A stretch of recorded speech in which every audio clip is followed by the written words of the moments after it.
Welcome to the Kyoization channel. I know a lot of you are from the Chenzho channel, of course, and this is part of a series of lineup of interviews I've been trying to do, so this is the second of the three that I have lined up. And Chenzho here has been a very long time supporter of my channel, and I really appreciate everything that he's done. But for anyone who may not know Chenzo very well, if you could maybe give them a short introduction about yourself. Yes, I am Chenzo. I'm a King player from New York, and I'm all about Tekken. I'm all about Twitch. I started streaming Tekken on Twitch about, 8 months ago, back in August. And it's been pretty fun. It's been pretty interesting, and I've gotten the attention of a lot of people on here, and it seems that people like what they see. And I'm just having a good time. I'm having fun. All right. So, to start off, I have the ice-breaking section, and there's a few very interesting questions that I actually got from viewers that have almost no relation, but are very fun warm-ups. So, first and foremost, this one's a little bit of a curveball. Zach here asks, would you rather fight a duck the size of a horse or 100 horses the size of a duck? Could I bring my guns? Could you bring your guns? That is a fair question. Is Zach in here?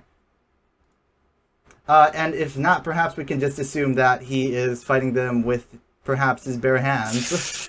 I mean, look, I'm not in the best physical shape right now. If I had to fight feet only. Feet only, oh. No, I'm reading the chat. I don't know. If I had the guns, probably just the one unit to go against, but no guns, I don't know, I might have to kick all those little things away. Put on some boots, it'll be good.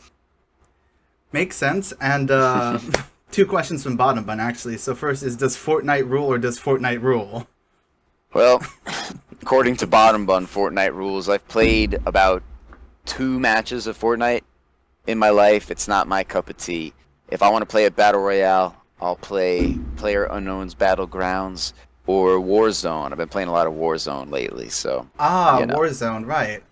I haven't actually played a lot of Warzone, but I remember I played a few matches with friends and I was extremely confused as to what was going on. It can be confusing if you're not used to it, yeah. Yeah, no, definitely a lot more complicated. I feel like PUBG and Fortnite, even with building in Fortnite, it's pretty much just everything's on the screen, you know what to do already, go with it. Whereas, like, you know, Warzone is a lot more, there is stuff going on in the back that you don't really understand until you really look it up or get somebody to explain it to you. And you know what, that's one of the reasons why I don't like Fortnite, is because I don't like the construction aspect of it. I don't like being required to build and fight at the same time. I'd rather do one or the other. Well, that is a very fair complaint. And also, thank you, Montel, for subscribing at Tier 1. I just saw that.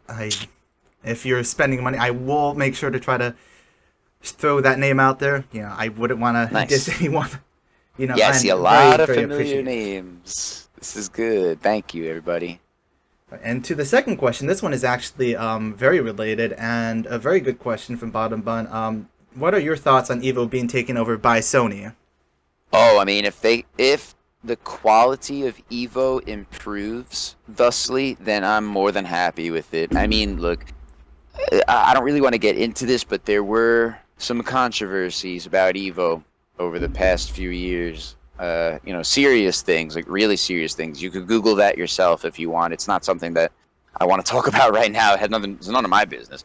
But yeah, if Sony can improve the quality of the experience of EVO online and offline, I'm more than happy about it. I'm not really too concerned about it becoming too corporatized, maybe is the word, because it already is along those lines, you know. But I'm not, no. If they can improve the quality of it, I support it. Right, yeah, I believe that specific thing you're talking about has something to do with one Mr. Wizard, if I remember correctly. Yeah, if you want to know the story, just Google that, guys. I'm not touching that one. Yeah, I'm not going to get very deep into that either. It exists, it's there, we don't really need to get deeper than that. Yeah, no. but we know, you know, Right. yeah. And now to get into the real meat of everything here, we're going to go deeper into your childhood. So first and foremost, I grew up in Hawaii, right? So I have no idea what life is like in New York. I've been there like maybe I think twice or something. For very long periods of time, but Oh, you have been here on vacation. yeah, like once or twice. Really, Okay. really long in the past. Might as well have been like ages ago at this point. Yeah. But for you growing up in New York, what was your childhood like? I think a lot of us are very interested to sort of get those earlier memories in your life, if they're not too private. No, yeah, you know what? I had a very nice first decade of my life. I grew up on Long Island in New York. I've been a New Yorker my entire life, and I've lived here the whole time, but my early days were fun. And we could get into this as a segue later, but I've been playing video games for as long as I could remember, and it's been a big part of my life. And just growing up here, I spent a lot of time near the water. I grew up very close to the seashore, and spent a lot of time at the beach. Spent a lot of time with family, hanging out. I just, yeah, I had a good upbringing, a good first decade of life. That's how I like to say it. Yeah, well, it looks like there's some controversy arising in chat. People are asking if you're Hawaiian Italian, and Kaiser's apparently saying you're Spanish. No, I am of Italian heritage. We are Italian New Yorkers, my family. Right, and I actually remember you were talking earlier about, I think, how video games really affected you as a child. I think one of the Oh yeah. specific memories you were talking about involved something about snow and 007, or maybe I'm getting two memories mixed Oh, up. yeah, I'm amazed that you remember that, and I'm glad you brought that up. I remember playing GoldenEye 007 on the N64. This was back in, damn, 1998 maybe? And we had just moved from the house that I initially grew up in to a new house. And I remember it snowed, and I pretended that I was James Bond. I had a pop gun. I remember I had an orange pop gun, and I pretended that that was the sniper rifle from GoldenEye. So I'd be patrolling around my backyard in the snow, among all the trees and stuff, pretending I was a secret agent with a sniper rifle, like in the same exact level in GoldenEye. So that's fun. I'm really glad you brought that up. That's a happy memory, and yeah, that has to do. What can I say? I'm a gamer. It's my life. It's what I'm known for. Oh, that certainly does sound like something. Growing up in Hawaii, I've never actually had the experience, or, well, until very later in my life, the experience of snow, right? So it was mostly just me running around the backyard, making mud pies and stuff like that. Mm-hmm. I think one time I built like a huge box fortress out in the back. That was a very, very large project of mine. Yeah, but yeah, I mean, even as a kid, just even non-gaming related stuff, I was a very adventurous kid. I loved to climb trees and ride my bike everywhere, and I used to have so much fun just playing and hanging out with all of my little friends and all my cousins.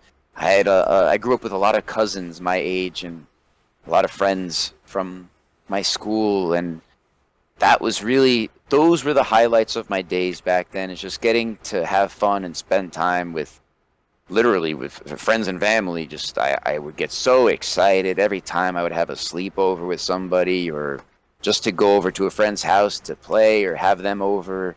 And we didn't even have to play games. We could just play, anything, hide and seek. I wasn't a very athletic kid in terms of sports. I was never really into soccer or basketball, but like I said, I fondly remember climbing trees and riding my bike and just exploring. I was an explorer, a young explorer. Funny you should mention hide and seek. I remember as a kid I actually played a lot at my friend's place, but there was one really good hiding spot where you could just climb up on the roof, and then no one would think to look there because it's the goddamn roof. So then, 5 games later, they're just like, where did he go? And then they just, climb back down from there. I'm like, oh, hi, everyone. Yeah, you could be creative like that, and I was always pretty damn good at that. Similar stories here, yeah. Right. Well, as you grew up, I remember you've mentioned this a lot of times that, again, you really have a lot of favorite memories from the 90s.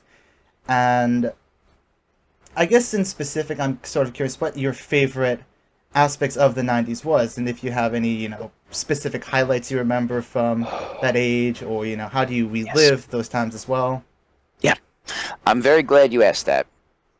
And what I miss most about the 90s is the way that we used to have to connect with people before the internet, before cell phones. I remember having, first of all, I remember life before computers became mainstream. I remember life before the internet. I remember life before everybody had a cell phone. We had to memorize our friends' phone numbers and our family members' phone numbers. And if they weren't home, you had to leave a message or tell their parents and then have them call you back. I miss when the world felt more mysterious.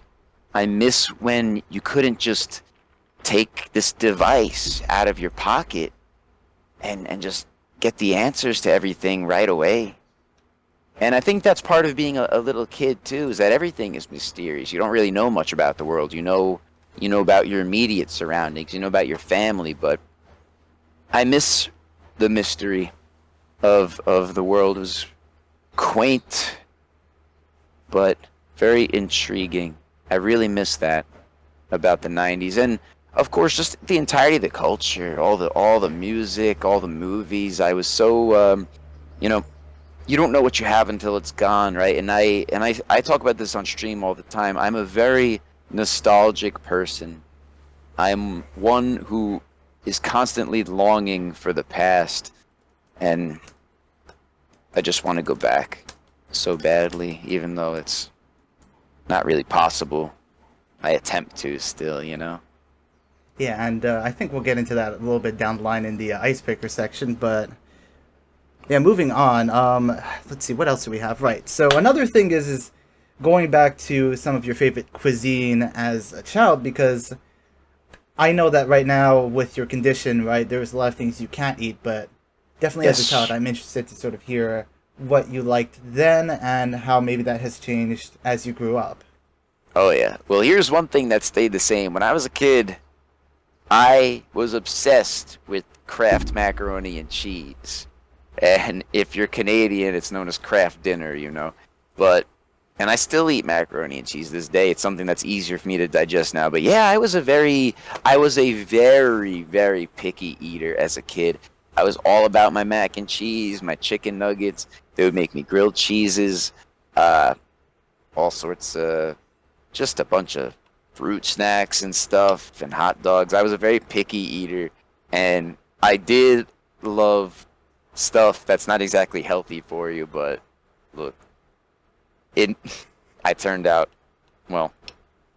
In terms of physical health, I didn't really turn out that well, but mentally I turned out pretty well, I'd like to say. So, yeah, but that's something we'll get into, more deeply as the conversation goes on. There are many things that I enjoyed back then that I really can't eat now Yeah, for and medical reasons. but I mean, hey, comfort food is comfort food, right? It's called that for a Mm-hmm. reason.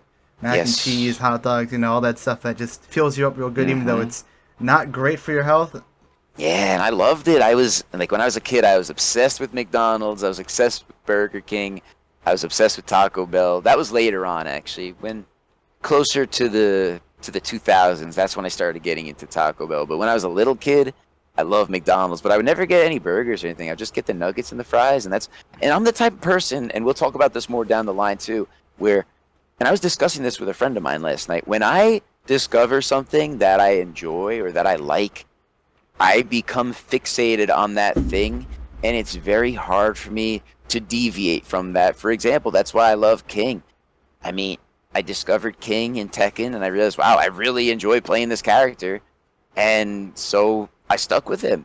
And I never really felt the urge to try other characters in Tekken 7, because that's just part of my personality right now. When I find something that I like, I stay with it. Speaking of King, though, I figured I'd actually wear the appropriate attire today, so I have a Nice. good ass Hey, Tekken shirt. I am too. If you notice, I don't know Oh if you yeah, can that's the see it Armor King. here. Is that the Armor King This, one? it certainly is. I'll show you right now. The same. You see it? Oh yeah. It's the same. This is King's two-player costume from Tekken 3. So I'm all about this stuff. It's great. Oh, Well, moving on from that. There is actually going to be a question down the line sort of related to that, so yeah, I figured. stick Perfect. around. I mean, you've got so many different trinkets and baubles in your background that, Oh yeah. I collect stuff. I don't want to call myself a hoarder, but I love my stuff. Let's put it that way. moderate to severe collecting, as I'd say. Yeah, that's fair. That's fair. Now, moving on. I definitely want to know this. There's a lot of music that you really like, and I think one of the main things that really made you blow up on Twitch in the beginning was your selective 80s playlist, but I think a lot of people would like to know what your top 5 albums of all time would be. Ooh, this is good. You know what? I could tell you some albums and I could tell you some artists. My favorite band of all time, my favorite artist of all time is actually from the 90s. It's Sublime from the 90s. And I'd say their album 40 Ounce to Freedom is in my top 5 for sure. That one really changed the way I perceived music in my teenage years. I love Sublime. Lately, I've been really obsessed with the Beatles. Like, it's hard for me to pick. I love Abbey Road from the Beatles. Also, a lot of Led Zeppelin. I like a lot of this classic rock, too. A lot of boomer music. A lot of the music that my parents used to listen to. That's what I ended up really liking. And, yeah, right now, that's what I've been listening to a lot. But in terms of specific albums, it's hard to say. But I could give you more artists. I mean, people know me from the stream too. Like you said, I listen to a lot of 80s music, but I listen to a lot of the older hip hop as well. And like I said, older rock and roll from the 60s and the 70s. I'm a boomer. I'm a boomer with my music and all different aspects of my tastes. I like all the old stuff. Yeah, nothing wrong with that. I mean, personally, right, I have a ton of old stuff that I like, and I don't really actually have it on hand right now, but I could pull out my collection of, like, Jimi Hendrix, Beatles albums, all that stuff. And yeah, you have an older taste, too. I noticed that. Yeah, perhaps a little too old. I mean, we're going back to, like... There's no such thing. No such thing as too old. Fair. I mean, Fitzgerald, as old as it is definitely a classic. That, too. I'm trying to think, like...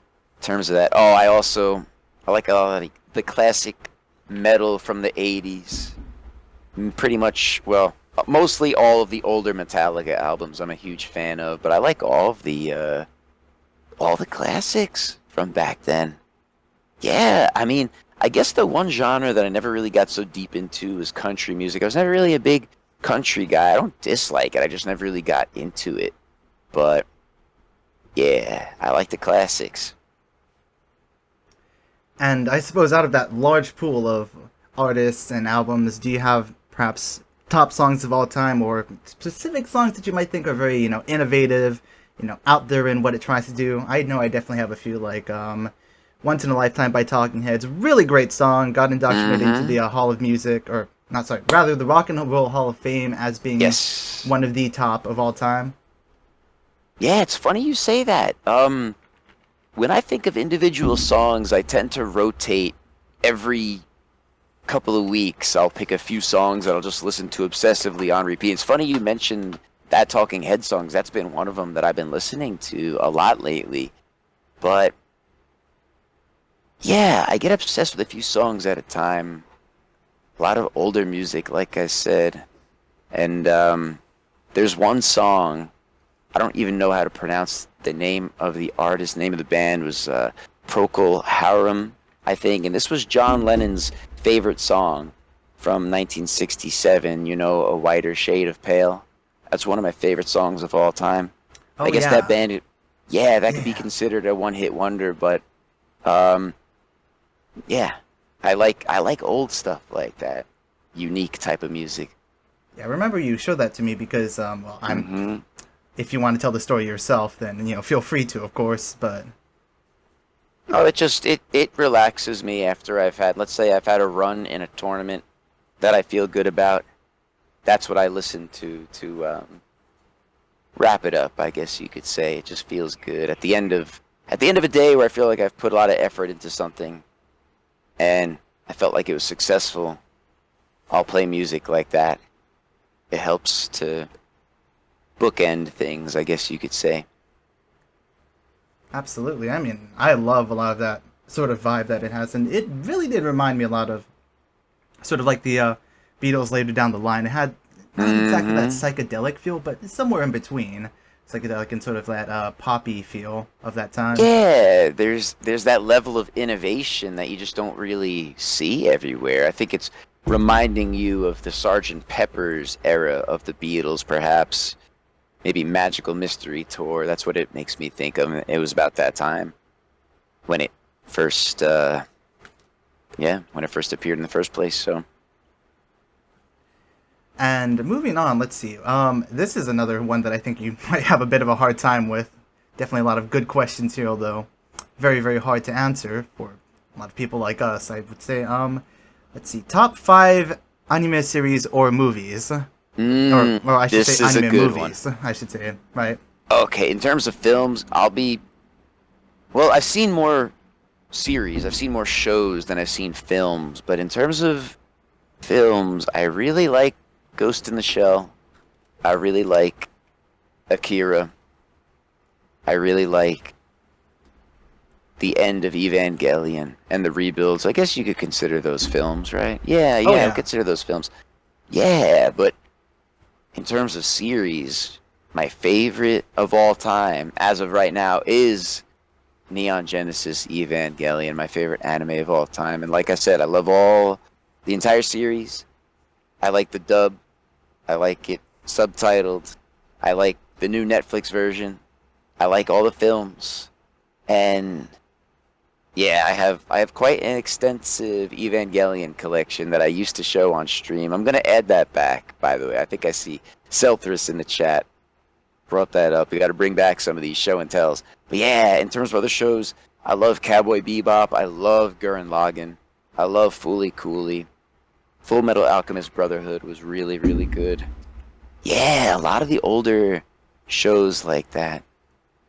I have a hard time just sitting down and watching a series.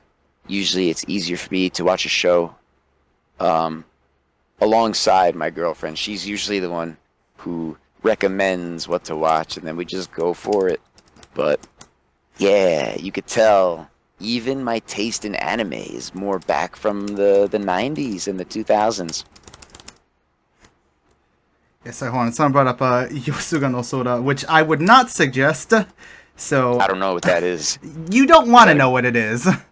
Let's just okay? put it like that. It's not a hentai, so it's safe in that regard, but you still don't want to know what it is. Believe me. In that case, then ignorance is bliss. Indeed. It sounds like a few people need to go to horny jail right now. Moving on, though. I did ask you about anime movies, but what about your top 5 movies? It doesn't have to necessarily be from America. It could be from Italy. It could be from France, Germany, Japan. You know, even if it's like, I guess it's hard to say because I guess there's a lot of live action anime movies, but I guess sort of outside that realm, if there's anything. Like my favorite films in general Mm-hmm. of all time. My favorite film of all time is The Silence of the Lambs. I love The Silence of the Lambs. And I just finished watching the series Hannibal. It was a great show. I'm fascinated by that character. But yeah, and I grew up watching all sorts of different horror and thriller films like that. So yeah, I really like films like that, especially when there's a mystery aspect to it. But then I also really like films like The Shawshank Redemption. That's probably my second favorite movie of all time, Shawshank. I also really love Goodfellas. I love Scarface. I love The Godfather Part 2.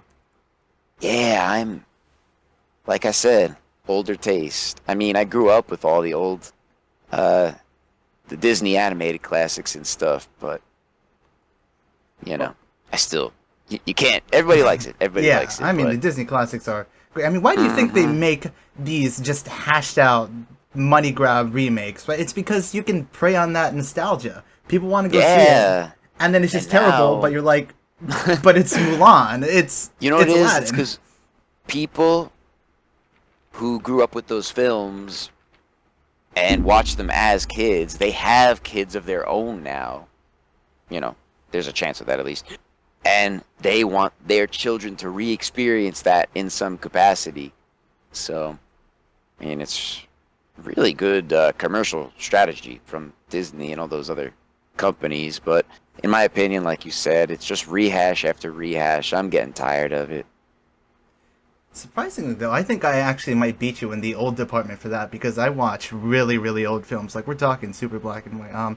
Actually, recently I was trying to think of one. I was gonna suggest it. It was like I think it was made by an Italian filmmaker. I can't remember his name nor what it's called. It's really, really interesting because it follows this dream sequence, and I think it's sort of talking about his own inspiration to make movies as well. Where I remember this specific scene where he starts off or the main character starts off in a car, and then he's stuck in traffic, and then he sort of grabs on a balloon and floats up into the air, and then he's just flying high in the sky, and then I think like his boss or something along the way pops the balloon, and then he just falls back to or something like that. It was a very, very weird but also interesting film, and he is a very, very influential filmmaker too. It's just I can't remember it for some goddamn reason.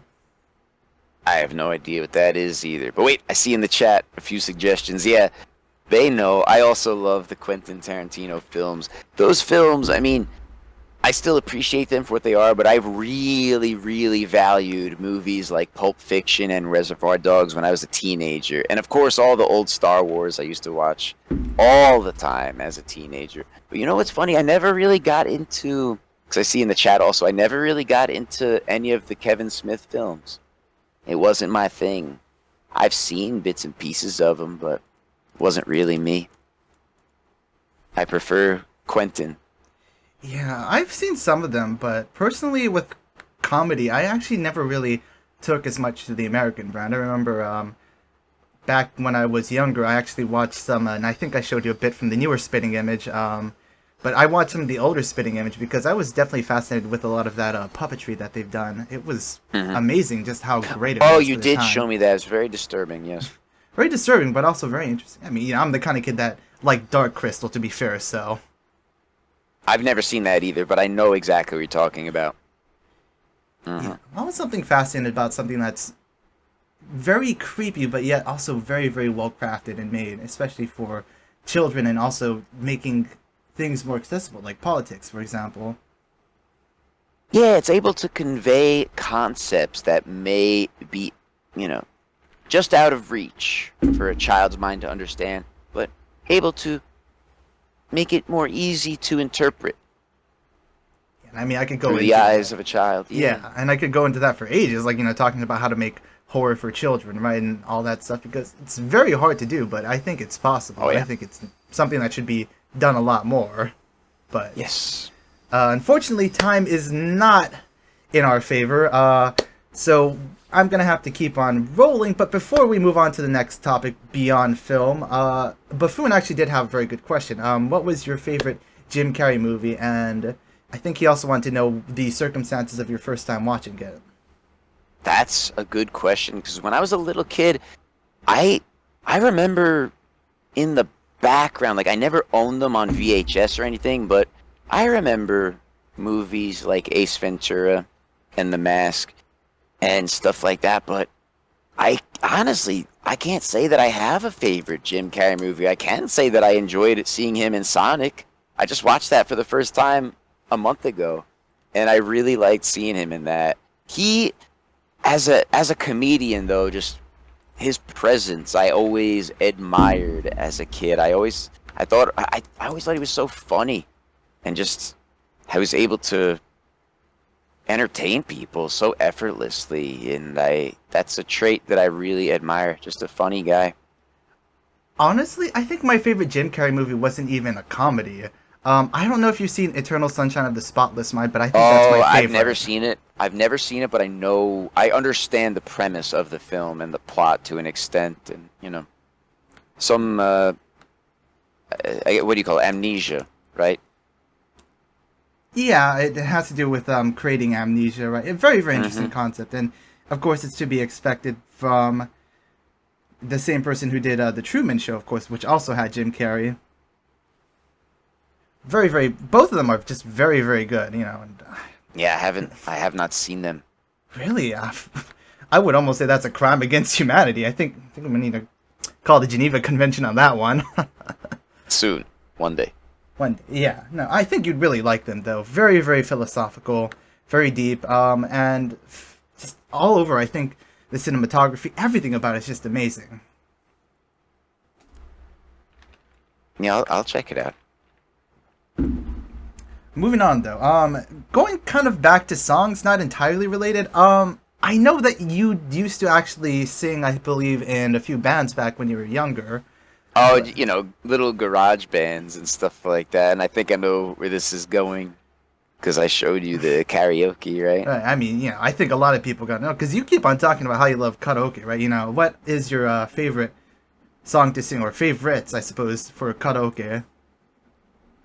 I usually go back to my favorite hits from the 90s, and maybe one day I'll release the video to the public, but I do have footage of me singing some karaoke classics. One of my favorites is Counting Crows from the 90s. You know, Mr. Jones and Me, that was one of my favorites. And yeah, you could give me pretty much any 90s pop song or alternative, and I could get into that. I enjoy it. I just enjoy and just like you were talking about earlier, how I became known on Twitch for my 80s playlist. Pretty much any one of those songs, I'll do it, guys. If we could ever all meet up in real life and have a Tekken karaoke party or something like that, I will do it. I will be there. Yeah, honestly, it would be amazing, and I honestly, you know, there's so many things that I'm looking forward to doing once COVID ends. There are definitely good aspects about it, you know, being able to sit inside my house all day is something I've Yeah. definitely been wanting to do, but you know, after about a year of that, you know, you get sick of just being cooped up, right? You gotta get Yeah, out. and that's something that we're gonna talk about later, I'm sure, because I've been stuck inside for longer than most of the people watching this, I'd say, and that's something that we're gonna get into. Yes, indeed, that we will. A lot of juicy details. Let's see if we can try to speed this up a little bit because I realize we've already been doing this for 38 minutes. I did not Yeah, anticipate this this to is actually take me this long. neither. Me neither. Well, let's see. Might have to skip a few questions here and there, but I would like to know though, are there any specific favorites from your collection, or maybe specifically favorites that have a very interesting story behind them? Oh, like stuff related to Tekken or just in general? Just in general, you know, it could be the cabinet, it could be some other small bauble that you got from someone else that was Yeah, I mean, special. I got a lot of stuff back there, guys. I mean, damn. Oh, I could show you something, and this is actually a personal item that some of you may have seen, but it's not something you could buy in a store, really. This is something custom. Let me show you. I'll be right back. Give me 1 second.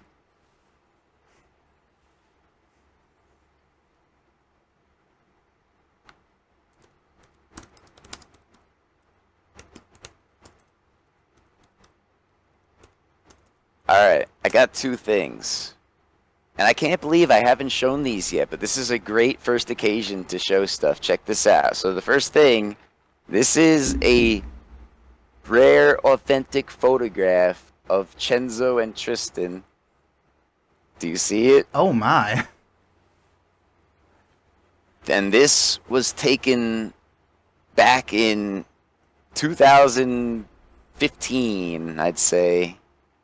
But yeah, you see the hair, guys? That's not like how I am now. But then, here's another thing, and I can't believe I've never shown anyone this either. Alright, first I gotta explain something. You know how I always say that Tristan doesn't live at my apartment? He lives at my girlfriend's house, even though he loves me the most. My girlfriend's family made me this pillow with Tristan on it. Oh my god. They made me this, and I have it. I keep it on the couch over there, so he sits with me. But guys, this is him. You see, he wants to be with me. Yeah. Damn, that is a very nice pillow, although almost somewhat It disturbing is. because it's just it's almost like Tristan just blends in with the pillow. I know I guess that was the intention, but they gave to me as a joke because they knew that I was the one who had the connection with the dog. And yeah, it's cool. But then I guess to wrap it up, something else that I haven't shown before, and to bring it back to Tekken, here, very, very rare copy of Tekken 2. This is an exclusive Toys R Us version of Tekken 2 that really, it's really hard to find, first of all, but it includes a special guide for King and June, both of their moves. This is a very rare item. Very, very rare. But yeah, I have a whole Tekken collection. I gotta bring back the show and tells. Who said that in chat? I believe it was mentioned that. Selfless. Yeah, I'm gonna bring back the show and tells, guys. I miss doing it. They were Also, fun. I just noticed our local King player Bambi is in here. Welcome, Bambi. nice. Or one of them. The other one is Manapua. I believe you've seen him in chat a few times. Yeah, I musta. I know him. I'm Yeah. pretty sure if I saw the name. But it's good to see some Hawaii support out here. I very much appreciate it. Yeah. And to bring it back to Tekken, let's start off with Tristan first because that was first. So I think we all have a pretty good idea of who Tristan is for anyone who's been on the channel. If not, Tristan is the Pomeranian who is owned, I would say, well, co-owned by Chenzo and his girlfriend. That's probably fair enough, right? Yeah, fair enough for me. They don't want to say that I own the dog, but look, he loves me the most. He wants to be with me. And I'm the one who plays with him and buys him treats and toys and stuff. And he just always comes over to me and sits down right next to me. He just always loves to be petted by me. I scratch his back all the time. He jumps up onto the couch to sit next to me. Yeah. And I was never a dog person before Tristan. I didn't grow up with pets or anything like that, but I have a special connection with that dog, a very, very special connection. And I mean, I'm not planning on having any human children of my own, so Tristan is the closest thing I have to a child and a friend like that, you know? Are there any perhaps specific memories that you have about Tristan? Any sort of favorites from any point in time? Maybe when you first met Tristan or some fun event that both you and Tristan participated in? You know what? It all just comes together as an amalgamation of love. All little moments that come together. Like I said, him jumping up onto the couch to sit with me and playing fetch with him all the time and scratching his back all the time. And here's something funny he always does. He takes his ball and he intentionally rolls it under the furniture to make you get it for him. And if you play fetch with him, he'll grab it. After you throw it, he'll grab it and bring it back, but he'll stop like 5 feet away from you, and then he makes you go to him. But then eventually he'll bring it over. But he's very playful. He's a kind of a trickster of a dog. And I just got apparently Monopo is not a King player. I've only seen Monopo play King, so I just sort of assumed at that point. My apologies, Bambi. And as for you, I know you've been playing Lydia and Kunimitsu as of late too, but you've played King, close enough. Close enough. Yeah, we're good. King player at heart, maybe. But bringing it back to Tekken now, there's, of course, a lot of things I want to know about your childhood, but one of them, of course, is when you were growing up, what are some of your favorite games? I know you mentioned Sonic, Mario, GoldenEye. Maybe take us through some of your top titles of that. Pretty much everyone in my family played video games. I inherited a Nintendo Entertainment System from one of my cousins, all of his games too, for the NES. I grew up with all that. Pretty much every NES classic Super Mario Brothers 3 is probably the best NES game. Then I had the Sega Genesis afterwards. I was very fortunate as a kid. I was able to have a lot of the consoles, and like I said, I played all through the Sonic series, pretty much every single one. Then we got the Super Nintendo, played the hell out of Super Mario World, and you know what was really good? Teenage Mutant Ninja Turtles, Turtles in Time. You guys remember that on Super Nintendo? It was in the arcades too. Yeah, I remember a lot of people talking about when they were growing up how they played that at the arcades, on the consoles. Very influential. Very, very influential game. And yeah, then I got the N64. Every classic. And you know what's funny, guys? If you go to my Twitch channel, there are two ways you could see all my favorite games. One, I have a physical list in my About Me in my Twitch channel. And here, let me just put something into the chat if anyone wants to click on my name right now. I have a physical list of all of my favorite games of all time. If you scroll down at the bottom of the About Me on my Twitch page. But also, if you view my Twitch channel while I'm offline, I have a whole collage.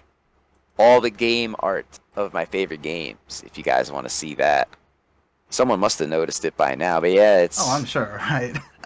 And every single one of those games I could talk about for days, so it might be in our best interest to not go down any specific path besides Tekken.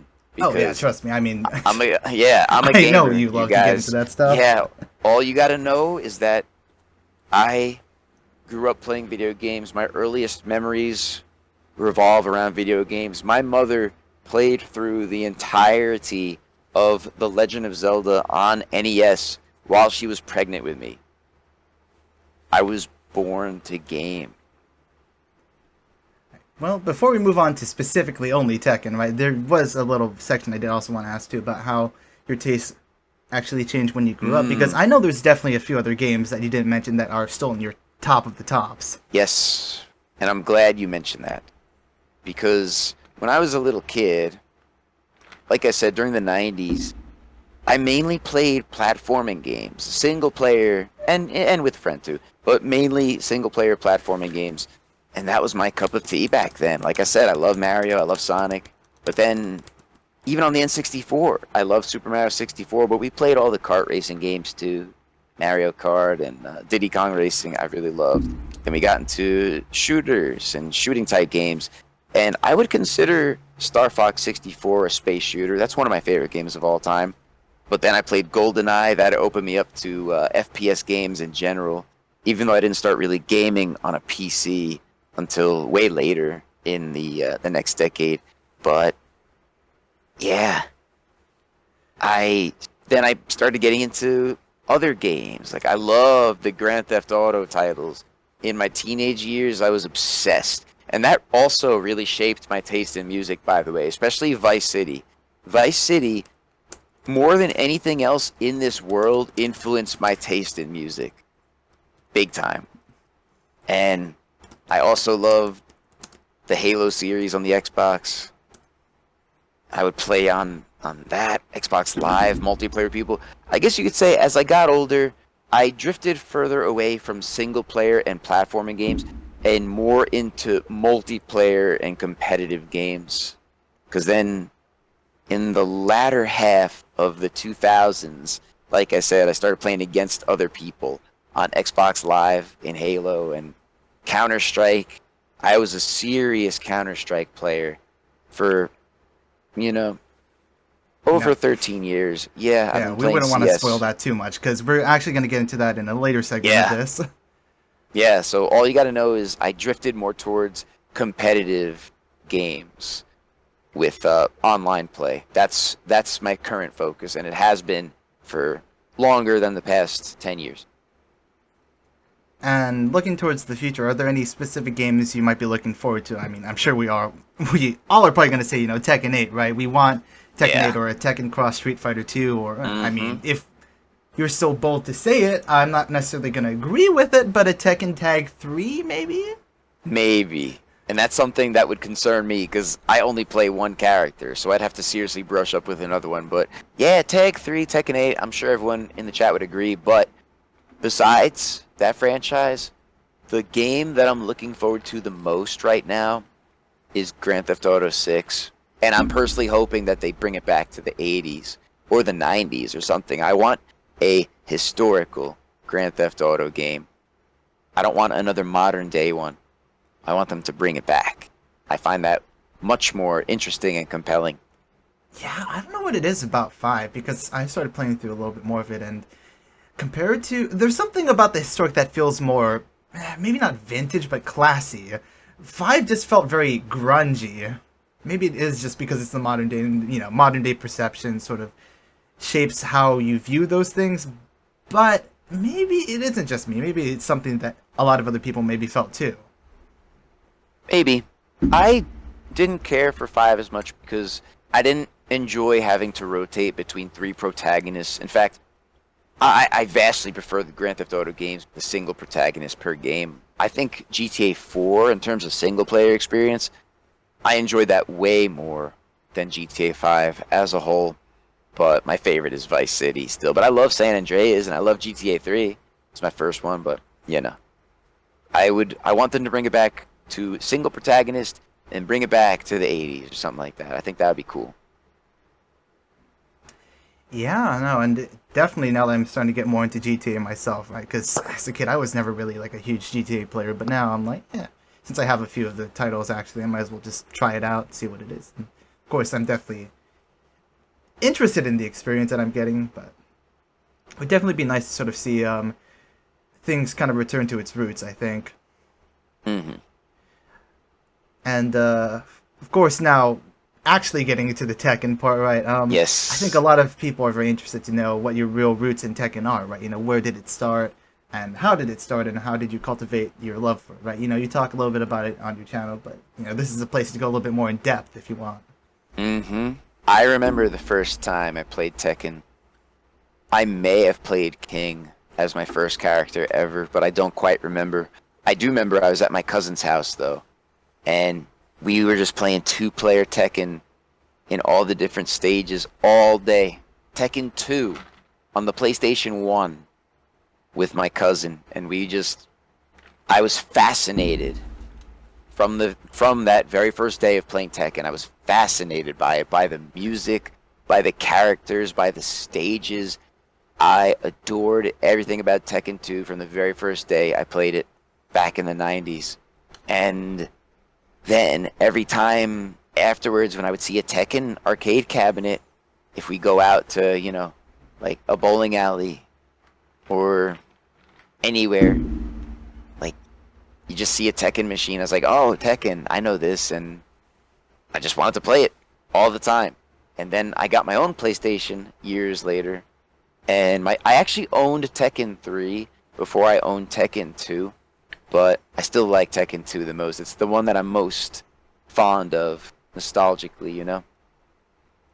But, yeah.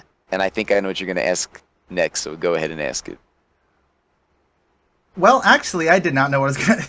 You were leading into something which I wasn't too sure of, but I'm going to make something out of that, as a good commentator should, by the way, which we will also talk about down the line. Mm-hmm. Was it just entirely only King throughout your entire run of Tekken, right? Even when you were playing casually?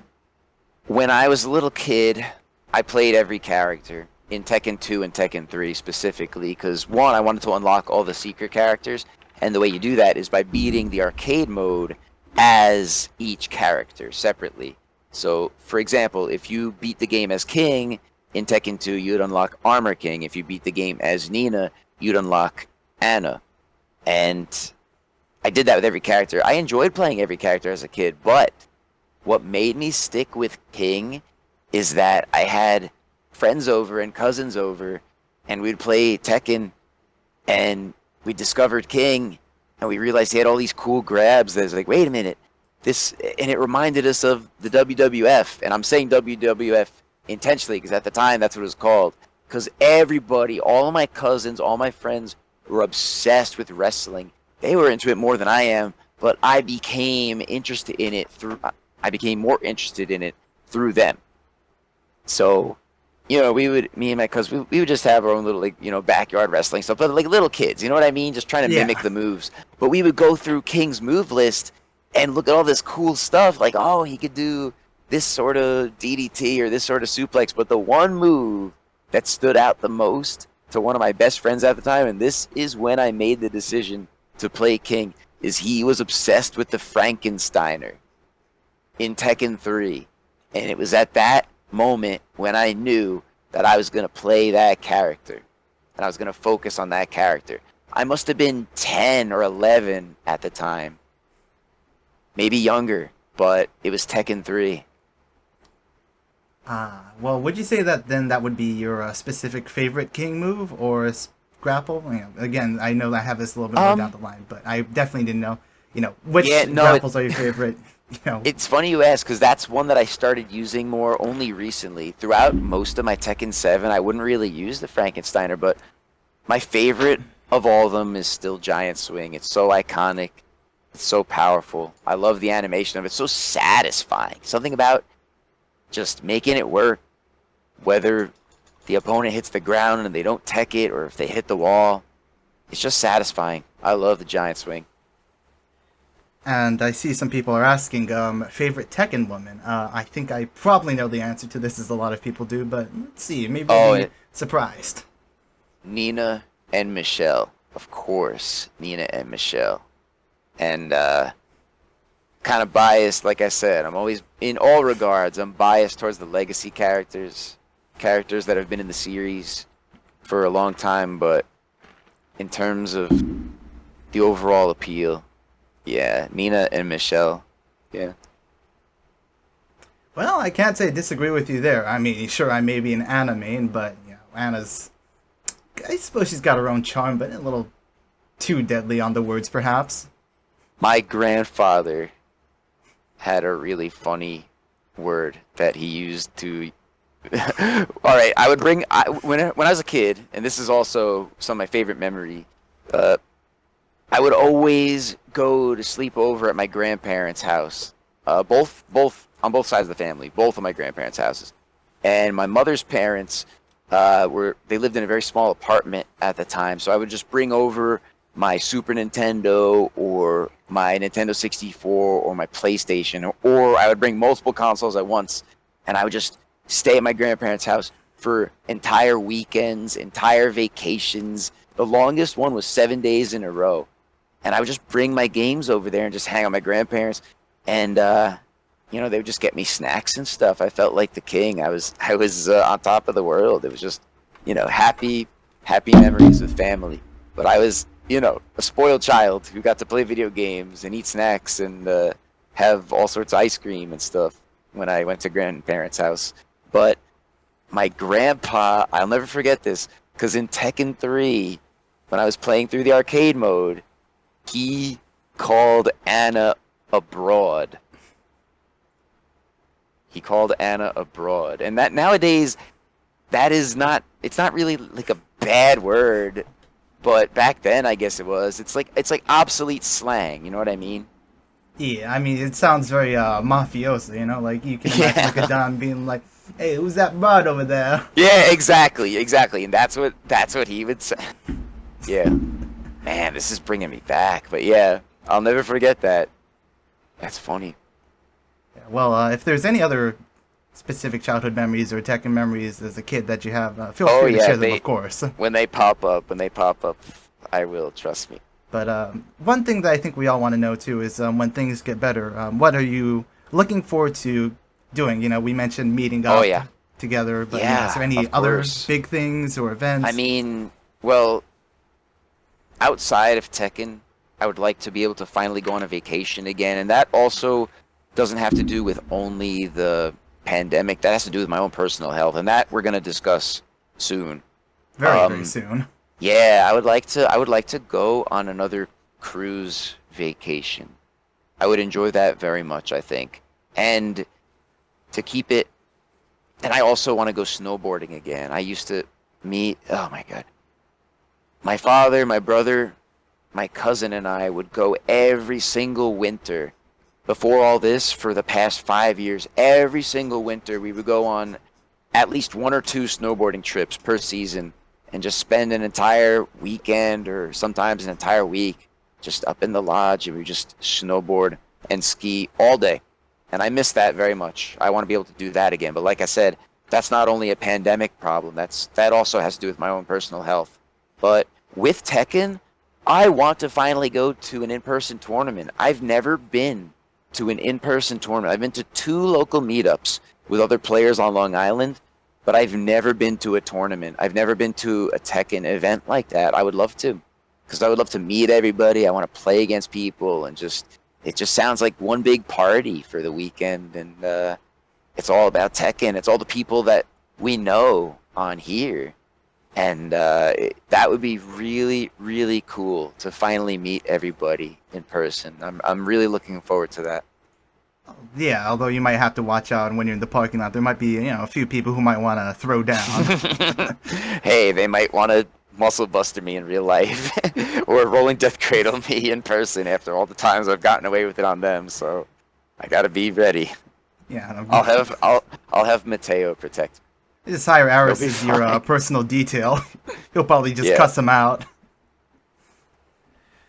Trust me, I feel like I hope that more people would be ready to defend me than to attack me. So. I certainly hope so, but I suppose that will all be tested right in the ring. Well, no, not necessarily right in the ring. I think, was it Combo Breaker that has the ring set up for Tekken? Yeah, I think you're right. I think it's one of the southern Tekken tournaments. Is that Combo Breaker? Is that what you're talking about? Or is that CEO? Which one am I talking? It's not Combo Breaker according to Kaiser. It's CEO. It is, yeah. That's what I thought. CEO, yeah, that's cool. I just want to be there, meet everybody in person. Like, wouldn't it be cool to finally meet Little Majin, to finally meet Cuddlecore, to finally meet Joey Fury? I just want to meet them. I want to be just hanging out with them. I think it's gonna be cool.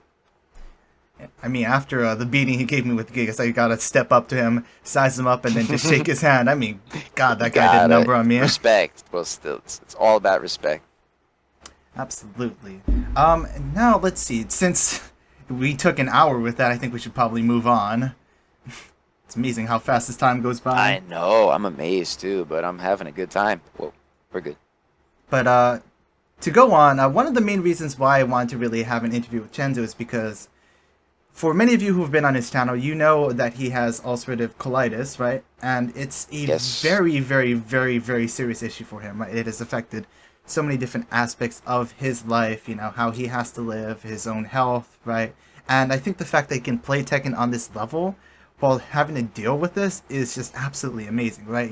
Most of us have so many issues. Like, I mean, I just have issues just getting up and being like, okay, I'm going to play Tekken today. I'm just like, oh, I don't just want to lie in bed and play Monster Hunter or something. I feel washed up. But, I mean, the drive that you have, too, and just how long you go with streams, it's honestly amazing. But I guess to preface this first, for people maybe who aren't familiar with ulcerative colitis, do you want to maybe give the TLDR of what it is? Yes. Well, first of all, I appreciate everything you just said very much. And of course, I'll go into detail about all that. But ulcerative colitis is it's an autoimmune disorder that caused my large intestine, my colon, to be attacked by my own immune system.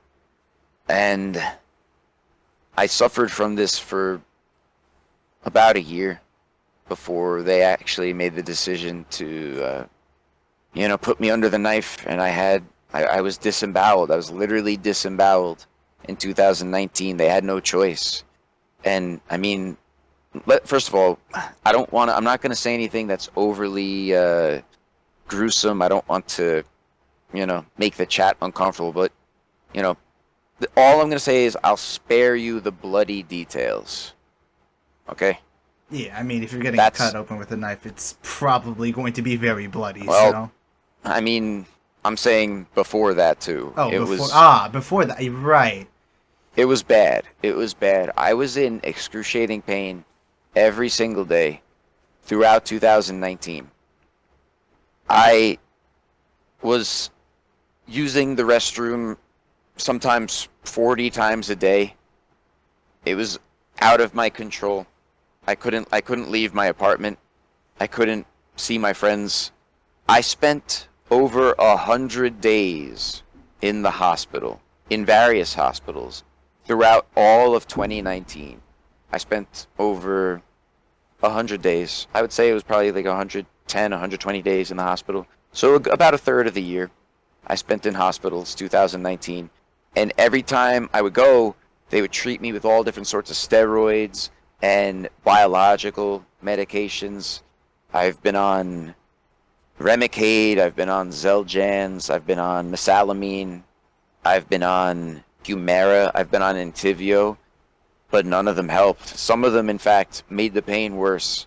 Some of them made me feel worse, so they would switch it up to another one. But for a while, the steroids were helping, and I would actually like you to ask me specifically about those, because those steroids really did change my perspective on things in terms of my mental health and just my attitude towards life in general. If you want to make a note about that, because that is important for Well, later. why don't we just go into it now then before? Yeah, the steroids, especially after my very first stay in the hospital, I was on prednisone. I was on very, very high doses of prednisone. That's not an anabolic steroid that you would use when you're trying to cultivate muscle mass. That is called a corticosteroid because it mimics the hormone cortisol. Prednisone, not only did it make me feel extremely hungry, it made me feel extremely powerful mentally. It made me feel very assertive and aggressive to other people. And I realized it when they started decreasing the dose. I started to realize that I was just being downright mean to people when I was on prednisone. I just didn't. It was very hard for me to care about or sometimes even notice the feelings of others when I was on prednisone. It was really weird. I felt, like I said, almost hostile towards others. So, in other words, literally roid rage, right? Yes. And I felt very powerful. I was spending money like crazy. Like I bought this chair when I was on prednisone. I bought 2 of my guns when I was on prednisone. Not that I would never, I don't really just spend money like that. But when you're on that sort of medication, it changes you. And this is something we get into even more now or later if you want, but I'm still on many medications. Yeah, because I think we can get into it as we go along, right? Because there'll definitely be like sort of the progression, right? But do continue, of course. Yeah. So what should I get into? I mean, well, let's. Yeah, don't worry about it. I have a guide for a reason here. So okay. Yeah. I guess one thing that I do want to know is right, we went under the knife, right? We've gotten to that point, but from there on, how has, treatment and the different sort of methodologies actually changed and progressed from that time to now? You mean in terms of ulcerative colitis or in terms of like my treatment? Like in terms of your own personal treatment, right? Because I don't have I don't have a large intestine anymore. My large intestine was removed surgically in August of 2019. And even though I no longer have a colon, I still have ulcerative colitis. I still suffer from an autoimmune disorder. Even though, and here's the problem. And can I show it on here? Is it okay if I show the scars? The scar? On here? Yeah, no, it shouldn't be a problem. Let me show you something. Here, hold on. Can you see this? Is it possible to see with this light or this angle? I can see it myself. I'm not sure if everyone else can see it, but there is this causes me pain every single day of my life. The area among and around this scar, especially below it towards this area, and it radiates. This bothers me every single day, and I had the damn stoma and the ileostomy bag. That's what it was called, an ileostomy, because it was a piece of my ileum that was sticking out of my abdomen. I had to paste the bag on here every day, or every few days you change it. I hated it. I loathed it. I lived with that bag for 4 months, and I'll tell you this right now, I never want to live with an ostomy bag ever again. Ever. I hated it.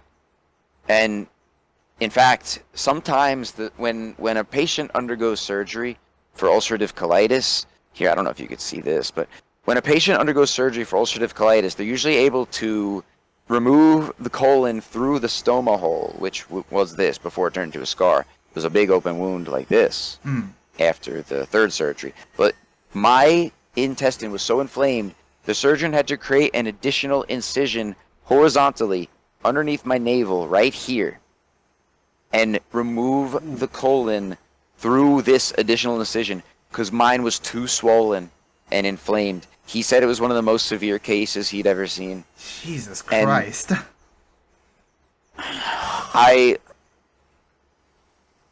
It was, honestly, the experiences of being in the hospital and going through the surgeries themselves, this might sound weird, but I preferred that over living day to day with the ostomy bag. I'm never gonna live with it again. No, I can respect that. I mean, you know, there is a very, very old saying that either pain should be acute and quick or dull and long term, but if it is acute and long term, then, you know, that's sort of just the end of that, right? I'm never, look, and then I had, the second surgery was in October, and that was the surgery during which they created the J pouch. And what the J pouch is it's a section of my small intestine that they reshaped into a J and connected that to my rear. But they weren't ready to connect all the, plumbing, so to speak. So I still lived with the ostomy bag from October to December. So I lived with that bag from August to December in 2019. The third surgery is when it's called a takedown surgery. That was my third surgery. They removed the stoma, they connected everything back together, and then I was finally able to start using the J pouch to go to the bathroom instead of having the waste, collecting in the ileostomy bag. And I was finally able to sit down and go to the bathroom again like that. And I've even though I prefer it vastly over the bag, I still have problems with it, and I'm still struggling to gain weight. I'm struggling to stay out of pain. I'm struggling to stay asleep. I still wake up every night, a bare minimum of 4 or 5 times every night to go to the bathroom.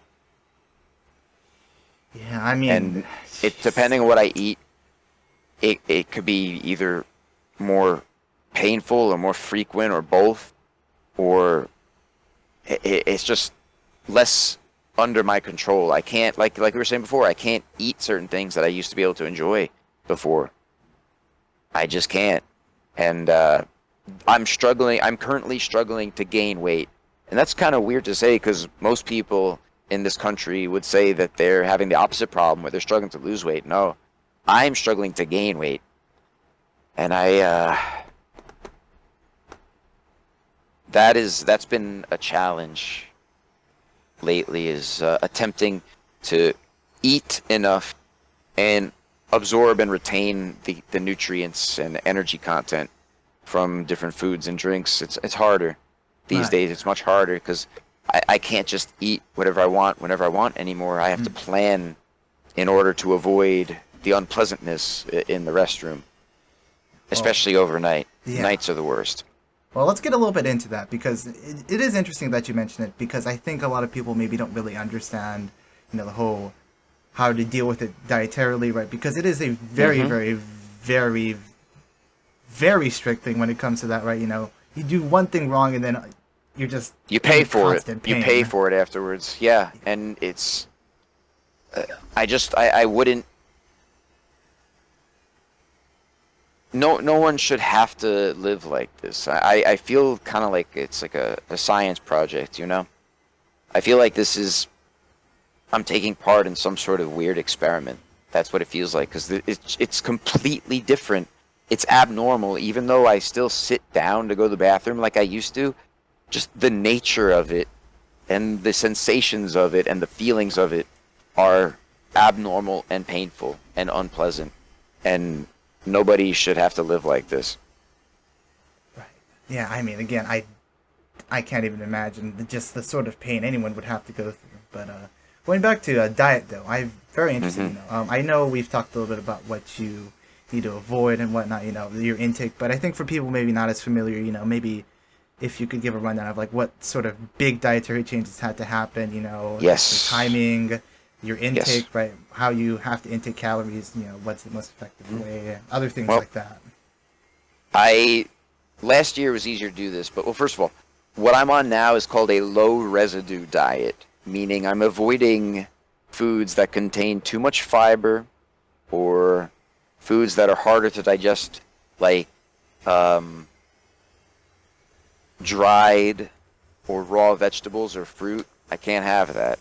Any sort of tree nut, anything like that. I can't have anything like that anymore. I can't have anything with too much fiber or anything with a shell or anything that's too spicy. Obviously, it's very painful if it's too spicy. It's very painful. And yeah, if you eat the wrong thing, like you said, you pay for it later on. If you eat too much, even if you eat a little too much, you pay for it later on. And I drink a lot of water. I drink literally every single day. The bare minimum is about a gallon. I have to, because the main functioning of the large intestine is to absorb hydration from what you eat and what you drink, right? So my body has a harder time now retaining its hydration, so I'm just constantly, and I used to drink water all the time, and my girlfriend actually suspected that I had some sort of intestinal issue or problem for years before I was officially diagnosed, because of patterns that she noticed. Geez, I Because mean, she's a nurse, she's an RN. you gave me a little worried because And I just drink water to hell when I have like a cup here. Like I just went through this entire thing just within this hour. But I mean, no, I mean, I recommend it for everybody anyway. right. I drank water a lot before I was sick, before anything was really wrong with me. But I mean, yeah, my doctors didn't really tell me that there was anything wrong with my colon. In fact, they said I should be doing football. So good. I hope you stay that way for as long as you can. no, I mean, I can't imagine because like the worst I think I can think of is either when I just have like, because I have a weak stomach, so I get like the stomach flu a lot, so I just have like the shits for a few days, and it's pretty bad when it happens, but it's just only a few days and it's over. Or I remember there's like a burger place down the street called Teddy's, really good place, but it used to just really make me have to go to like the bathroom, just Certain things will do that too. Yeah, yeah. And I have to avoid any and all things that could even potentially cause that problem. And like I said, when I was a kid, I used to love McDonald's. I used to love Taco Bell. And once in a while, I'll still have a little bit of that. Like I was going through a phase about 2 months ago. I was obsessed with the new Popeyes chicken sandwich. Oh, right. Yeah, I heard about I was that. I was obsessed with that for a few weeks. And I have to be very careful about how much I eat. Like if I have the sandwich, I can't have fries alongside of it, or if I get the macaroni and cheese or whatever next to it, a little bit. And I have to spread my caloric intake out throughout the day, because I used to eat only one meal a day, and nowadays I still do most of the time. I eat just one small meal a day, and that's part of why I'm having a hard time gaining weight, I think. But the problem is, the more I eat, the more I go to the bathroom, and the more I go to the bathroom, the worse I feel. So there's a price tag on everything now. Things that I used to take for granted, like eating and sleeping, they come with a cost now, and it's I'm not pleased. I'm not pleased with the situation whatsoever. I mean, I'm very happy that I don't have the damn ostomy bag anymore. That's the one thing that I'm really grateful for. But besides that, I'm not happy about this. Yeah, I mean, I don't think anyone would be, to be fair, right? Any sort of slight pain is generally going to trigger the human reaction of running away from it, but Yeah. this is, again, it's just on an entirely different level that I think a lot of people just really can't comprehend, right? And this really did change my outlook on life in general, because everyone says, oh, we're all gonna go sometime, but there were days in the hospital where it really didn't look so good. I never had to go to the ICU, thank goodness, but there were days when I would be running 103, 104 fever. I developed MRSA in the hospital. A hospital is not a safe place to be in for an extended period of time, in my opinion. It was actually worse for me in many ways. I got sicker in the hospital sometimes, but it's it made me realize how vulnerable I was. Everyone's, like I said, everyone thinks that that your life doesn't last forever, but when you're really confronted with a situation like this, that's when like, yeah, I'm gonna die one day. And it might be earlier than I expected, and there's really nothing you could do about it. I mean, you never know. I mean, I'm lucky enough to have just gotten hit by like a car 2 times while I was on a scooter. And oh God, are you okay? yeah, I mean, I'm fine. I came out unscathed, and I'm like, I should have a cracked rib. I feel fine.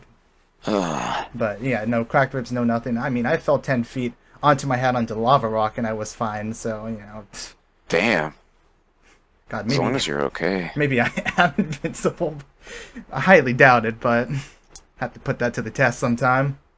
Yeah, it changes your outlook, and that's part of why, like I was saying before, I used to be much angrier and less patient person, especially when I was playing games. I would very often get really angry at my teammates online and stuff like that, and I would lose my temper all the time and curse out everybody, and I was that guy. But I realized that I didn't want to be like that anymore.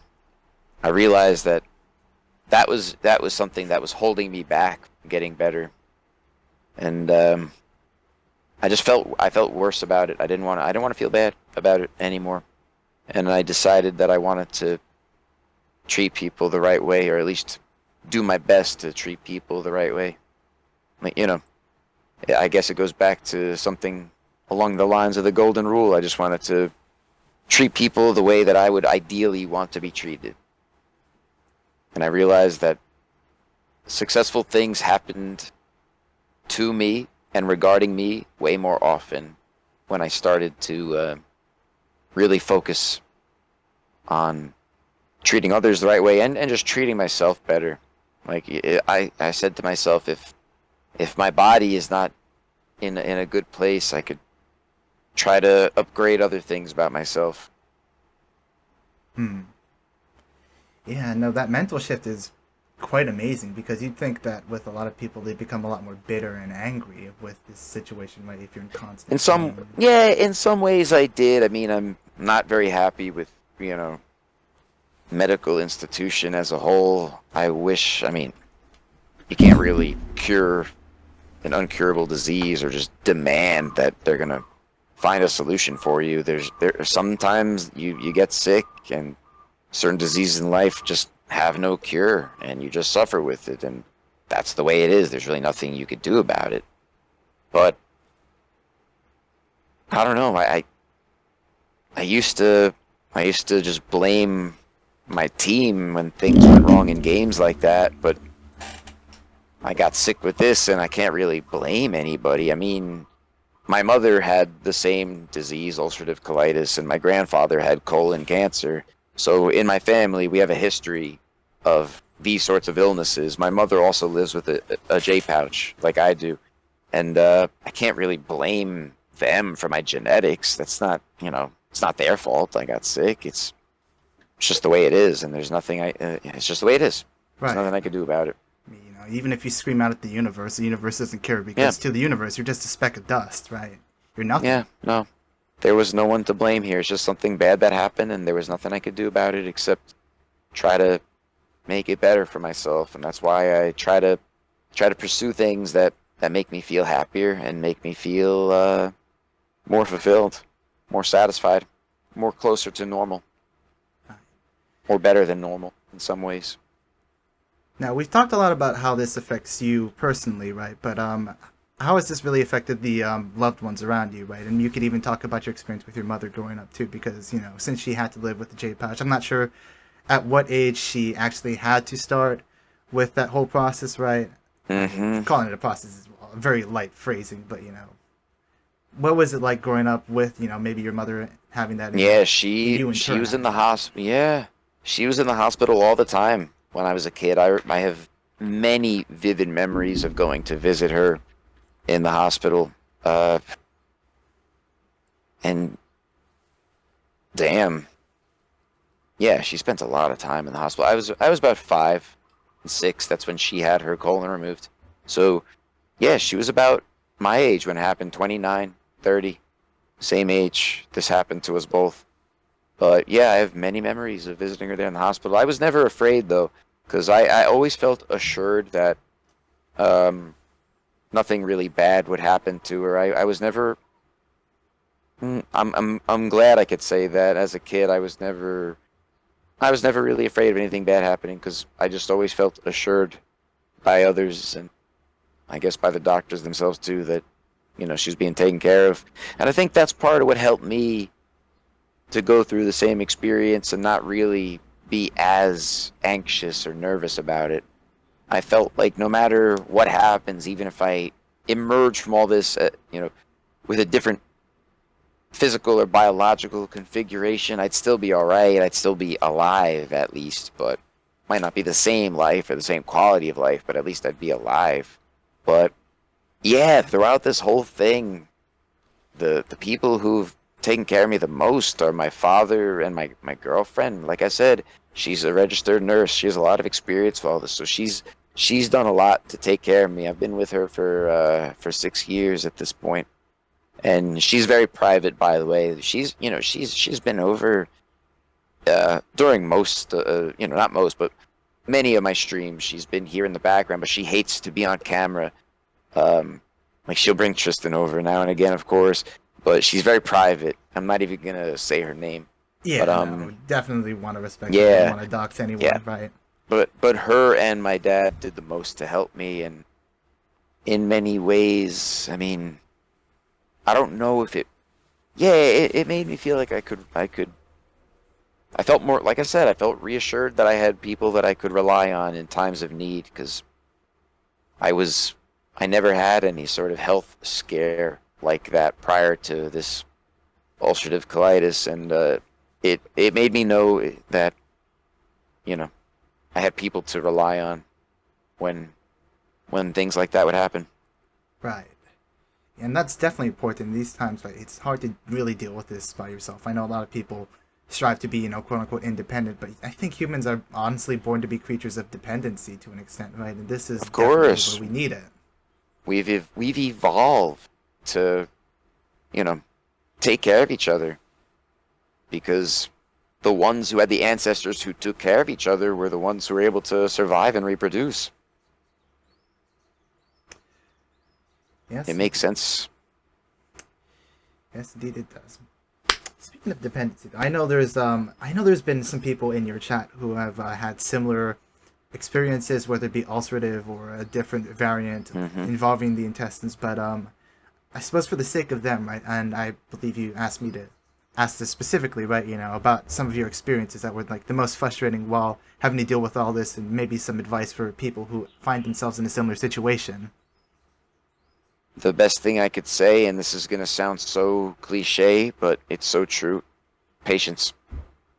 Patience. And you're going to find a way to learn how to be more patient one way or another during something like this because you're going to be waiting for doctors to give you the right answers and the right solutions to things. You're going to be waiting to just have a better day or to start to feel better, but it doesn't always occur when you want it to.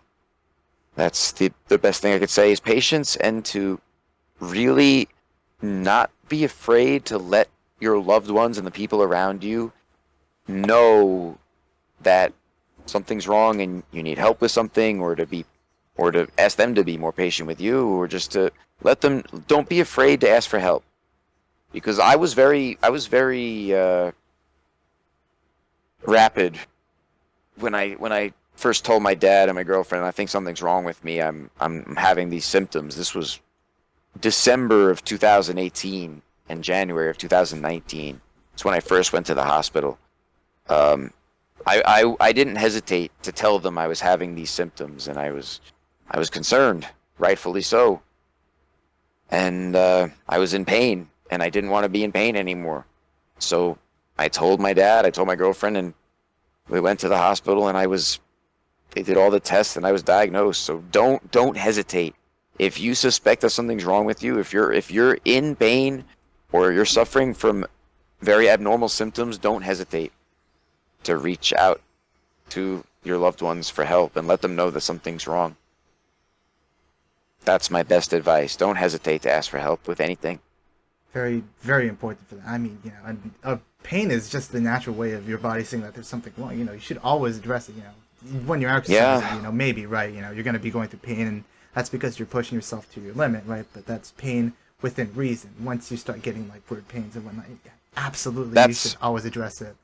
that's consensual. That's a situation where you anticipate it and you could stop at any time. Right. But when you suffer from any sort of, whether it's an autoimmune disease or any sort of cancer, nobody asks for that. Nobody wants that. It just happens, and you have to find ways to deal with it. Yeah, no, and again, it's, I can't even, again, just wrap my head around the concept of having to live with this for, even a day, right? Much less, like, how many years has it been now? Since I was diagnosed, it's been over 2 years. That Two is, years and 3 months, or 2 years and 4 months, just about. that is 600 days more than I would ever want to live with it, and anyone probably would ever want to live with it. Yeah, it's kind of weird, and I think I remember you're gonna ask this is how do I don't really picture myself having a fully normal future. I'm trying to internalize the fact that I'm not gonna return to normal. I'm not gonna be able to eat what I want and go to the bathroom the way I want or sleep the way I want again. It's just I still struggle with that idea. Like I don't want to be like this. I don't want to feel those feelings, but I have to find ways to adapt. But it's just but I'd be lying to you if I said that it's always happy or that it's it's there's no good way to really have a positive attitude about this. It's some things in life are just bad and you have to go through it and it's just not good. And you don't have to lie and say, "Oh, things are going to get better," or "Oh, things are, you know, this it's okay to admit when something is bad and it's making you feel bad. It's some things are just objectively undesirable Yeah, and no. there's nothing you could do about it. And I've been told this a lot by other people, and it's not even just about these sort of situations, right? It's accepting the fact that sometimes things aren't going to get better, but that's fine. Life will go on, and if you have a desire to live, then you'll learn to go on with it, right? Whether or not you like it, Yeah, which find sucks. some ways to adapt, you know. Yeah, It might not you might not have the same capacity or capabilities or comfort as you did before, but find some ways to change and roll with the punches. But it's I wouldn't be telling the truth if I said, "Oh, I'm just as healthy as I was before. Oh, I feel just as strong as I did before," because that's not true. I don't feel as healthy as I did before, and I don't feel as strong as I did before. Maybe in some ways, mentally and emotionally, I feel stronger. In some ways, not in all ways, but physically, definitely not. And it may take many more years before I feel really fully comfortable to start going out and doing things again. Like last summer, I was doing a bit better because I was able to ride my bike a bit. It's an e-bike, so I charge the battery, and every time I get tired, I could just twist the throttle and go. Because I just don't have the same capabilities as I did before. I just don't. And I don't know if I will again to the extent that I did before. Because when I was in high school, even, this is another reason why I play King too. When I was in high school, I was on the wrestling team. I wasn't very good at it, but I enjoyed the workout. I enjoyed it for its, the challenge of it, I guess you could say. And it did always feel good to win. But I also was on the school sailing team because on Long Island, there are many areas that are close to the shore, and my high school was very close to the seaside. So we had a sailing team, and I was actually captain of the sailing team for at least 1 year. And but that required a lot of physical exertion. It was a sport. It was considered athletic, and it was athletic. There's a lot of work going into, pulling lines and making sure all the rigging is correct and raising the sails. That takes a lot out of you. But I don't know. Not right now. As of this very day, I can't do things like that anymore. I just can't. And that's why I said before I miss snowboarding. But I'm underweight as well on the BMI chart. I'm about a point shy of being within normal range, but I'm underweight. Like I said, most Americans struggle with the opposite, where they're overweight or obese on the BMI chart. I'm underweight, and I'm just not as strong as them. And that's the thing. I'm not trying to complain about it or ask for anybody to look down on me or to pity me. I'm just telling you the reality that some things are just undesirable. Some things are just not good. But like I said, you have to find some ways to adapt. Right. And speaking of adaptation, though, perhaps I know there's very, very bad days for you from having talked to you a lot, right? But on the really, really bad days, is there some sort of secret methodology you have, like a mantra or like, sort of just a focus exercise that helps you in those times of troubles and, maybe could help the audience?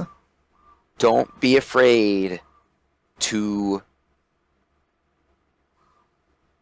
tell your loved ones or the people who you have something, some sort of responsibility towards or regarding. Don't be afraid to tell them that you can't do it, that you're just not feeling up to it. Don't be afraid to decline events. Don't be afraid to say no. You have to prioritize feeling better. Not to make it sound like an ultimatum, but if they care about you, they will understand, and they'll help you, and they'll work with you, and they'll hopefully support you. Even if it's not right away, right? People eventually come around. Yes. Yeah, but just don't be afraid to speak up when you feel like you need time, or you feel like something's wrong, or you cannot meet an obligation, or you have to abdicate some sort of duty, or if you can't fulfill a responsibility. Don't be afraid to say, listen, I simply can't right now. Yeah, it's very important to know where your limits are. If you try to push yourself too much, and this isn't just with, this is just with anything, right? And I speak from experience with this too, right? You push yourself too hard and you keep on trying and trying and trying. Even if you don't feel it, it will wear away at you mentally, physically, emotionally. It just chips away at you. And then if you keep on throwing yourself at the wall without taking the proper break, and you think, I have to do this for X or Y reason, and you don't give yourself the space you need to breathe, you're just basically killing your own emotion. You're killing your own mental. You're just damaging yourself beyond repair for a reasonable amount of time. It's important to just be saying, this is where my limit is, right? This is where I'm going to have to call it. And if I can't, then, I can't. That's just how it is. Maybe later in the future I might be able to, but where I am now, this is where it is. And it's not a sign of weakness. It's a sign of strength, knowing that this is where you are, right? And acknowledging that this is your weakness right now. Perhaps, this is maybe like where my mental is, but then improving it as time goes along, or maybe, saying that this is the ultimatum, right? And maybe trying a few things, and then if it doesn't work out, then just having the strength to call it quits. Yeah, and I think that by knowing your true limits, that helps you to improve in anything more effectively and more efficiently. if you can know what that limit is, that means you have something to aspire towards and to work for. It's important to identify your limits, because then, you know when you're improving, you know when you're getting closer to that limit. I like it. Yeah, no, very, very important, I think, and it's something that I have to work on. I think we all have to work on that, right? Life is a journey, and we are never perfect, but we can always try to just get better as we go along. No Yeah. one's going to be there. People will look like they're there, and there are some people that maybe aren't, some people who look like it, but really aren't there, right? The only difference between them and us is whether, the level of which we can usually accept where we're at, right? Yeah. And that's different for everybody. And that's certainly different for depending on what stage in your life you're in. Like I was a much different person mentally just 5 years ago compared to today. I was in a much different place. And like I said, I was a much angrier person, and I was a much, I guess, colder in the sense where other people's feelings just weren't as important to me. I didn't value other people's emotions enough back then. But now I realize that everybody is so vulnerable. Right, and at the end of the day, we're all the same race, right? We're all the same humanity, all together as one. We should Yeah. cherish each other, because really, at the end of the day, we're all, sure, we're maybe different in certain aspects, but we're really all just the same flesh puppets on the same earth, right? We're fragile as hell. Yeah. Why not cherish our fragility and try to turn that into our own strength, rather than trying to break others down? Yeah. And don't get me wrong, everybody has times when they lose their temper or get angry at something, get frustrated at something. And like I said before, it's okay to admit when something is making you feel bad, or when something's bothering you or making you angry or frustrating you. It's okay to accept that and say, wow, this is pissing me off, or, well, this is really bothering me. Like, what is going on here? It's nothing bad to acknowledge and admit that. I don't think it's smart or healthy to suppress those emotions. I think it's healthier to acknowledge those feelings and find ways to resolve them instead of pretending that those feelings aren't there. Because not everybody, but so many people come into my channel and say, oh, Chenzo, you're playing Tekken, but you're so chilled out. Like, how are you not angry at the game? I say, listen, I get angry just like everybody else does. And not just in Tekken, but just in life. Everybody is sad sometimes. Everybody's angry sometimes. It's just that I've developed certain personal methods of making sure that I don't make bad or worse decisions based solely on that anger more often. Right. Well, I think on that note, that's probably about a good stopping place for that segment. We are currently 3/11ths of the way, or no, 3/10ths of the way through the interview. How are you on the Damn. bathroom, Chenzo? I'm good for now. All right. Well, if that's the case, then I think we can continue. So, I know that was a bit of a heavy topic, but we're going to go into something a bit lighter. Not fully Tekken related, but Chenzo here, of course, has had a life outside of Tekken very, very, very long before a lot of this happened. And if you wouldn't mind giving us a little bit of a breakdown of what sort of competitive games you played, what your first was, and what really got you into playing games more seriously. Mm-hmm. The first game that I really started to take seriously from a competitive point of view, multiplayer point of view, is Counter-Strike.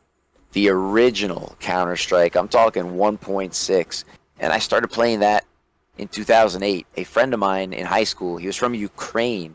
He was the one who introduced Counter-Strike to me on PC.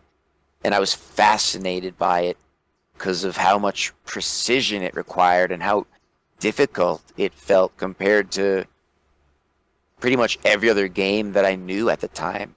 Counter-Strike was hard, but I enjoyed it so much that I just decided to, keep trying my best to get better at it. And so I would play online all the time when I could. Throughout college, I was known for that. I was the Counter-Strike guy. I mean, we used to play Tekken with each other in college too, just offline. I had no idea what I was doing in Tekken at the time, but we would just have fun with that. But I was playing Counter-Strike, and I was getting pretty serious about it. You know, I never played on any professional teams, anything like that, but I would join people's teams and play scrimmages and stuff with other teams and stuff. And then when CS:GO launched ranked mode, it took me a few years, but I made it to the highest rank in Counter-Strike Global Offensive. That's how good I felt about that game, because I was just always having fun and just trying to learn from my mistakes, I guess, and just try to keep getting better. That was my first experience of that. I played a little bit of ranked in other games like League of Legends, but I didn't really enjoy it as much. I enjoyed season 1 of League of Legends, but then I didn't enjoy it. I was mainly a first-person shooter player before this, and I also played a game that existed on Steam for a few years called Ghost in the Shell. It was the standalone complex First Assault. That's what it was called. And that was the first time playing a competitive shooter where I felt like I was becoming more involved with a community. And I got to know the developers, actually, and they actually had me fly in to Los Angeles from New York to test out new beta features. And that video is actually on my YouTube if you want to see me playing Ghost in the Shell at the Nexon headquarters in Los Angeles. This was all the way back in 2016. You could see how short my hair was back then. Yeah, no, without your hair, it was a little hard to recognize you. I will not lie. I was like, is that Chenzho? Oh, let me get a lozenge. But yeah, you could see me playing that back then. But I was a first-person shooter player for over a decade, since 2008. That's when I really started. And I believe there was one other thing you did forget to mention, actually, a PUBG as well. Oh, yeah. PlayerUnknown's Battlegrounds was a big deal in terms of first-person shooter. I had so much fun in that Battle Royale style. That was my first Battle Royale gaming experience. And it was just so unique and so different from what I was used to at the time. And that was another game I was pretty successful in, because there were a few months when I would make it into the top 100 players in the North American region.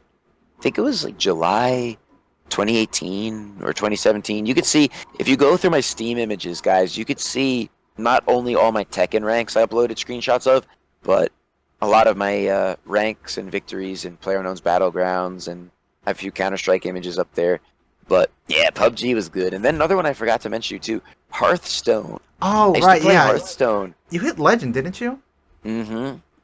Right, yeah. In 2016, with Secret Paladin as my deck. That was the gimmick at the time, was Secret Paladin, but still, nonetheless, I did hit Legend rank in Hearthstone. I mean, as long as you're not playing Aggro Pirate, then we're good. No, I didn't. I never did that, but I did do Paladin. Yeah, I mean, I respect Paladin. Aggro Pirate, no. Mm-hmm. Any of you Aggro Pirates, get out of my room. No, you're not allowed in here. But yeah, it was good. But yeah, I played a lot of games competitively, especially in the ranked modes before Tekken. Like I just, like I said, over the past 12 or 13 years, I just became so fascinated and so immersed in multiplayer online competitive gaming, because there's just something so satisfying about proving my own skills and my own abilities against another human being. And especially when you emerge victorious, it's so satisfying. I don't know if there's really anything else I have to say. It's just, that is one of my favorite feelings in life, is not only, winning in those games and doing well, but feeling myself getting better and feeling myself becoming stronger, and noticing when I do something differently that's an improvement, noticing when I'm changing things for the better, and actually, reaping the benefits of that, I think, is one of the most satisfying things in life. And I know you mentioned that you really got involved within the Ghost in the Shell community. I'm very interested to sort of hear what your take is on how that is very different, or maybe not different at all, from the Tekken community. I'm glad you asked. First of all, I would say that the Ghost of the Shell community was tightly knit also, because at any given time there were only a few thousand people on playing at any given time. They unfortunately canceled this game uh, about 3 years ago, so it no longer exists.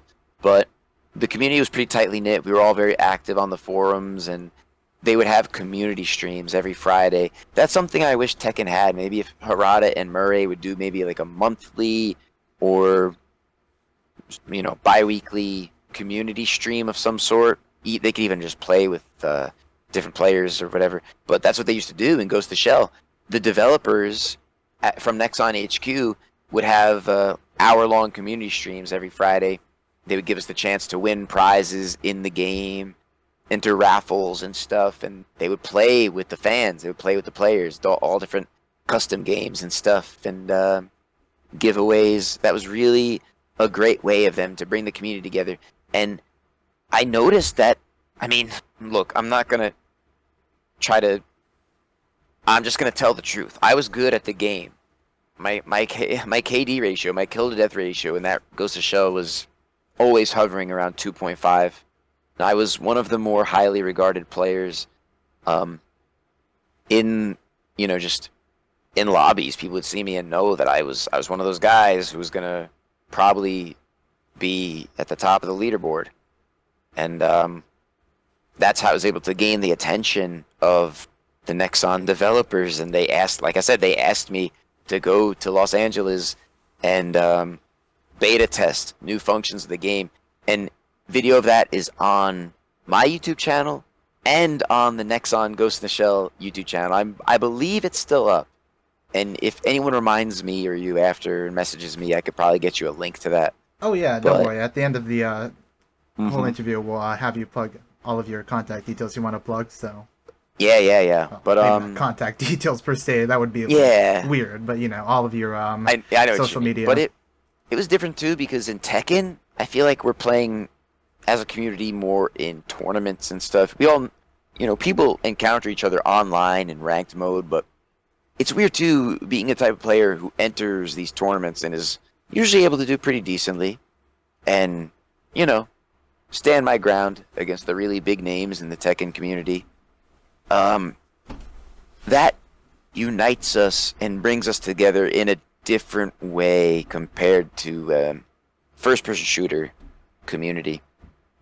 Especially when it's a one-on-one sport like this. It's different, but it's cool because everyone plays different characters, everyone has different personality, and get to know each other on here. It's very interesting. That's why I said before, I'm very, very excited to finally attend an in-person event competitively and meet everybody. It's going to be cool.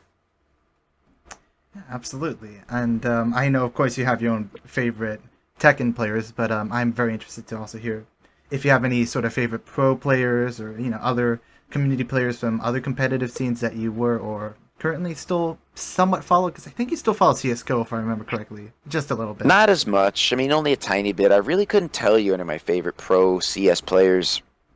I didn't really follow the competitive scene as much back then. Looking back, if I did, I would have became an even better player, and I would have became better more quickly had I followed the competitive scene with better attention.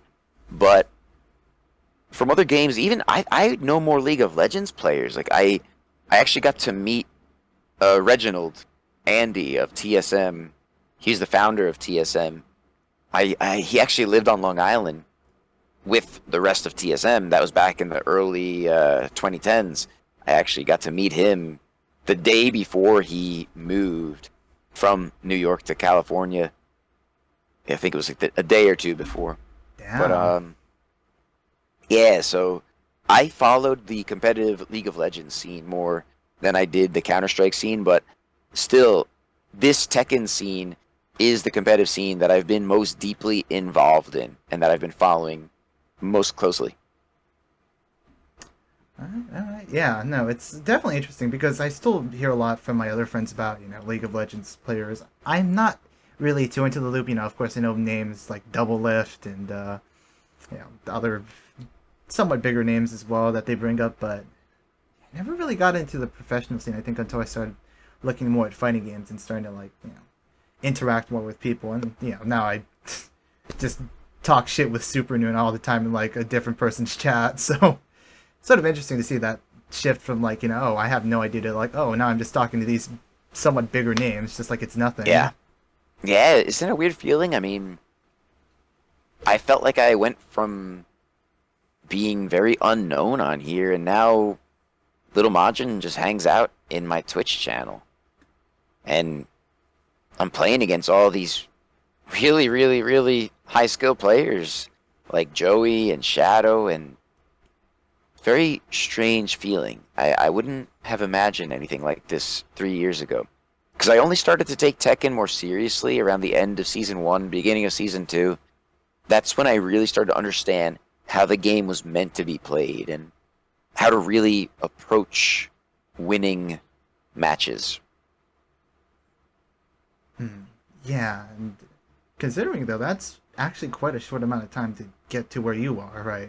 For me, I'm like a year one Tekken player, and I'm still like somewhere in the middle, and I have a lot to work on with fundamentals. Which We all do. We all do. But you have to. This is one of those things, like I was saying before, you have to be so patient. This game takes a lot of time to get into, and still, there's so much that I need to get better at. There's so much that I need to improve in. And I think that it's very important to always keep yourself in check like that and make sure you're able to admit to yourself, like, wow, I need to get better at this, this, and this, and then this. I mean, you have to. You have to be able to identify. You have to detect and analyze your flaws, find ways to fix them or to work around them. do you think that maybe perhaps one of the most fascinating aspects, and this is just an educated guess from having talked to you a lot, that one of the most fascinating aspects about this competitive scene, right? Not just with Tekken but with other games, is the lack of like the upper echelon of skill ceilings, and especially with Tekken, right? How it's like chess, right? You can never I be love too that. good. Yeah, I love that about Tekken, that there's always something that you could be doing better. Always. There's no perfect. That's same thing with a lot of these other, a lot of the other competitive games I mentioned. There's really no skill ceiling. And that's what's amazing about it from the human point of view. I mean, you could program an AI to play Tekken perfectly, but no human being right now can do that. Yeah, They can't play like that, is what I mean. I mean, it's crazy, right? You've seen like, was it Elon Musk who created the Dota bots, who just played games over and over and over, and essentially figured out through just inting, just completely inting, this is where you could like put in the most risk, right? And you see it with like the TOS, or the Tekken bots, right? They make such disgustingly weird plays that work out just because they've literally ran down so many situations, right? They know exactly in this one, you can get away with like doing this completely whack ass move against this bot, right? Yeah, I mean, but still, I mean, I guess we could just try to approach that place of trying to play more technically perfect. I mean, I feel that way because I used to be very poor at blocking lows, for example, but I practiced it. I improved it. I got better at it. And now a lot of players know me for my ability to defend low.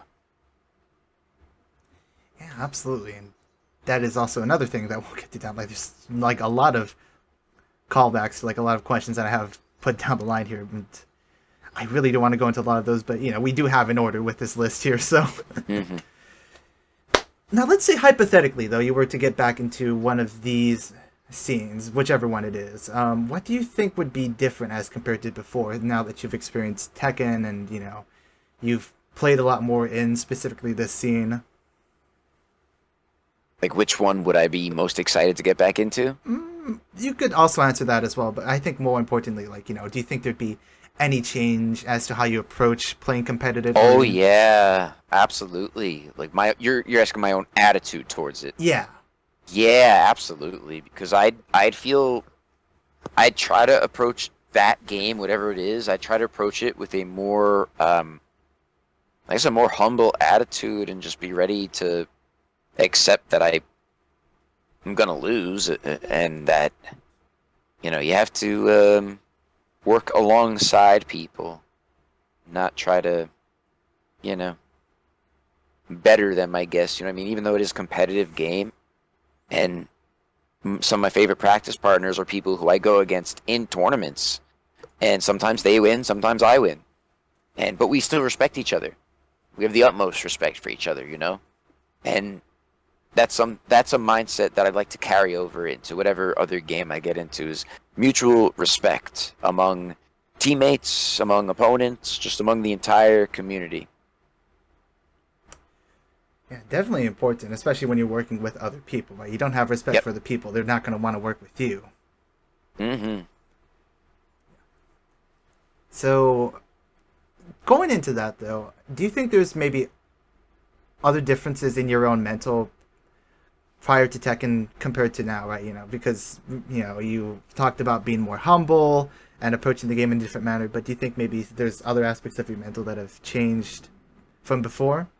Yes, yes, because now I feel, because this is a one versus one game, I have no real team to rely on or to blame when things go wrong.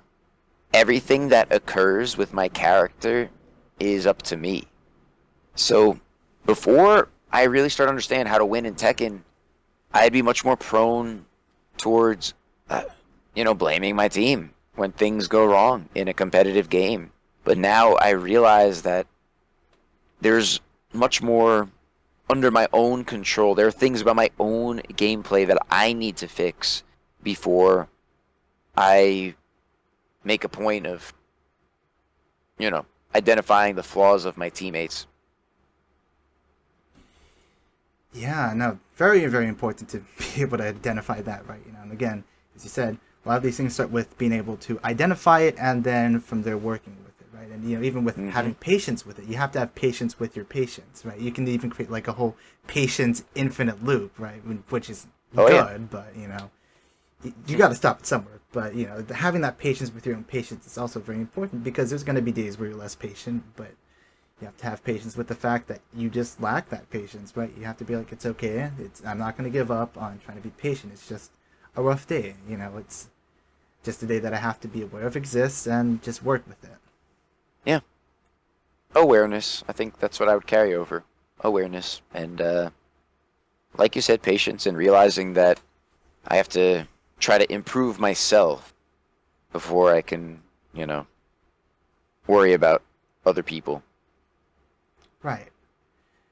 And let's see. I think we only have a few more before we go on to the dedicated Tekken section, which I know a lot of you are excited for, and this Yeah. is the main meat that we came here for. And I'll tell you what, when we get to that point, let us take the 5 minute break. 5 minute break sounds good. But just a few more before we go on to that. Let's see. I'm not sure because you said you didn't follow these scenes as heavily as you did with Tekken, but are there any perhaps very clutch or hype moments you remember from competition or just from watching the stream or something like that that you'd like to share with the audience? Um, I mean, from my other games, what's funny? You guys can actually go back in my Twitch and go through my old highlights and see me playing Ghost of Shell.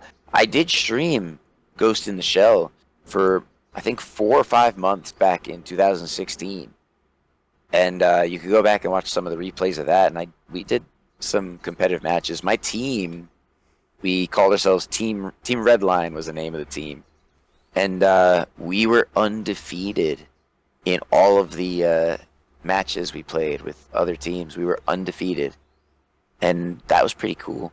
Then I'll never forget my first time winning in PUBG, PlayerUnknown's Battlegrounds. That was very, very satisfying because I lost in that game so many times before I understood what I was supposed to do.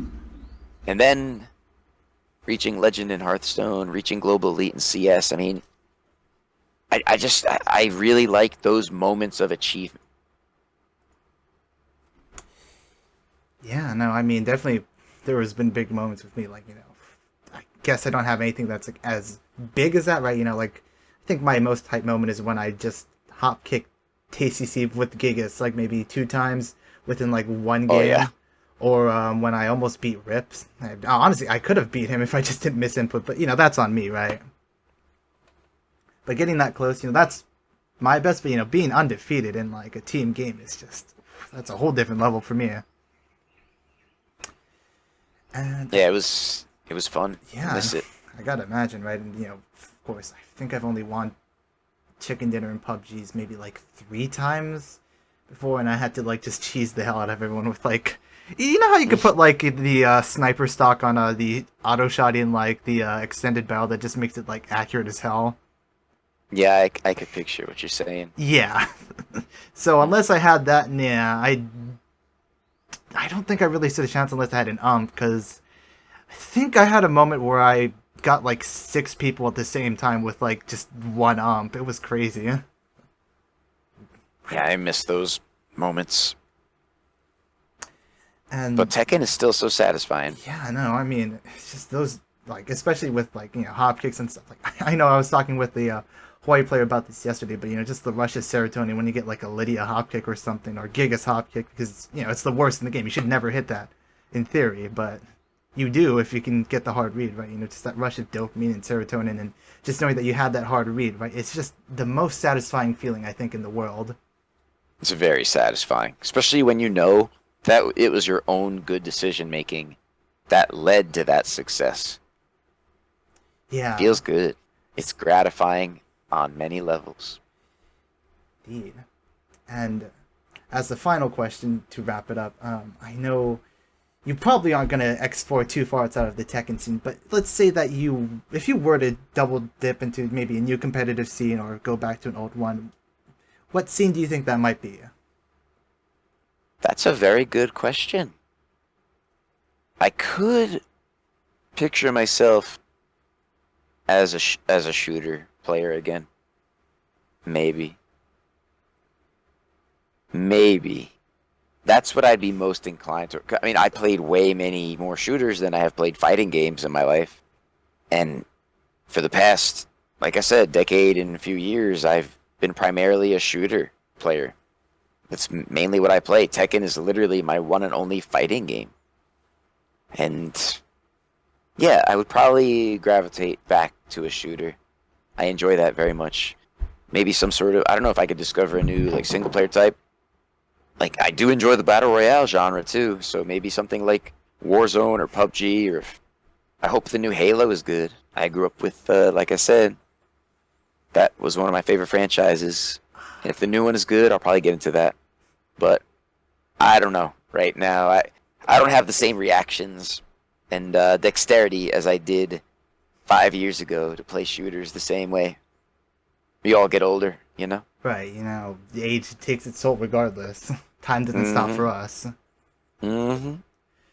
So, I'm not going to lie, I was sort of slightly hoping you might answer Guilty Gear, especially since they're having the ICFC for Guilty Gear on Thursdays now, so... Really? Alright, I didn't know that. Maybe. I don't know. I'd have to really think about getting into another fighting game. The way my mind works, I just prefer to have one character's moveset from one game to worry about, and that's it. Yeah, I mean, I can definitely respect that, considering how complicated Guilty Gear is, like... I've played a few games with people from the Hawaii server. I've played a lot back when Zerd Revelator was out, and it is a very, very complicated game. Not just executionally, but like I think beyond like, because Street Fighter has its own sense of like fundamentals and whatnot, but I feel like with Guilty Gear, there's just so many different options, and the way that it works is so different. But that's part of what makes it more interesting to me than personally, the new Street Fighter and whatnot. Although, Yeah, I know what you mean. I mean, I can't lie, Third Strike is still honestly one of my most favorite fighting games, probably top 5 for me, honestly. Alright, so now to get into the main meat. So we're going to be starting off talking about Tekken in general with Chenzho, and there is a lot of content with this. Then we move on to talking about his activities as a streamer and his experience hitting partner as well, since that happened about a month ago. I think it's just about a month, actually, right? Yeah, tomorrow will be a month. Oh. Yeah, I was like, it's either today or tomorrow. I do distinctly remember it being within this range. Yeah. And then finally, we will finish off with talking about commentary in tournaments. So with that out of the way, let's get right to the meat. So we talked a little bit about how you decided to become a king main, right? You know, you love a lot of the moves and whatnot, but as a king main, first and foremost, what would you say your most and least favorite matchups are? Well, let me tell you my least favorite ones first. I don't like playing against the smaller and more evasive characters whatsoever. I don't like playing against Zhao Yu. I don't like playing against Safina. I don't like playing against Feng. I don't really like playing against Nina. And besides that, I'm okay. I mean, there are many others that I still dislike, but are not that bad. It's really the smaller ones and the evasive ones that I really dislike. But my favorite character in the game to go against, this is way better, is Yoshimitsu. I love playing against Yoshimitsu. It's very interesting and very fun to me. I think it's the most interesting matchup in the game. It's just fun. King versus Yoshi. It just makes me feel good. And he's just such a unique character. I feel like in another life, I could have been a Yoshimitsu main too. Yeah. But I love going against people who main him. And I love going against just that character. It's fun. I also really enjoy playing against Brian usually, but mainly Yoshimitsu is my favorite. Yeah, no, just the different ways you can play Yoshi, especially once you watch iMusician, right? In fact, funny enough, I was watching a video with a friend at like 3 in the morning about, you know, iMusician. There was a, I think it was a tournament where you had iMusician and Ulsan playing against a bunch of different players like Cherryberry Mango, Ni, etc., right? Hmm. And there was like an analysis video on like the way he played, and just the text on it was, and it was all in Korean, right? It was just super fast and super long, and it's just insane to see someone try to go through the whole thought process of how iMusician plays Yoshi. Yeah, it's something else. Now, out of all the players that you've played with, do you have any favorite and very influential practice partners, and maybe some interesting stories about how maybe you met some of them or lessons you've learned from them? You know, maybe even legendary practice sets with them. Um, I'll say this, the first King player who really helped me learn more about the character in Tekken 7 was Mondo Savage. Have you seen him? Oh yeah, I've met him in I think it was the Equinox tournament where they had the large pool of characters where I had to play Chloe. He kicked my ass. Like, Yeah, he trashed me. he was the first King player to really help me learn about the character. And besides that, I've met most of my best practice partners in ranked and in tournaments themselves. Like lately, I've been playing a lot against B Baez in tournaments, Kaiser in tournaments, just to name two. And yeah, they become people I practice with all the time. Yeah, I mean, there's definitely a lot of players I've seen you playing with, you know, like Montel, right? You know, geez, like the name list just goes on and on and on and on. But it's really just amazing the sort of people you can meet when you actually put yourself out in the Tekken scene, right? Oh And yeah, it all just yeah, helps you and to get better. another Oh, sorry, go ahead. yeah. Oh no, I was gonna say another thing that helped bring us together is, well, yeah, the online tournaments every week from Ed and Tom, you know, Puppy Swarm and Trace Complete. That's Chicago Tekken and Boston Tekken. I think that really helped to bring people together because that's how I discovered players like you said, like Buffy and Montel, and we just meet people through these tournaments. And I feel like it's easier to meet and then create a more closely knit community in more local tournaments like that compared to something bigger like ICFC, you know? Yeah, you know, especially when you get to know the people right, or when you're in like proximity, then you have more of a base to actually share with them. Whereas, you know, in like, oh, sorry, blasted winds getting in my room. You know, like with Yeah, I saw ICFC. that. Yeah, I mean, it's hallway problems. I live in a place that's kind of breezy, so you know, curtains might blow. In fact, let me just tie them Yeah, up. do whatever you have to do. Better, yeah, I'll just stuff them in the window. Good enough. Problem solved. But yeah, where was I? Right. With ICFC, right, I meet, someone who's, all the way out in a different area, right? It's just like, well, I don't really share anything in common with them besides Tekken, and our time zones are different, so it's sort of hard to be able to play at the same time as them. So definitely having that more closely knit scene in a more local proximity is always a very good thing, because then you have people who play at a similar time that you do, right? Because most people Yes. have like a sort of similar work schedule or something like that. And even if they don't, right, at least you have that time zone. At least you have that locality, so you can, complain about, oh, how the piers smell like crap or something like that. I don't know. Right, and there's just less lag too, and that was a big deal before season 4. More so of a big deal, I should say. Yeah, I mean, season 3, yeah, our connection probably would have been unplayable, but now that season 4's come around, it actually plays really well. Yeah, overall, I feel better about the netcode this season and just the way we're able to. It seems like the range of connections has improved vastly. We could have entire nationwide events now this season, whereas that really would just not have been possible prior to season 4. And it's kind of weird to think about it because, yeah, I started playing in just more local tournaments. Special shout out. There was a tournament organizer from years ago named Zaryu. He used to run a tournament locally based here in the East Coast, and also Kick Punch Shoot 'em Up also did one around here. Those were the first 2 tournaments I started getting into. Then when things widened up, well, actually, I discovered Boston Tekken later on, then Shy Tech in season 4. Just, yeah, season 4 really opened it up to mostly all the country. Yeah. And along your journey, you've met quite a few pro players, but I'm, of course, very interested. And it's not even ones that you've just met, right? It could be ones that you've watched footage of, or, just ones you've heard about. Are there any pro players who have inspired you and encouraged you greatly on your path in Tekken? Yeah, well, I'll say, and I'm not even sure if he would consider himself a pro player, but the content creator who inspired me the most was the main man Sui.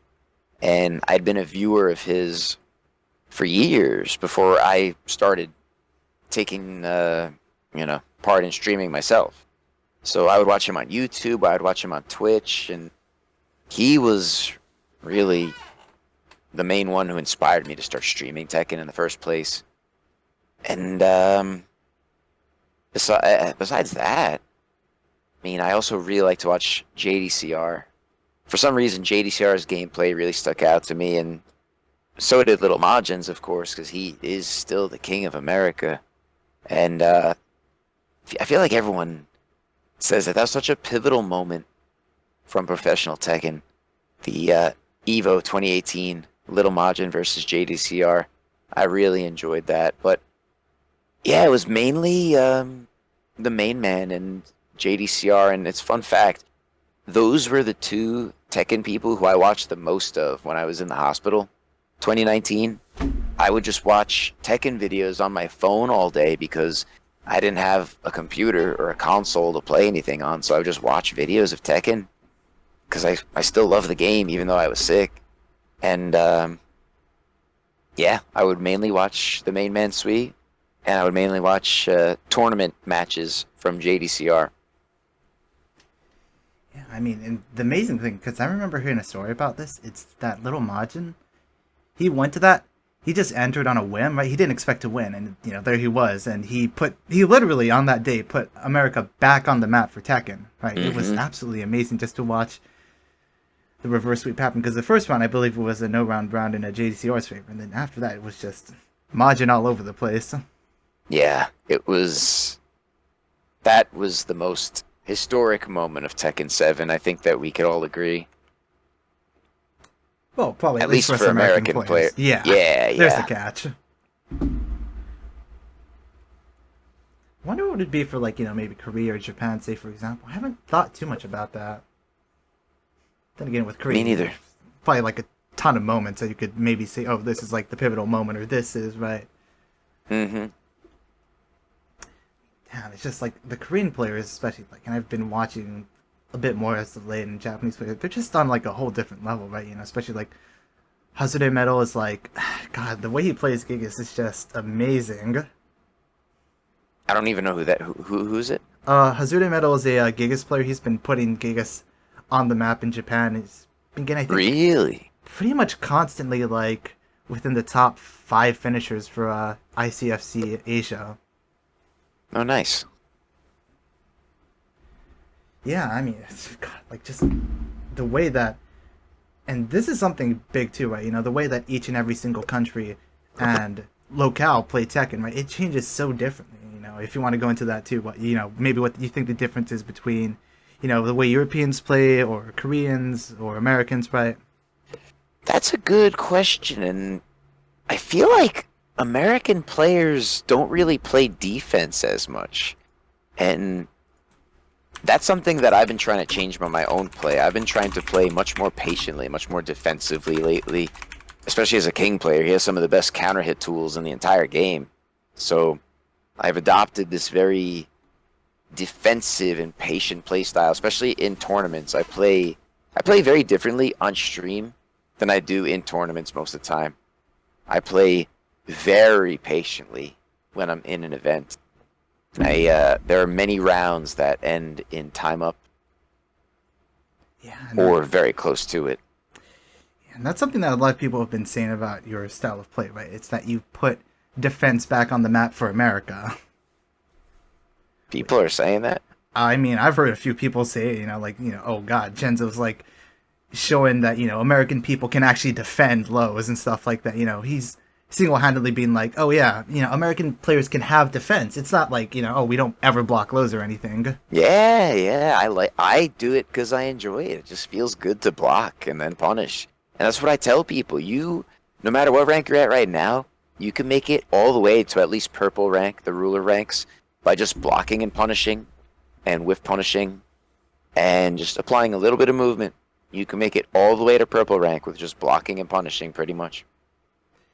Yeah, and that's just a really important skill, and you can never be too good at it, because even Joey Fury himself, he's known for being just extraordinary with pretty much every aspect of his play, but even he misses, like, you know, block punishments, right? No one's perfect. Everybody does. Yeah. Yeah. You know, of course he's going to do it more consistently than I do. I barely block punish right now because it's kind of trickled its way out of my system, but... No, it happens. I mean, it's something... It just like any skill, it requires time and effort and experience. You can get better at it. Anyone can get better at it. You just got to really work towards it. It's not easy. That is true. You know, with Tekken, it really is, again, a game of patience, not just in the game, but also out of the game and with your own mental. Yeah, big time. Speaking of patience, though, I think a lot of people are definitely interested to know what your main motivation is for aiming for Tekken God Prime, and really what kept you driven to go for that, and what gave you the patience to, you know, continue to play even when you kept on like bouncing in between ranks and whatnot. I guess because it was there, and that at the time in season 3, because I didn't get that far in ranked in season 1 or 2, but season 3, it felt like it was something that was within reach. And if you go back on my Steam, you could go through the images. I screenshotted every time I hit a ranked milestone, and I was hanging around, you know, the lower ranks above Emperor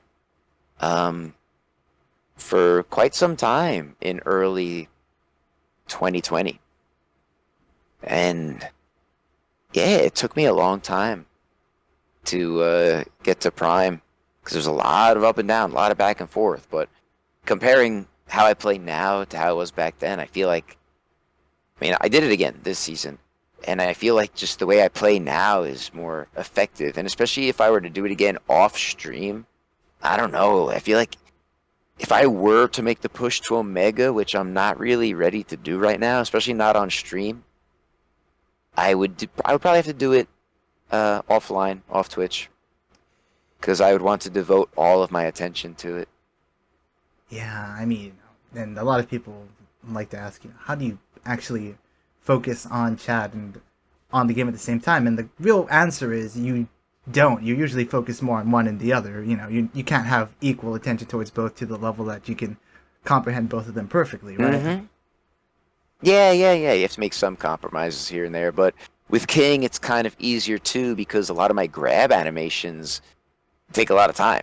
Like a giant swing, successful, that gives me a good 5 seconds to read chat and then respond to chat.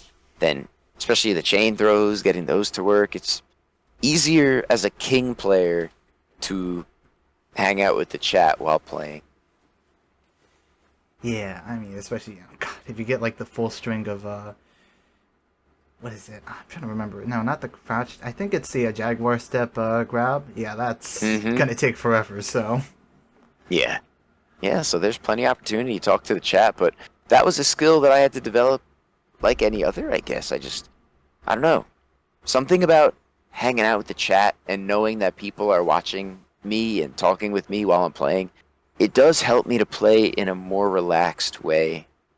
I feel more at ease. I feel less inclined to be frustrated or to be angry when I have the chat with me. It just makes me feel more relaxed. yeah, in a way Makes you me have. feel like, well, yeah, Oh yeah, yeah. and that's good because they keep you in check too. Right, Like I yeah, don't, they I police you, right? You can't just yeah, be like, yeah.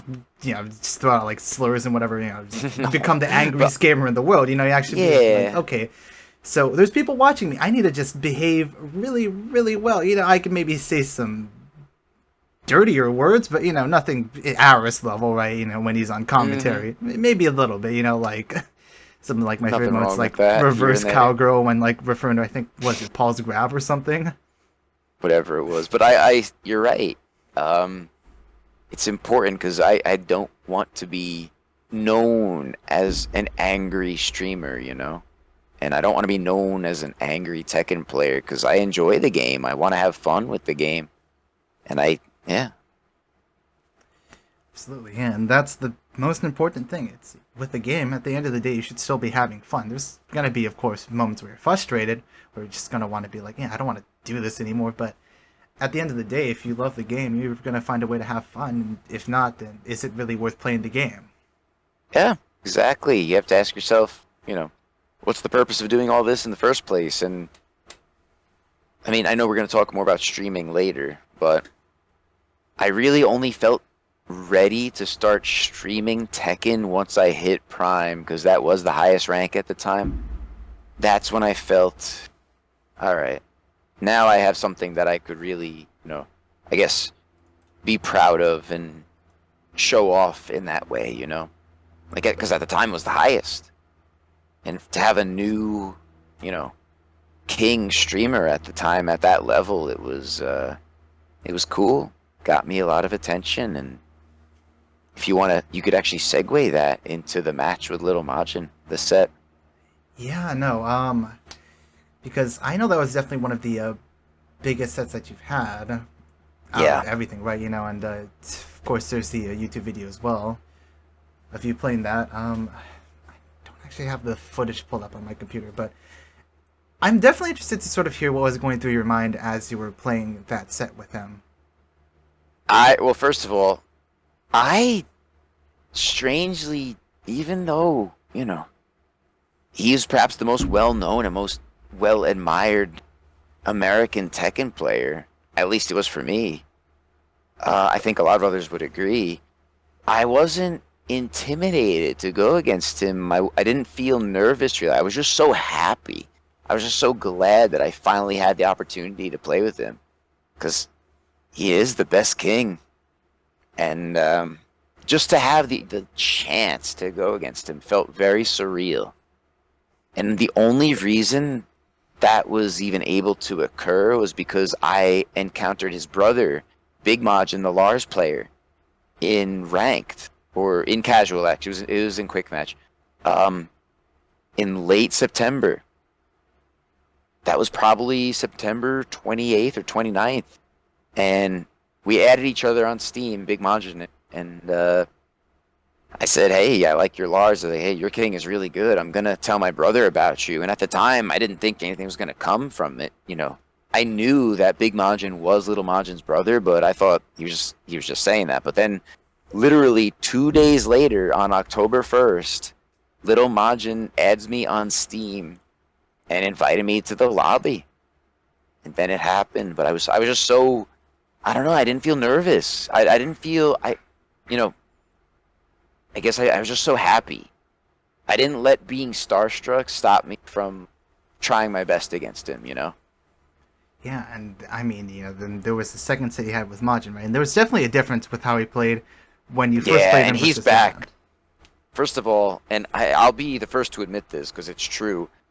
Back in October, I was playing against the, you know, the rustier version of Little Majin. He had not been really competing in tournaments. He had not really been playing a lot of Tekken online. He says he doesn't really like online Tekken. And like I said, I'll be the first to admit it. I played against the rustier version of Little Majin at the time. But still, I'm very glad that I was able to prove myself to him and to gain his respect in that regard, you know? Like, just to have the best King player in America know who I am, and now he's hanging out in my channel, that's very, very cool. It's very, very cool. Yeah, I mean, again, I know you talk time and again about how surreal it is, and I totally get it, right? It's sort of the same feeling when you're in my channel. At this point, right, I'm kind of used to it, right? Because we know each other on a pretty deep level at this point. So it's sort of just like, oh, Chenzho is just like a lot of other people. But I think the first time, and from there on, when you started to just stick around on my channel, talk with everyone, right, it really was a different experience for me because it's sort of like, wow, I'm getting acknowledged by a player who's just this high up in rank. And, here I am. I'm like, I think back when you first started to come and watch, I was like maybe yellow rank. And, I've made a lot of progress. I've come to red. Still a lot of things I have to improve, a lot of ways to go with my play, but Yeah, and I know that feeling, and to an extent, I still feel that feeling when I encounter other really successful and well-regarded players. Before I talk about the other pro players, though, I need to say one of my favorite sets also, I got to play against Video Game Donkey. Oh, On yeah, I was going to ask about that. Yeah, on the very final night of Season 3. That was one of the best days of Tekken I ever had. The very final night of Season 3, I got to play against Video Game Donkey for about 20 minutes, about a half hour, and there's some pretty funny clips of that. Are they that still are, up? I thought it got deleted, so... I highlighted it from my end, at least, but I did clip a few moments from his perspective. I hope they're still there. But yeah, that was very surreal because I had been watching Donkey for over a decade as well. When he first started making League of Legends videos, that's how I discovered him, and he's another figure in gaming who's just so well regarded and well known. And I gained a lot of really nice followers from that night against Donkey. People who came from his channel to just check me out on a whim because I have twitch.tv/Chenzo as my in-game name. Yeah. That's a tip for all of you, by the way. If you're looking to stream Tekken, I highly recommend you put your Twitch handle as your Steam username. Really helps people to find your channel.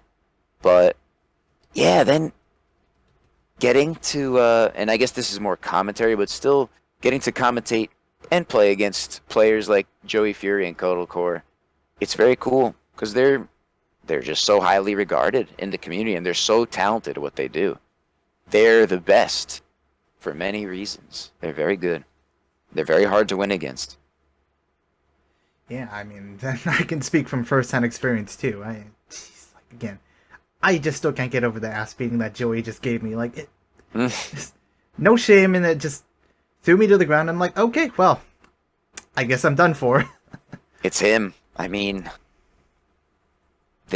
these are the best players in the country, and it is cool to be, closer to them. I guess you could say. You know what I mean? Yeah. Because I was actually discussing this with Kaiser the other night. How we're used to being in the God ranks. Like this is normal to us. This is our normal. So it's harder for us to picture things from the perspective of a newer player or someone who's in the green or the yellow or the brown or the red ranks. It's just harder for us to view things from that perspective. But I remember what it was like being back there. I remember being a newer player, so that's why I try to encourage people to play more patiently and to really focus on their fundamentals, focus on their defense, focus on learning the frames and just trying to block and punish. I think that's very important. On that note, though, I do want to actually ask you what you think the most effective way of improving at the game is, and maybe take us through different steps which you think help people at different levels, right? Because there's, of course, a lot of things that you have to learn, right? Block punishing and trying to figure out how to create like the response of being able to jab check and taking your turn back, et cetera, et cetera. The list goes on and on and on, right? And it's very daunting, I think, to a lot of players who don't understand that, and I think we've both seen that frustration manifest in a lot of different ways for a lot of different players. But do you maybe have like a short sort of, I guess, guide at with this rank, sort of focus on this, or this is a good way to improve overall? Yeah. Sort of One, and this is not something for everybody, but if you can do this, then I do believe it's helpful. I think it's useful to verbalize your mistakes. That's why when I'm streaming, I always try to point out what I could have done better. It's like, oh, I could have launched that, or oh, I should have blocked, or like, oh, I could have done a stronger punish. Like it helps me to improve when I verbalize my mistakes, because that means that I'm identifying them, I'm acknowledging them, and it just mentally conditions me to, makes me more aware of a problem or something that needs to be improved. And if I'm more aware of something that needs to be improved, then there's a greater chance that I'll get around to improving it. I think that's important. And watching your own replays really helps too. And just being aware of what to improve, just knowing how to win rounds and how to win matches. It's important, and it's you could say it as simply as, your HP must remain above 1 and your opponent's HP must be depleted from the full 175. Or you must have more HP after the timer runs out. It's really that simple, but it's making sure that happens is not easy. right, learning how to use that resource effectively. It's like money, right? Theoretically speaking, to live means just having enough money, but actually having enough money is a hella struggle in itself, right? It's not as easy as it sounds. Yeah, it's a resource, and you have to do things with it. I think that's important. Absolutely. And going on that too, this is actually a very interesting question I got from one of the Hawaii players, Spoon. I had to rephrase a little bit because the term he used was le monkey. So when did you realize that, just throwing out things and mashing, just basically spamming other things wasn't really the way to go for getting to a higher level? And more importantly, when did you realize that, using sort of that ideology of throwing things out in a controlled manner in the right situations could actually net you a lot? I would say that was when I started playing in those tournaments that I mentioned before, from Zaryu and Kick Punch Shoot 'em Up, playing against people who would win against me in these brackets, and I asked myself, what am I doing incorrectly? What am I doing that is allowing them to win against me? And it sounds overly simple when I phrase it like that, but that's really what it was. When I started to really understand what they were doing that was working against me, and a lot of times they were blocking things that I was attempting to do that were unsafe, or they were using setups on me that I was unfamiliar with, and a lot of it were things that I just had to learn and correct with experience. But playing against stronger players in tournaments and in ranked mode really, that's what really proved it to me.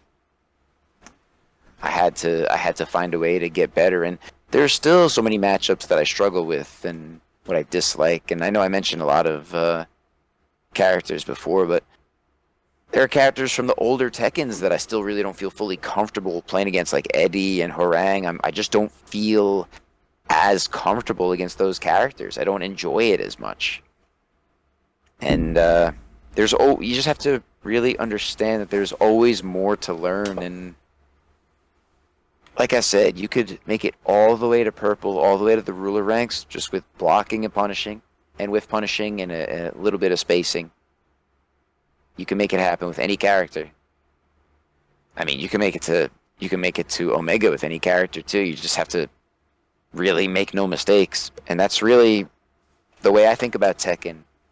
Is the best players in the world, the best Tekken players, are the ones who make the fewest mistakes themselves, and they're the ones who are the best at capitalizing on their opponent's mistakes. And they're the best at prediction. I think that's what it comes down to. Would you say that would perhaps be the most critical lesson you learned when improving at Tekken, or maybe there's a different critical lesson as well that we haven't covered yet? I think that's really it. It's just really about minimizing mistakes and trying to make as few errors as possible. When I realized that that was the mindset required to improve at this game, that's when I really started to feel myself getting better and noticing that I was getting better and realizing that I could win against a lot of people. Yeah, and I mean, it really is simple at its core, right? And honestly, Tekken is a game, and this is interesting because someone phrased it to me this way: when you play Tekken, you shouldn't be thinking as much, right? A lot of it should just be, response, right? And not like, trying to go that deep into it. But it's amazing to what extent you can actually create responses for, right? Joey Fury, for example, like we mentioned, or at least a lot of people mentioned that he's a master at sort of understanding about how you think and knowing how to respond to how you think, right? Just the level that it can go to. It's so amazing, but really at the core, it's that simple. Yeah. And amazingly so.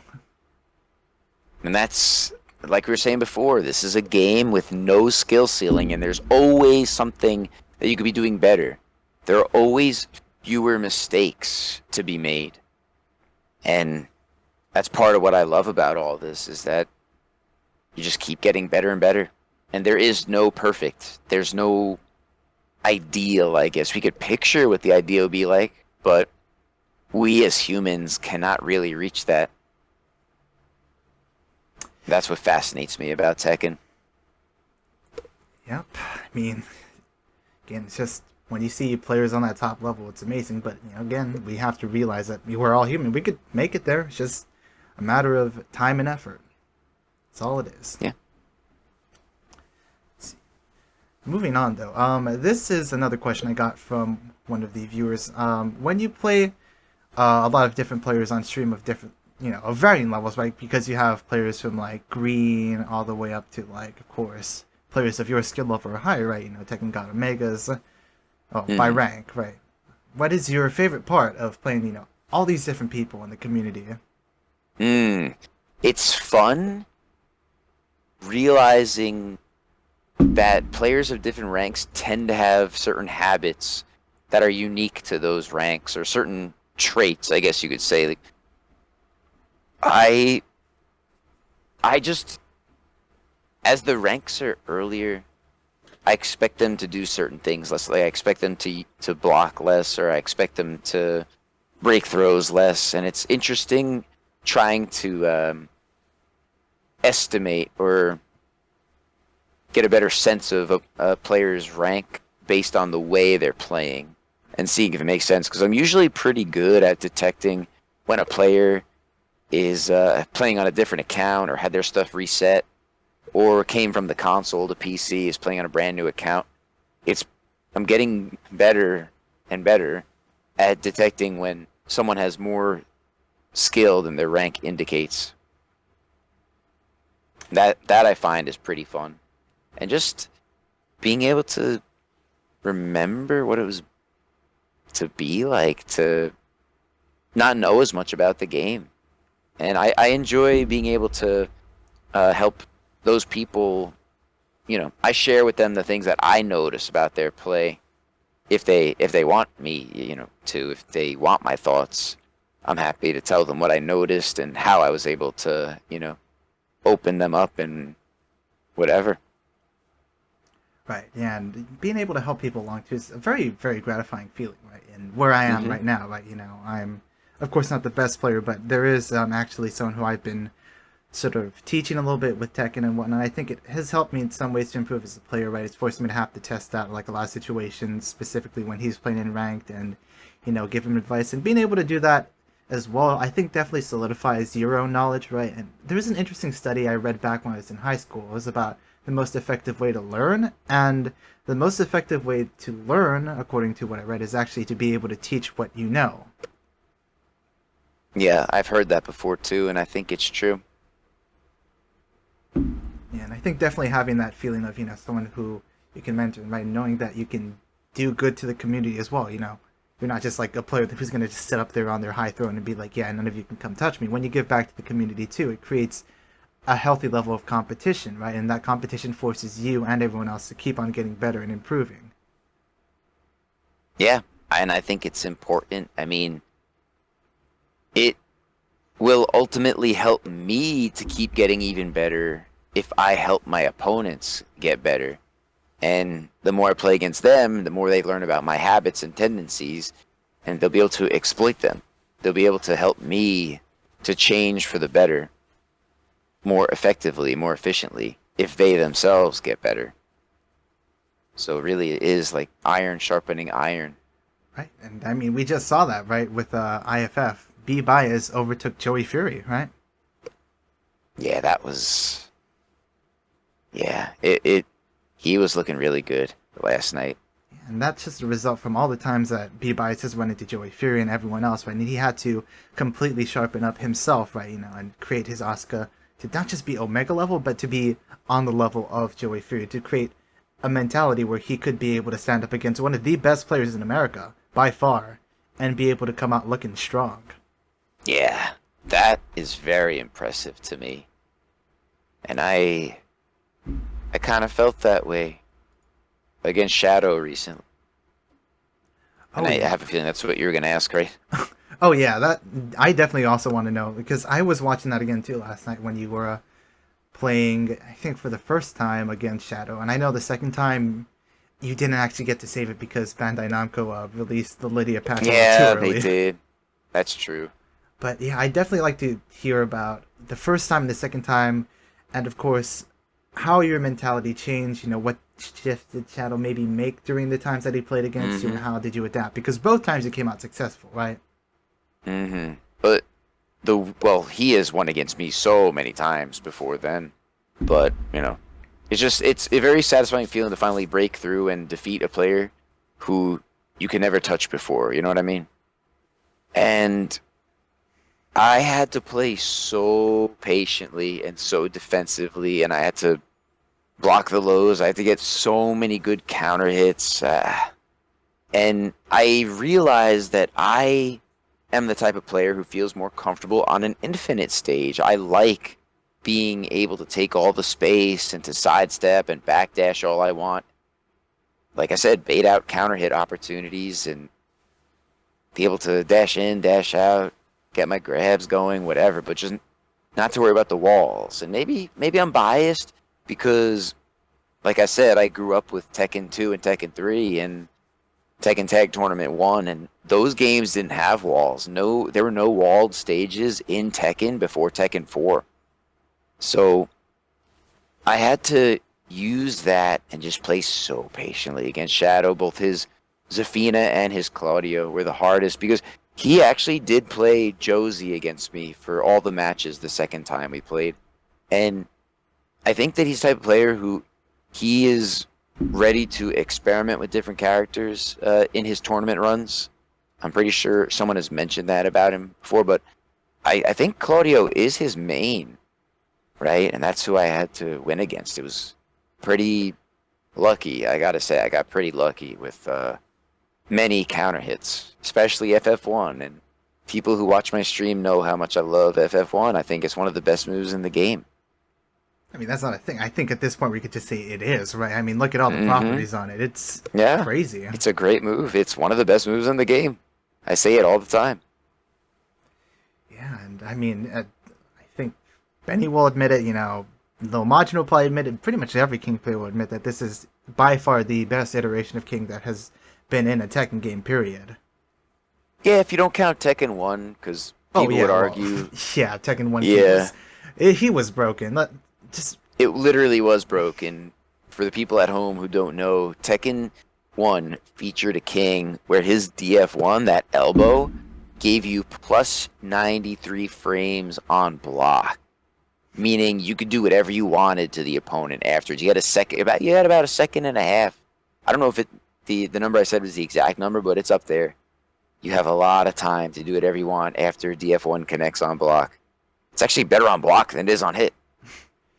yeah. I mean, reminds me of the Sailor Moon fighting game, except it's just one move there. Sailor Moon fighting game is legit just like everything is broken. Like chip damage does more than regular damage sometimes with certain characters. It's Yeah. crazy.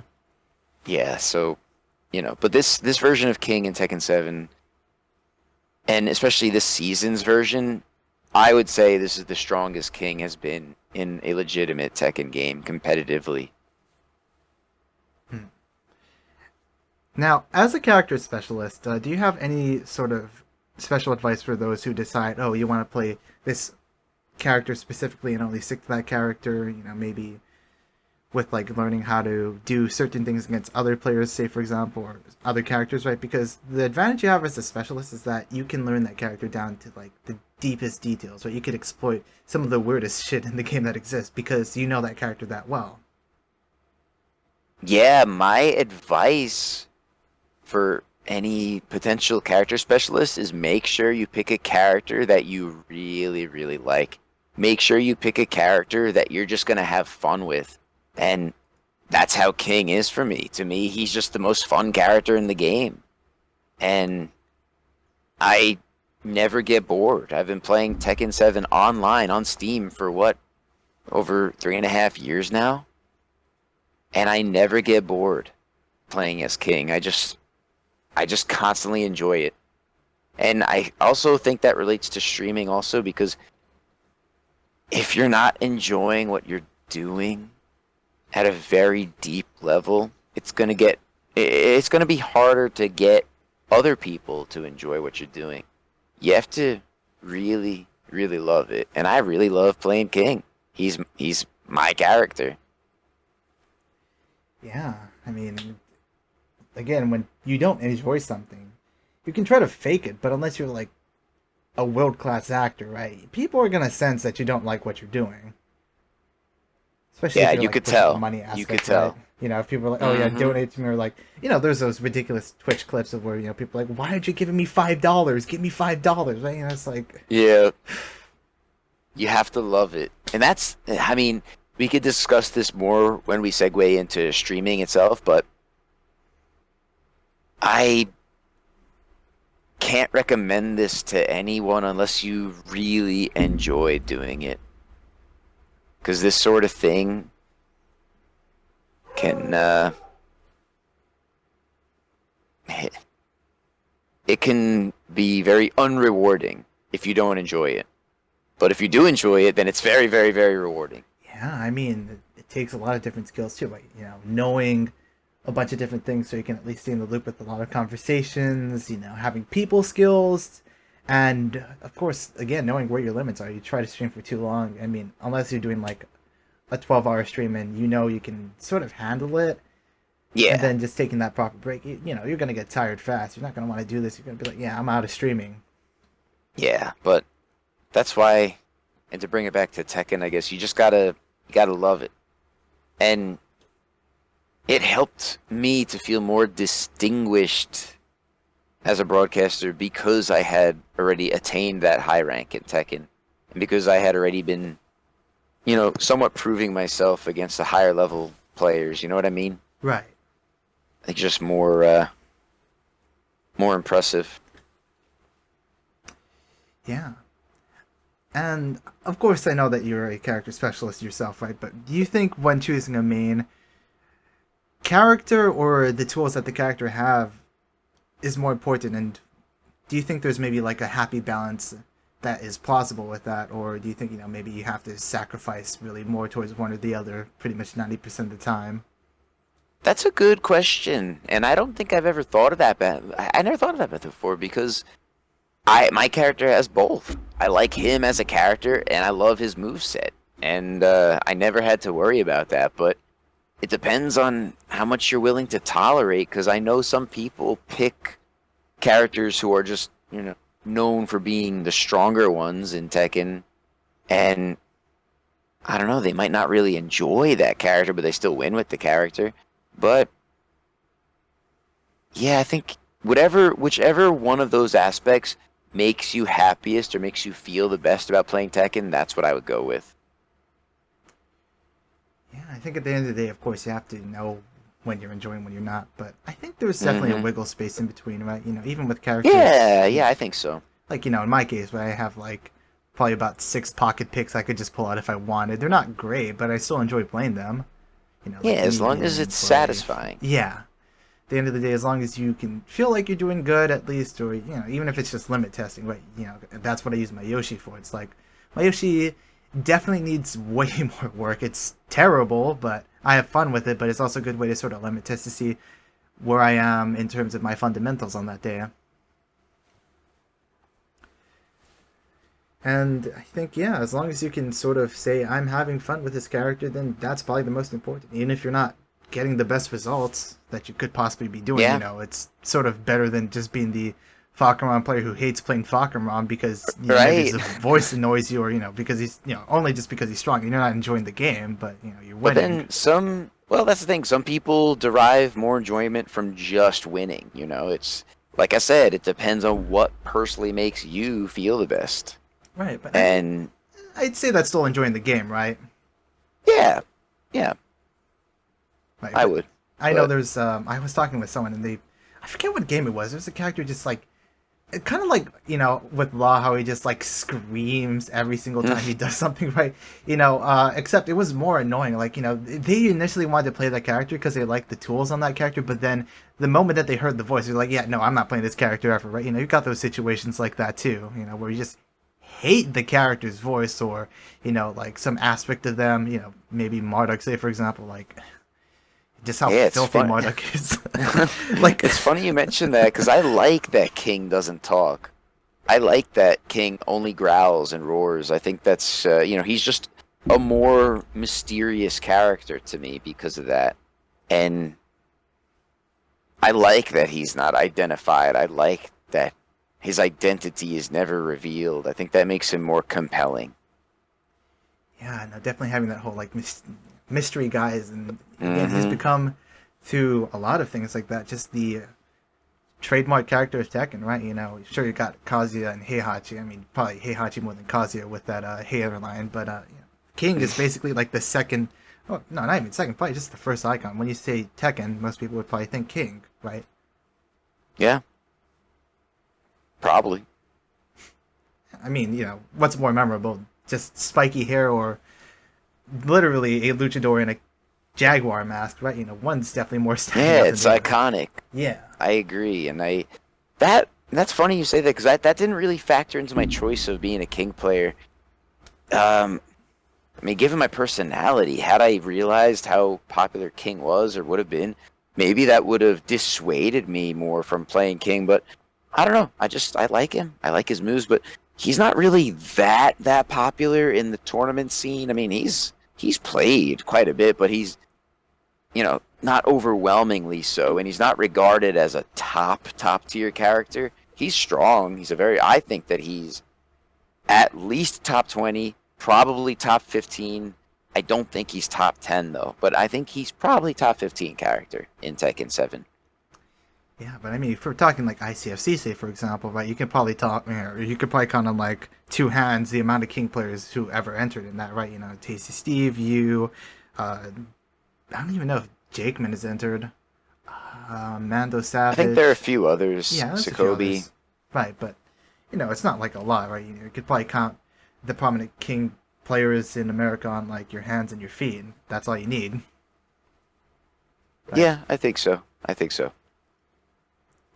But that's part of what makes it interesting too, because you see Jakeman play versus you, and it's a completely different style. Or Mando, right? Yeah, Like, it's not and that's Yoshi what. level, but it's amazing Yeah, still. no, it's not Yoshi level in the differences, but I do notice that mostly all King players, especially those of us in the higher ranks, we're pretty discernible from each other.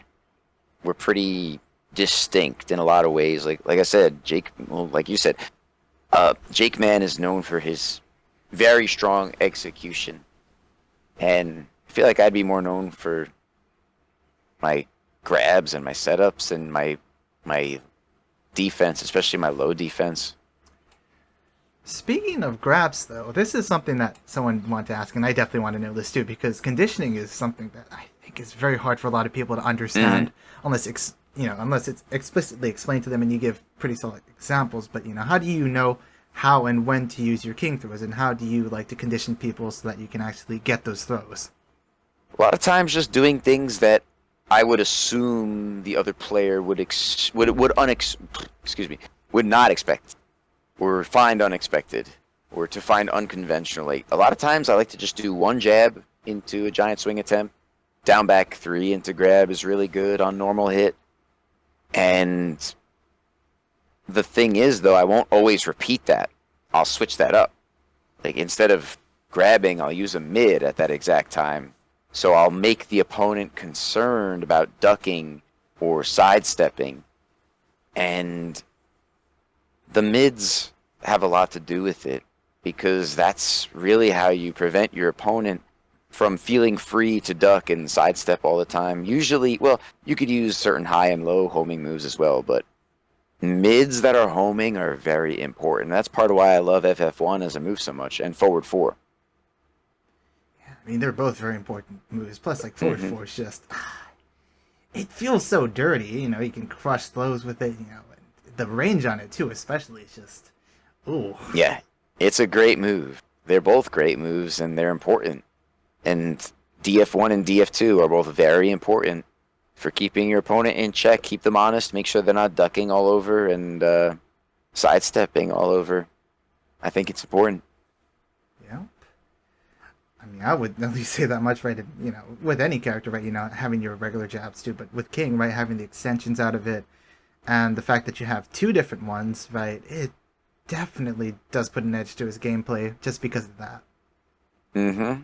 And yeah, to bring it back to what you're saying, just I'll you can even stomp someone into a grab. I do forward neutral two normal hit into a grab. I'll do just a grab as Okizeme when the opponent's on the ground. If I expect them to stand straight up, I'll just go straight into a grab.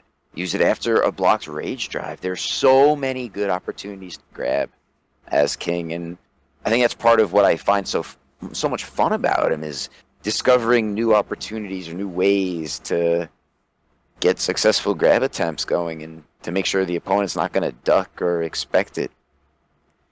Well, we wouldn't want to give away all of your secrets with grappling now, would we? Yeah, I mean, that's the thing. I'm not really shy about my playstyle. I don't really have secrets like that because if I were that concerned about people expecting too much of my playstyle, I wouldn't stream in the first place. That's true. But man's got to keep a few secrets, right? Hmm. Well, I don't know. I feel like everything that I do on stream, in fact, I feel like I am less predictable on stream than I am when I play in tournament. And I don't like to stream my tournament runs because I don't like to have to divert my attention. Like I said, I play much more patiently and even more defensively in tournament off of stream than I do when I'm streaming and talking with the chat and everybody. I need to focus, and I like to take my time. Well, I mean, hey, it works, so can't complain about Yeah, that. it's been working. I've been playing against a lot of strong people and doing pretty well in a lot of these events. Now, I know recently you created an alternate account in which you used to go to from first dan to Tekken God Prime. Mm-hmm. You tried to do it with Paul and Nina first, but then I think you eventually just went back to King. But Yeah, I wanted to prove that you can make it to purple rank with any character. I mean, Paul is really strong, and Nina's pretty strong too, but Paul is way stronger. But that was, I had to do it. I had to prove that I could make it to purple rank basically with just blocking and punishing. And with Paul, he has great punishment and great whiff punishment too. So, I feel like he was an obvious pick. And I think I know where you're going to lead with this one. If I could go back up from First Dawn to Prime with a character who's not King, not Armor King, not Paul, and not Nina, Yep. who would I do it with? Honestly, maybe I would choose someone completely different. In some ways, I could picture myself being maybe a Kunimitsu player. Maybe. I'd have to really think about it. But I always thought that she was cool. And I liked her all the way back from Tekken 2. And I know this is not the exact same character. But, yeah, I think that Yoshimitsu is a bit too wild for me, in my opinion. But Kunimitsu has some Yoshi tools. And they're similar in some ways. But she's more fundamentally oriented than Yoshi is. So, yeah, as of right now, it would probably be Kunimitsu. Maybe I'll do that. Maybe one day I'll do that. Because I am, like I said, I'm very biased towards characters who appeared in the early Tekken games. Like Tekken 2 and Tekken 3. So, right now, it would probably be Kunimitsu. Looks like there's a Team Heihachi pulling up here. Oh, God. And two people saying Heihachi. Come on, Heihachi's dead. He's in a volcano. Shoo! Go! No Heihachi. No Heihachi's here. But, if you did that, though, would you consider trying also to do it with a different controller? Because I know you have, I think it was a Quamba Obsidian that is sitting in your car right now? It is still in my car, and I'm glad you mentioned that, because I should have gotten that out.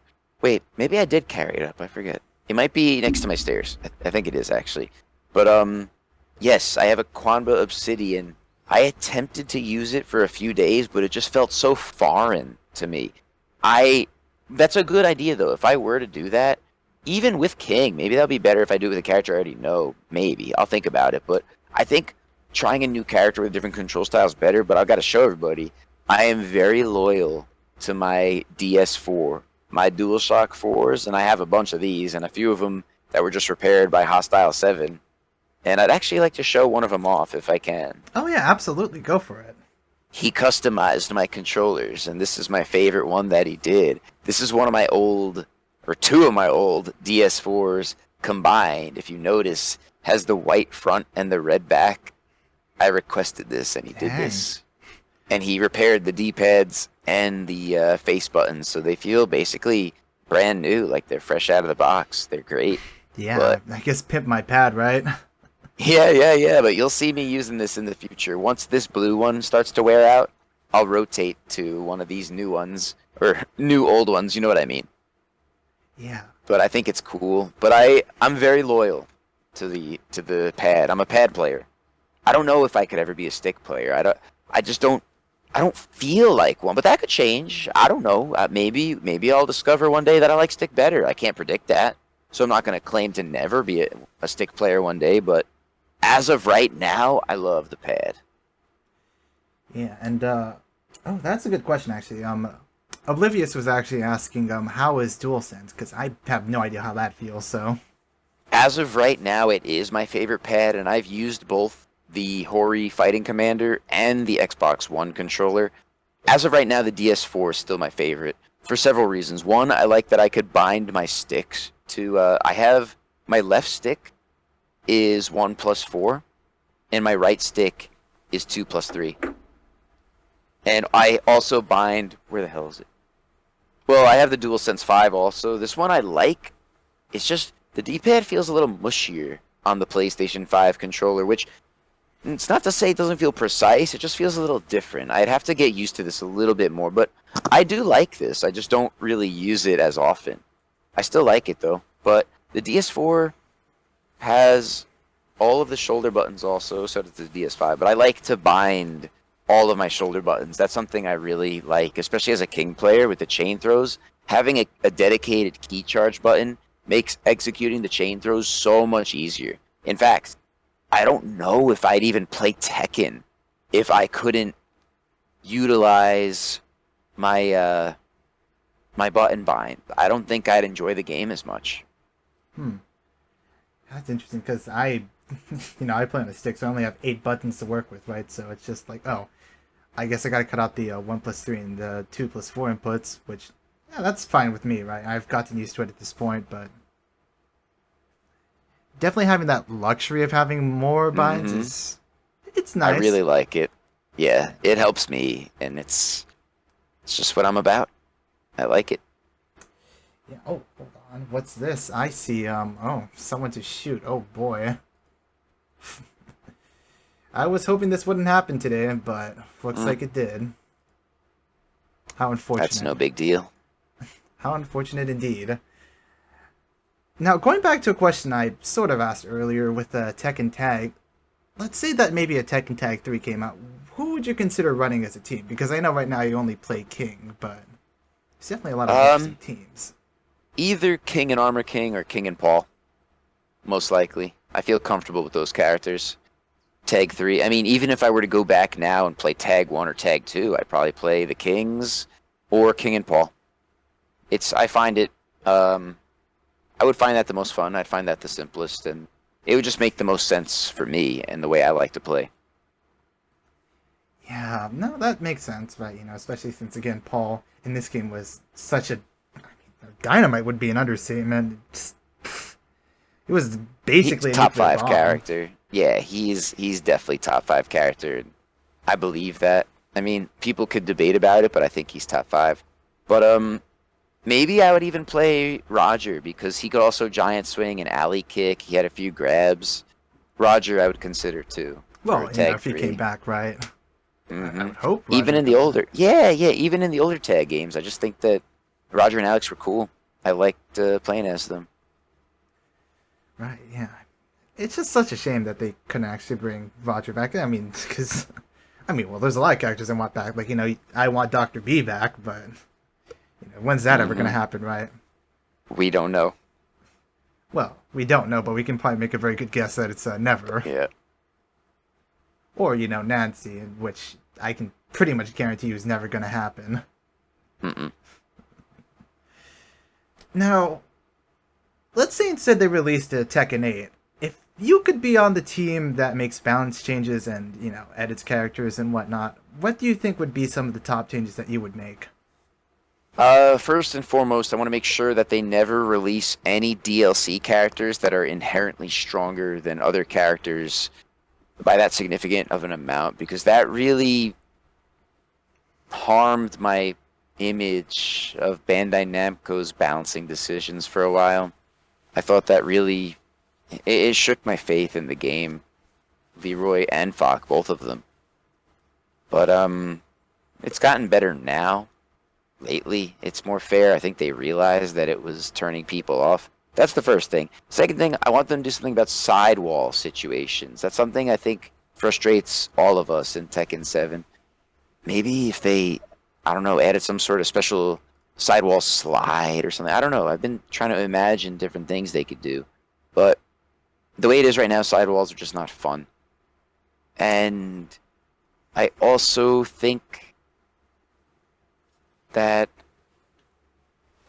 maybe more poking should be encouraged and combo damage reduced, but I don't know, maybe characters should have more health than they already do. I don't know. But mainly sidewalls and making sure that the character balance is appropriate if they do decide to do the DLC model again, which I'm assuming they will because it's been so successful for them. Right. Need to make sure it's fair. Yeah. Just having a fair roster in general, I think, is the most important thing. I think if they ensured that the roster was as fair as possible, especially at launch, that would really, really be important for Bandai Namco from a business point of view, because that would set them apart from so many other developers where they release unbalanced stuff. Right. Yeah, and with poking too, it's kind of hard because when you think about a fighting game now, right, you can't have it be oriented completely towards the players if you want to have a good scene, right? You sort of saw this with Street Fighter V, right, how they sort of had a balance struggle because they wanted to keep the game fresh, so to speak, and they wanted to keep the game easily accessible to newer players and also appeal to, like, this crowd and that crowd, and it's sort of finding that good balance, right? Because if it's a completely poke-oriented game like footsies, you're not really going to get a large following because it's not really a hype game, right? It's just very, very Yeah, basic poking, right? So sort of figuring out, where that happy balance is very, very hard. it But is, and as of right now, Tekken is captivating enough for me. Like I said, 3.5 years with only one character, and I never get bored. So there's something about the design of this game that is very appealing to me, and I think it's only, I hope that only gets better for Tekken 8. yeah, I mean, I certainly would hope so. I mean, one of my many hopes, along with them bringing back Gigas, but They might. I would hope so. But hard to say at this point. Feels like Gigas has just been put on ice as of late. Even though you have a lot of players who are playing him, just not a lot of love, unfortunately. Moving on, though. I don't know if you've played the former Street Fighter Cross Tekken game, but if they released a Street Fighter Cross Tekken 2, do you think you would play that? I didn't, if you're talking about the game that was 2D, I never did play that. I'd be more interested in playing the reverse. If they added more Street Fighter Tekken, or Street Fighter characters to Tekken, I'd be more interested in that, but I still don't like the idea of having 2D oriented characters in a 3D game. So I just don't have as much fun playing against characters like Geese and Akuma. I just don't enjoy it as much. Hmm. I think that, though, honestly, is more of a balancing issue than an actual 2D character issue, because I think they can make 2D characters work. It's just an issue of actually balancing them out and changing them enough so that they work Yeah. in a 3D game. Right. Especially with, like, their jumps and stuff. It's just insane, right? I mean, Armor King, sure, he has, his, like, jump grab, right? And Akuma has something similar, but just the level of which it works on, right? And their ability to be able to just 10-frame punish like crazy, right? Even Kuma has, like, a 10-frame punish, technically, but it's, like, a 3-hit. Right, with Alchema, it's just like, oh, low poke, something really basic, and then all of a sudden you lose, like, 70% of your health, and it's like, well, why can't my character do that? Well, should Yeah. have played Street Fighter, I guess. Yeah, I don't. To me, it's inherently unfair, in, like you said, from a character balance point of view, but there are ways to make it work. Yeah. And, again, it's understandable, right? Get characters from a bigger game, or not bigger, just a different game scene, and other people naturally want to come to yours and check it out, right? It's a great marketing move. It's just, again, and it's not to disrespect the players who play those characters, because, Joe Crush, say, for example, Super Akuma, I respect the hell out of them. They are absolutely phenomenal players. They could play anything else. And, Yeah, I mean, same of here. course, Joe Crush, he does play Jack, right? And his Jack is amazing, right? They can Yeah. play anything else and be successful with it. It's just, again, I think some initial balance changes, and not anything too big, right? Like, not changing, like, the combos, because I remember Joe Crush was talking about this after the tournament, or was it after the tournament finished, where he was talking about how you had to do, like, the jab ender, and why it was kind of just, like, ridiculous, right? I think keeping that element of having the combo there where it's not as difficult to do it, but at the same time not making the damage output as insane, right? And maybe even just nerfing combo damage altogether, like you said. But I think that's definitely a good step in the right direction. Yeah.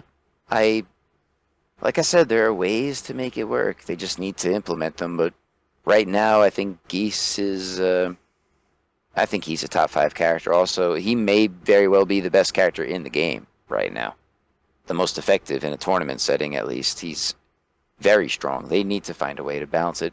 If they plan to have guest characters like this in Tekken 8, they need to find a way to balance it.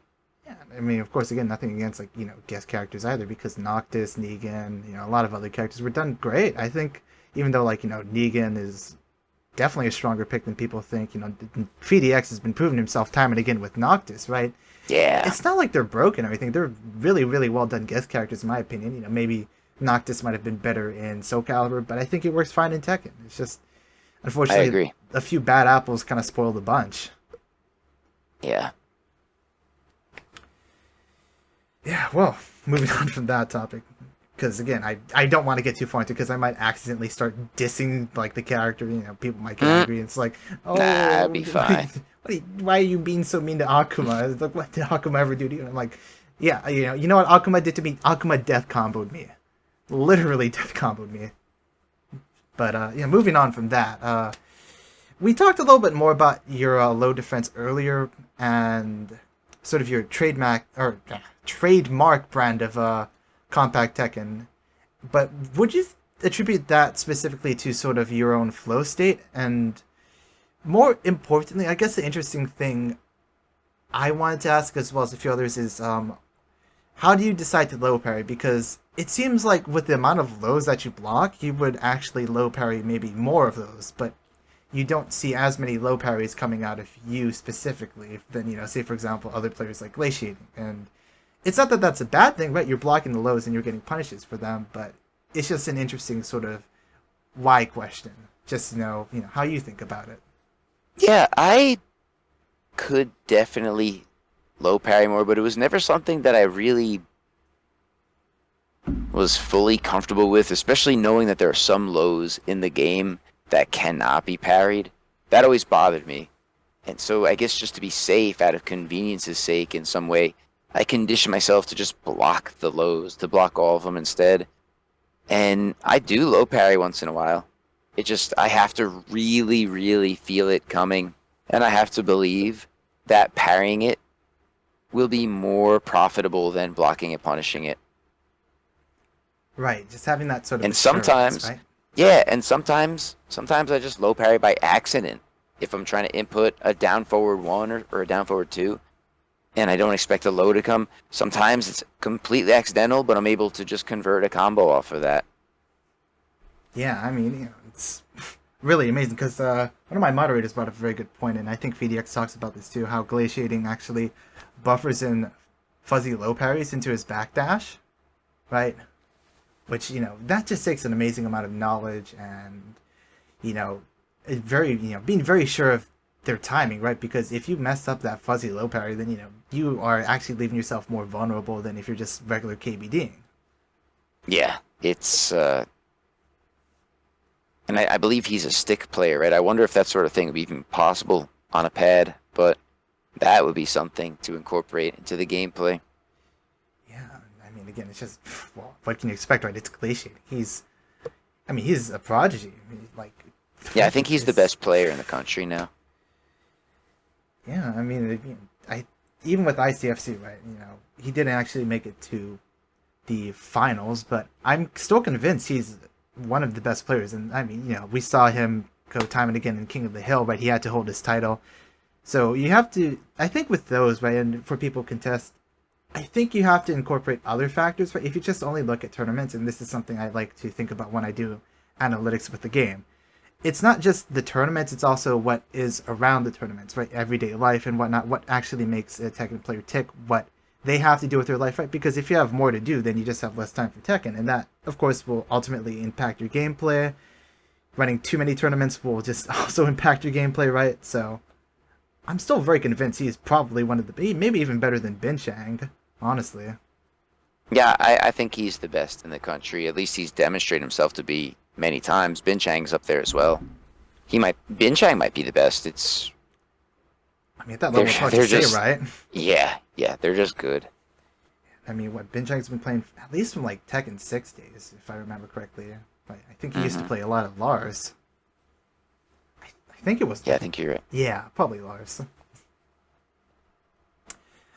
And speaking about that, though, I think one thing, going back to ranked, right? I think one thing that's been very intimidating to players like me, or maybe not even intimidating more than infuriating, is that the grind up for ranked is really, really, really just like stressful, right? And this is something that can also impact your own gameplay. Just thinking about ranked, or losing points to like someone alt F4ing, or the match is disconnecting or desyncing, right? Some other nonsense like that.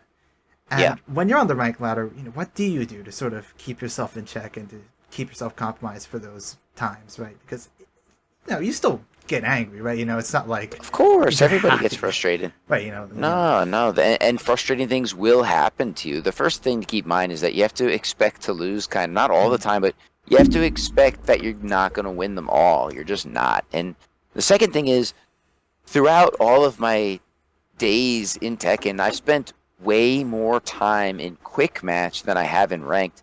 And I actually think that's better. I think it's better to keep honing your skills in quick match against all different sorts of players of all different ranks. And then when you notice aspects of your own play improving, that's when you go back into ranked for a little while and see if you can actually make a difference against people at your own rank. And if not, then just go back to quick match and just keep playing against people, because that's how this game works. The more you play, you're just going to get better and better. Some aspects of your play are going to improve, at least. I'd like to say that many aspects will improve. And I think it's actually more important to play quick match sometimes than it is to play ranked. Now, there are some out there who say, oh, just play ranked all the time, no matter what, and don't worry about your ranked, like where your rank is. But I actually don't agree with that. I think it's actually, I don't know, because you can't really fully ignore it, because it is something that is always there, and we Tekken players use to categorize ourselves, or at least try to find other people of nearby skill. So I think it's important to play ranked when you really feel like it, and know when to stop. It's very important to know when to stop, and if you're not having a good time, and if you feel that you're getting tilted, it's very wise to stop early. Right. Take And it in if you doses. feel like, yeah, and if you feel like playing Tekken, just go into quick match or play with a friend. And a note on that too, in finding practice partners, like I said, finding people from tournaments is good. Finding people from ranked mode is really good, because they're usually around your skill level at that time. But it's very important to just have people who are friendly to be practice partners with, people who you actually enjoy spending time with. And try to find someone who is around the same skill level as you are. Maybe a little better. Yeah, like a few tiers up is definitely not bad. I think a lot of the improvement I actually encountered with this game is from when I met a player back when I was, I think maybe like green or yellow, who was, I think back in season 3 he had a Brian that was at purple rank, and I played a lot with him, and I think that forced me to have to improve my gameplay a lot, just from having to play against his playstyle, because admittedly it wasn't like the most purple playstyle I've seen. There's a lot of people at purple who play very patiently, but he was the kind of person who played Brian, Miguel, Lars quick, but would also throw out like a lot of unsafe things, but it would be very hard to catch because it's in the middle of all these quick things, so you weren't ready, right? And right now, that's kind of how I feel with two of my practice partners specifically, both Christian the Kaz and Mateo, because they are stronger players than me, but not by so much that I can't touch them. I could still defeat them enough times, but they still win against me more than I win against them. And I think it's actually a good thing to have some practice partners who are, better than you, but not by too much. Yeah, I mean, if you just can't win against them, period, right? Then, you're just running your head into a brick wall. There's no point, because you don't really know. I think it can frustrate you. Yeah. Yeah. Like, if you have someone who you can sort of touch, at least you can be like, well, at least this worked here. Like, me jab poking after things that are like -6 or -8 worked. And then, you can sort of even begin to understand why that happens, right? Maybe they're pressing there, or maybe, you're like they're just trying to do a back step there, or like a backdash, and then you can just catch them with a longer poke or something like that, right? Just being able to have something to hang on to, right, is important than just being in like an ocean of just doubt and unsureness. Yeah, and that raised another point. I think it's one of the best ways to get better in this game is you have to be good at identifying what you can be improving. And if you don't know what you can be doing better, you're not really going to get better. You have to be very aware of your own habits, your own tendencies, and your own shortcomings, really. That's the best way to get better, is you have to be aware of your own, the areas that require improvement. It's very important. Right, yeah. And this applies to like all areas of everything, right? If you want to improve, you have to be able to know what to improve first, right? If you don't, then you try to improve, and then you're just working with nothing. You're going to get Yeah. frustrated. You're going to give up if you can't just sit down and take a moment to just sort of metacognize and be like, okay, this is sort of my thought process here. This is what's happening, and then being able to be like, well, maybe this is something here, and trying to go with that. Yeah, you have to be aware.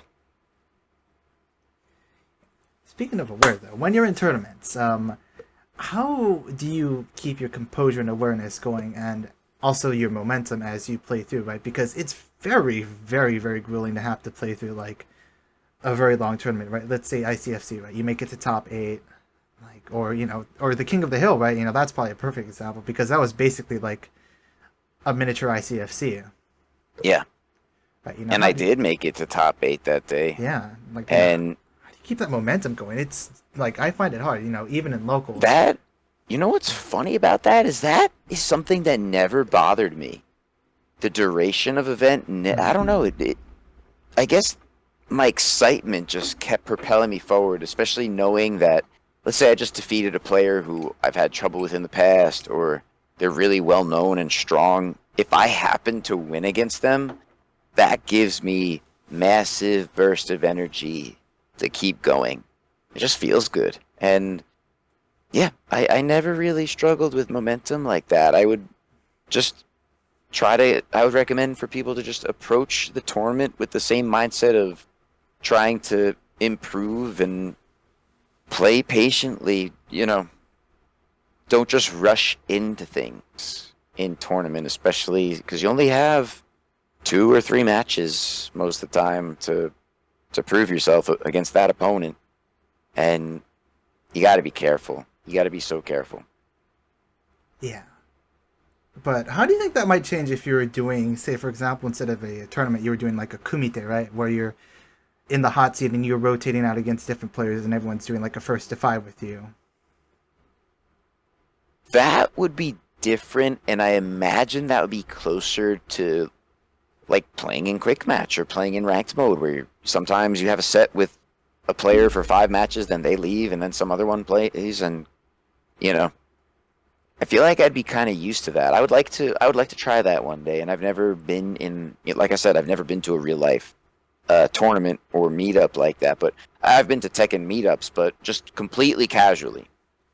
Like maybe once we'll run a bracket with just 8 people just for the fun of it, but most of the time it's just completely casual. And I would like to try an event like the one you mentioned in real life. I think I would.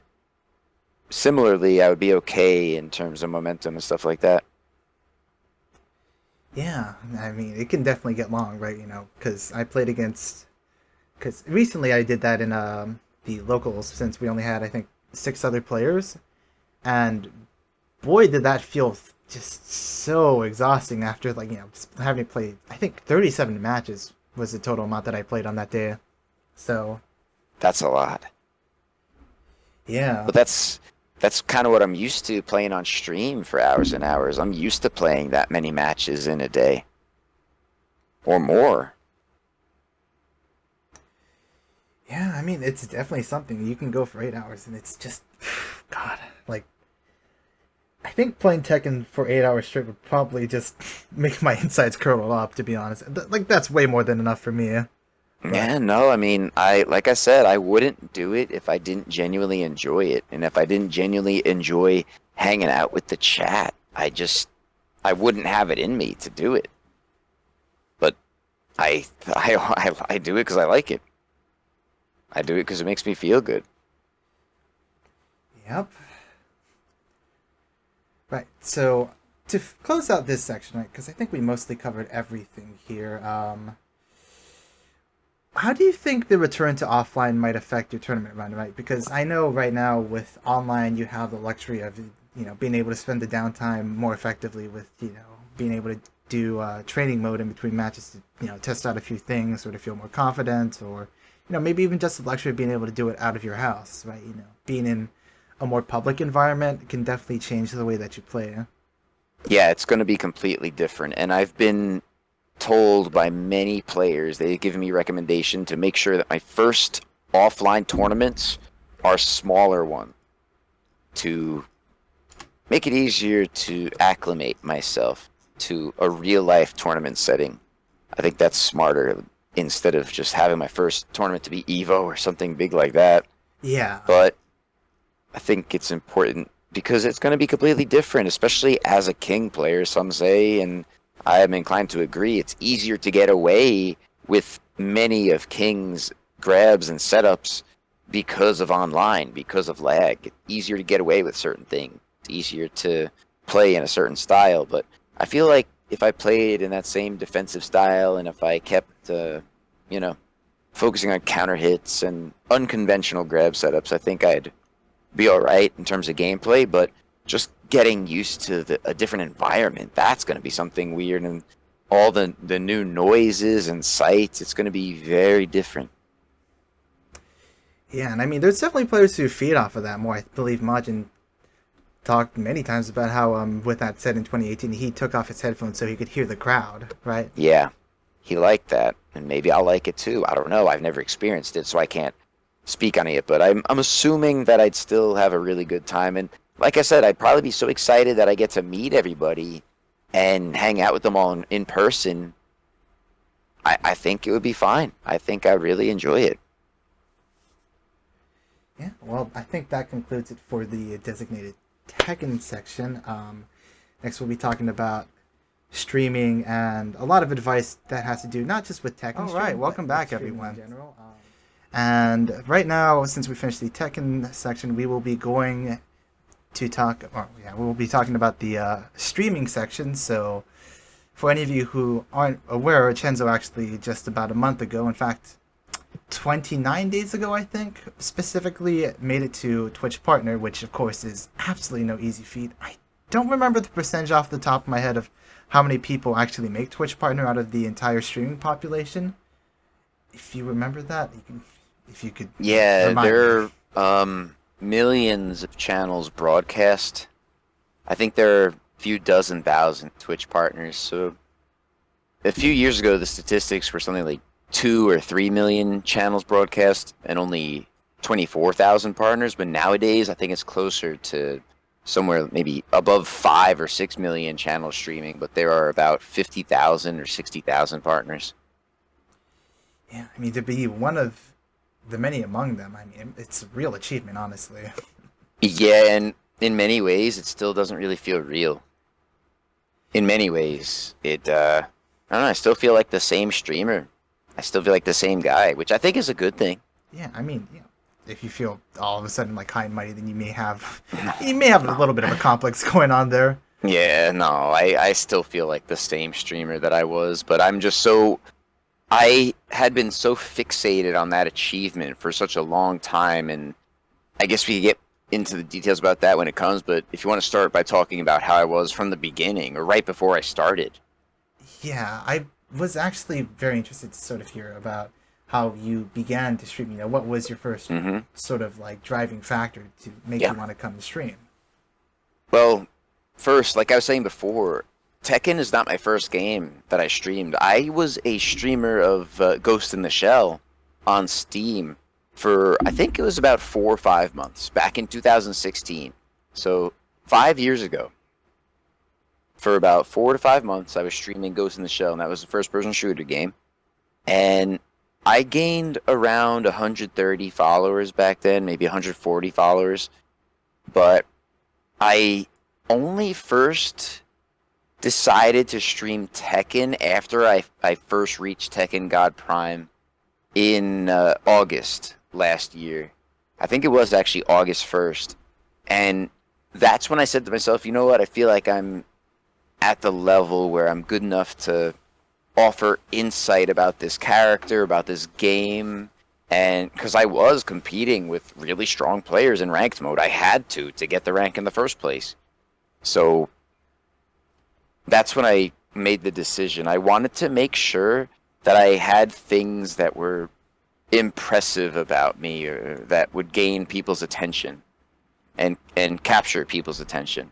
And I think just to demonstrate that sort of achievement or skill in the game, I think that in itself is something, I mean, I was proud of it and I wanted to share it. Yeah, and I mean, of course, other people find different outlets, and streaming is again, something that you said, not something you'd recommend to everyone, right? It requires a No, certain set of yeah, skills. it does. And let me tell you, the reason why I was able to start doing this in the first place is because I'd been out of a job. I'd been out of work for over a year. It was about, yeah, it was about a year at that, over a year actually. Um, since I was first diagnosed with my colon issue, I wasn't able to work. I worked through, a little bit of 2019, but most of that year, like I said, was spent in hospitals. Not most of it, but about a third of it was, or recovering from hospital stays. So I was essentially incapacitated, and I had also decided to take 2020 off, uh, basically to just try to recuperate myself. And I was fortunate enough to have the savings to be able to do that, which I had. I'm older than most people think on here, by the way. I'm 30. I was born in 1990.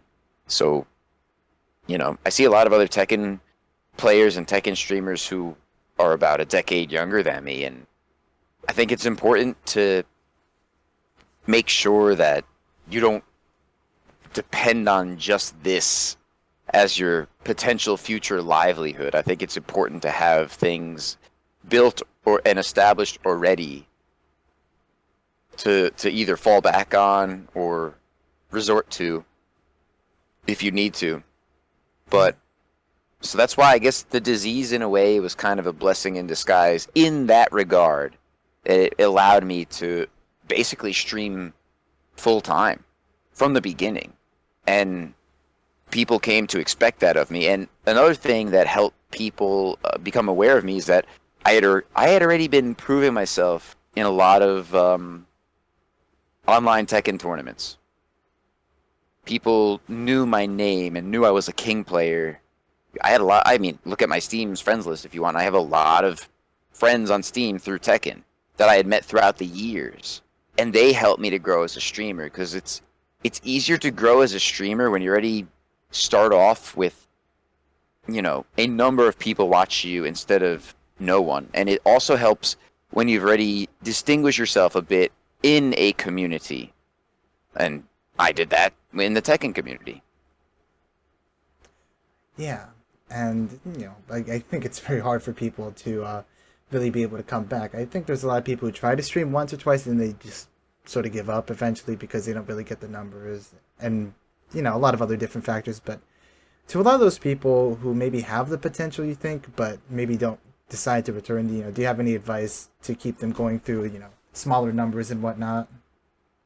Yeah, I encourage people to stream just one game and to become known for one game. And it really helps if that game already has a community built around it or incorporated within it.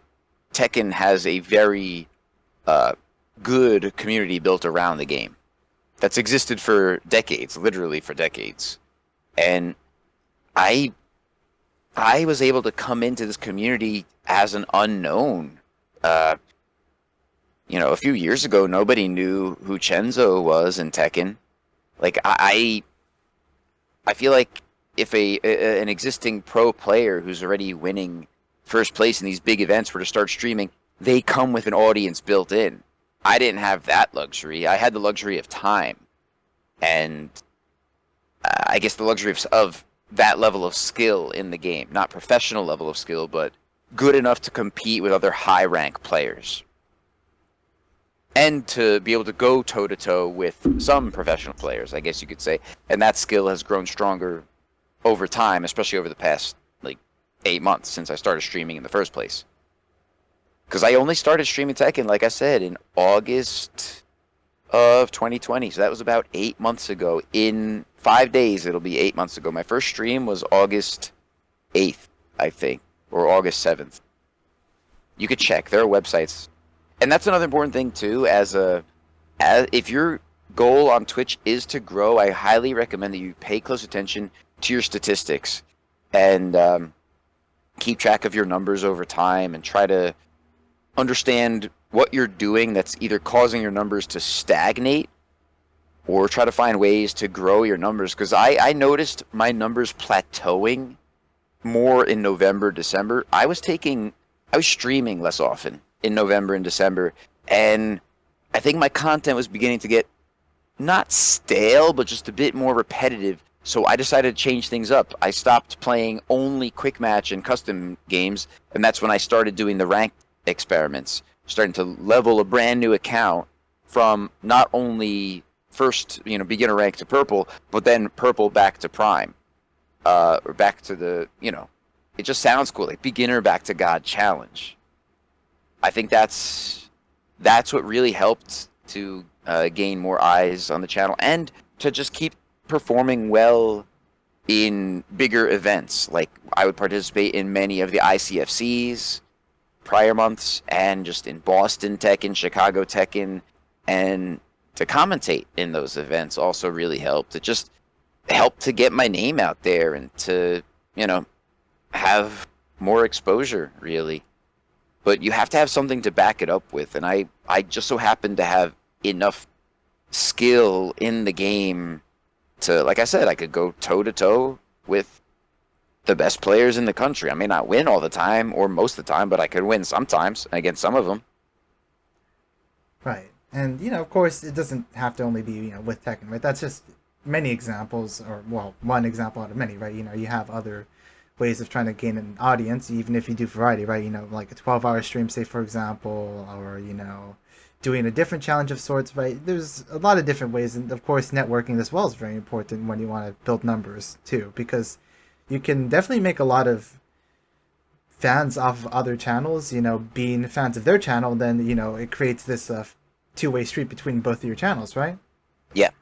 Yeah, I think it's important to find other up-and-coming streamers from your game or your community to network with, and that happens very easily in Tekken because, I mean, if you play online, you're constantly coming into contact with new players or players you might not have known before, and then it's nothing bad to just shoot them a message or shoot them a friend request and then just say, hey, good games, we should play more together. Oh, do you also stream, whatever? Like, or just if you see that they have twitch.tv in their name, go to their channel and talk to them, see what they're about. If you like what they're about, then give them the follow, whatever, and just try to hang out with them. In some ways, there are levels about that, and that's why I feel like it's harder for me now. And this is something I personally feel not, I guess guilty is too strong of a word, but I wish that there's something else I could do about it, and there is something I'm going to do about it, involve with channel points. But it's many people ask me for games and matches, and it's hard for me now because I get a lot of requests for games and matches from all different types of people, and if I had more time, it would be easier. But what I'm going to do is add channel point redemption for first to fives and first to tens with perhaps a YouTube analysis or my own commentary, my own thoughts on my opponent's gameplay if they want it. I mean, yeah, it's definitely hard when you get like a bigger following. Like even with Fee, right? He does like viewer days, right? And I think on average for those viewer days, he gets at least 11 people lining up at the same time. Yeah, and I never knew about Fee really before season 4, and especially not before that one ICFC that he took. That's an important thing too. When you're a growing streamer in a game like this, I think it's very important to have an event that serves as your lucky break. And for me, that event was my first set with Little Majin. That was the pivotal moment that really helped to turn the snowball of popularity on Twitch into more of an avalanche. That's what really helped more of the community become aware of me. Not only through Little Majin's Twitch channel, but through his YouTube channel, and then through word of mouth from other people, like Markman promoted that a lot. He was really happy for me during that. And it served a double purpose of encouraging Little Majin to also rejoin the competitive scene, or rejoin the online scene at least. Right, yeah, and again, it happens with lucky breaks, and there's people who, well, Actually, no, I would say pretty much everyone gets a lucky break, but it's whether it be meeting someone and then talking to them a lot and then trading a Hmm. lot of viewers. If they have like a larger viewer base and you get a lot of that, then that's a really big lucky break. Or hitting someone in competitive games or tournament, right, and then creating like a bond from there. Again, I think it's part of like the whole growth skill on Twitch to have that lucky break, right? I think there's of course your ability as a streamer, and that plays a huge factor in it, right? Because if you can't stream very well, then people won't want to stick around your channel, right? Even if it's just to lurk or if they have it in the background, that's still them being there because you're a good enough streamer. Your setup is good enough that they'll want to be there for the times that they can. Yeah, there has to be some things about your channel that makes it more worthy of attention than other channels, and this is a competitive field like any other. In fact, it's an exceptionally competitive field if we're talking about, like you said, which channels make it to partner and which ones don't.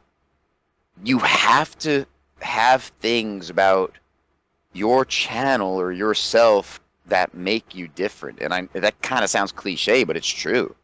You have to have certain exceptional qualities or create exceptional situations for yourself. Yeah, and I remember before starting this, I talked with one of my friends a lot about this. It's finding that very special angle that can set you apart from other streamers, whether it be Tekken or some other game platform, right? And I guess my question to you is, what sort of advice do you have for people who are looking for that angle to sell themselves with, right? Because, if you think about it, it feels like that when you say, you want to find that angle, right? People want to go for something completely different, but I think it's more a deviance from maybe the normal, and it's hard to sort of think, what can make that special because everyone else does, like, say for example with interviews, right? This interview that we're having is sort of my key angle that I used to sort of try to promote my channel. But at the same time, there's a lot of other people who do similar interviews, right? Sort of figuring out what sets me apart from those other people, I think for a lot Yeah, of yeah. beginner streamers is very hard. It is very hard. And my advice there is to focus on cultivating skills. Focus on improving aspects of yourselves. Like I would not have felt confident as a streamer as much as I do now had I started streaming when I was, in a much earlier rank. I don't think I would have had the right mindset for it either. In fact, from the grind from just Emperor to Prime took longer than the grind from, say, Red to Emperor. Because there was just that much more that I needed to learn and get better at. And I think that kind of goes along with Twitch. I mean, that you need to be patient. And we were talking about the lucky break before, but that might not happen to you for a long time. It just so happened to happen to me earlier on, and that's the great thing about a community like this is that it's easier to gain exposure, especially when you're able to defeat people and make it look good.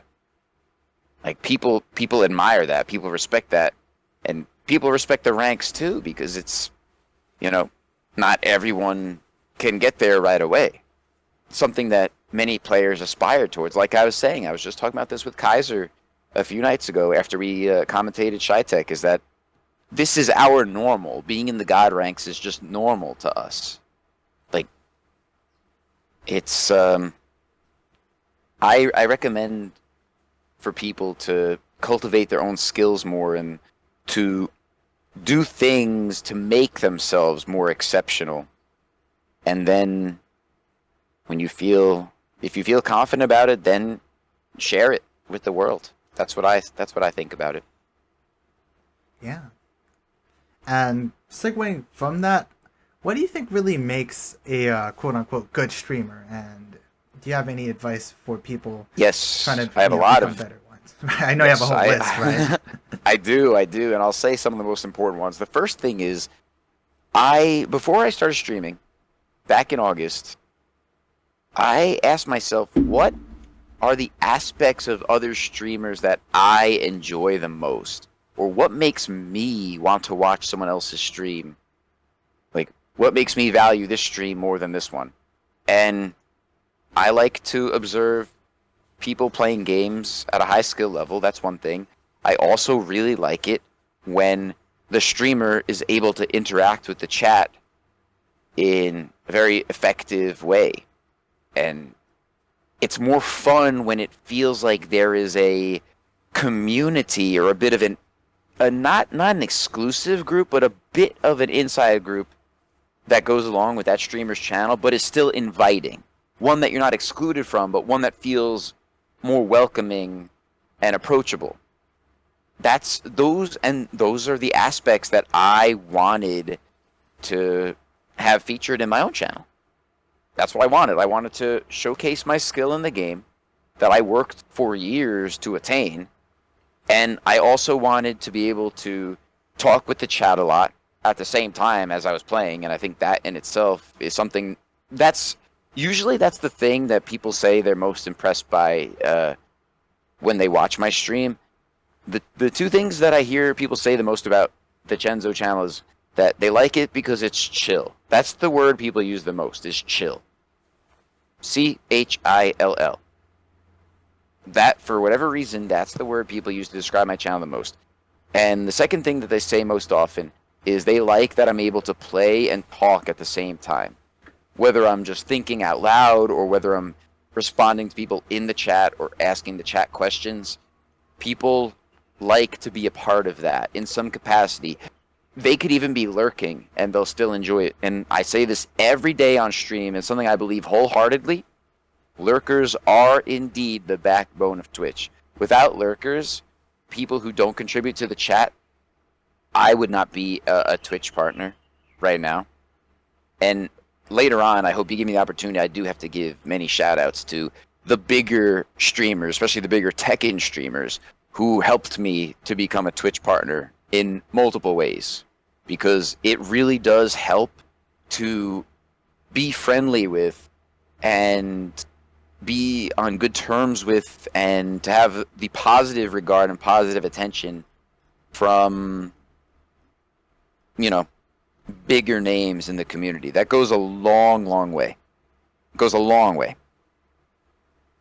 Well, since we're at that point now, why don't we just, why don't you do it now instead? Because I don't think I have a question for that down the line. Well, so. Yeah, like I said, the most important figure who helped me to become more popular on Twitch is Little Majin. Because without that first set with Little Majin, like I said, that was my lucky break on Twitch.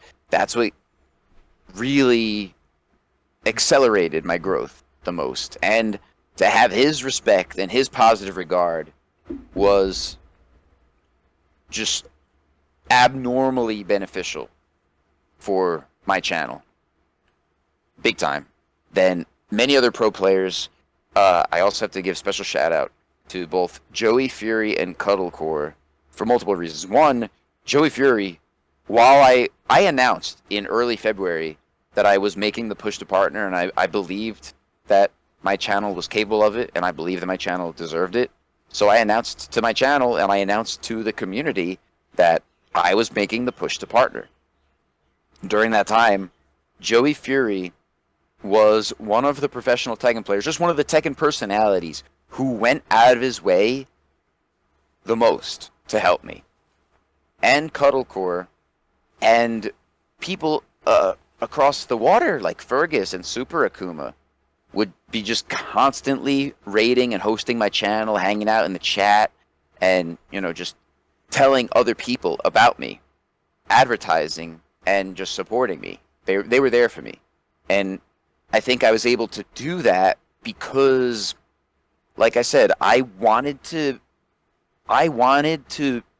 be known as a streamer who's more focused on positivity and building people up instead of trying to hold other people back or to try to not treat people the right way. I wanted to be known for treating people the right way. I wanted to be known for having fun with the game, having fun with the community. And like I said, I wanted to be approachable. I wanted people to feel welcome in the chat. And I think that that's what most people say too, is that the chat itself, not just me and what they're seeing and hearing on the screen, but just the chat, they say, just feels so chill. People have told me that it's like night and day with some other streamers out there, especially some Tekken streamers, where it just feels like the chat is just shouting at a wall or arguing with itself. Like, it helps to cultivate the type of atmosphere that you will be proud of and that you'll feel good about hanging out with all day, because that's what I do. I hang out with my people every day when I stream. It doesn't feel like work to me. It feels like I'm spending time with friends. And I hope that that's how my viewers feel. I hope that when they watch me, they feel welcomed and they feel like they're having a good time. That's what I'm all about. And I think having that attitude really helped me, like I said, to gain the positive regard of these really big names in Tekken. And fun fact too, the person who rated me, the big Tekken name who rated me on my last day of being an affiliate, March 2nd, was the main man Sui. He decided to raid my channel on that Tuesday, the 2nd of this month, or last month rather, March. And yeah, that was like the icing on the cake. You know, that's when I knew, like, all right, listen, Twitch is not going to ignore me. Twitch sees, you know, they have to see something in my channel that is, you know, worthy of partnership. Like, that's pretty much when I knew that it was going to turn from definitely not an if, but a when. You see what I'm saying? Yeah. Yeah, so just... and that's the thing, that nobody's perfect, and I'm not happy all the time. I'm not chilled out all the time. Nobody is. We were talking about that earlier, and I believe that. I get frustrated at things in the game, and I vocalize it, verbalize it, whatever you want to call it. When something bothers me about the game or about the way someone may be handling a certain situation, I'm pretty vocal about it. Like, I'm not gonna, you know, I'm not gonna go out of my way to curse someone out or to be unnecessarily mean or rude to someone, but I will voice my concerns. I'm not gonna just pretend like everything's a-okay all the time. Like, it's okay to admit when you're frustrated by something or when you're not having the best time. It's okay to say that. But I think that being real about those sorts of things instead of trying to pretend like they're not there, I think that's actually healthier for the channel, because, you know, maybe that is also a feature perhaps that makes me feel more approachable to a viewer, is if they say, hey, wait a minute, this guy is at Tekken God Prime rank, but he's still, you know, he's still struggling with this in the game, or, oh, he literally said himself, oh, I need to get better at punishing that. Or I feel like it makes the streamer more relatable when the streamer isn't pretending to be stronger than they actually are. I think it's actually more admirable and approachable when the streamer is able to admit their flaws or admit the things that they're trying to get better at. Right. That's the way I saw it, and that's why I chose to. That's the thing. All these features that I'm talking about are choices. Like, you don't have to choose to. Like, I wanted to be approachable. I wanted to be chilled out. I wanted to broadcast in a way that will make me proud when I look back on all of this. Yeah, that's no. really, yeah. Yeah, and I mean, you know, each and every broadcaster has their own way of doing things, right? You know, Aris has a much different channel, right? And a much different audience. I mean, we've seen some come on and say some interesting, I suppose is the best word for it, things about themselves, but, you know, it's interesting to sort of see that there's a lot of different ways of working about it, and each person can find their own way. You know, it's really about working, again, to your strengths, finding what you can do best, and then having that be your angle. Yeah, and for me personally, it just so happened that I I was good at playing and talking to the chat at the same time. And like I said, I would like to be known for and remembered for making my viewers and the people who are choosing to be in my audience, I want to make sure that they feel good. I want to make sure they feel comfortable being in my channel. I want to make sure that they're having a good time. Because if that viewer is having fun and having a good time hanging out with me, that means that in the future they're probably gonna be more likely to want to spend time in my channel than in someone else's. But I'm not trying to commodify the viewer. I think what I'm trying to say is I want to make sure that I treat the viewer as who they are. And who are they? They are a real human being just like me, but they're just sitting behind another monitor somewhere in the world. I don't know where they are, but I know damn right that if someone's talking to me in the chat, that's a real human being that is choosing to spend time in my channel. Now, they could be anywhere else on this entire website. They could be anywhere else in the entire internet. They could be anywhere else in the entire world, but they're choosing to spend time in my channel. I want to make sure that they realize that their presence is appreciated. I want to make sure they realize that, you know, I value being able to spend time with them, and I value them choosing to spend their time with me. And that, that's why I think at the beginning of all this, it was never about money to me. Like, I thought I was going to be a Tekken streamer averaging 2, 3, 4 viewers. I never anticipated my channel to become what it is today. I didn't set, that wasn't what I set out to do. I chose to start stream back in August, like I said, because I felt confident enough about my skill at that point, but also as a way to help myself mentally through after my disease. Because before I started streaming, my main hobby was cycling on the e-bike. Like I said, that was my my favorite thing to do all throughout the summer of 2020, because we were all cooped up. February, March, April, May. It starts to get warm in New York around May, June. That's when I got the bike.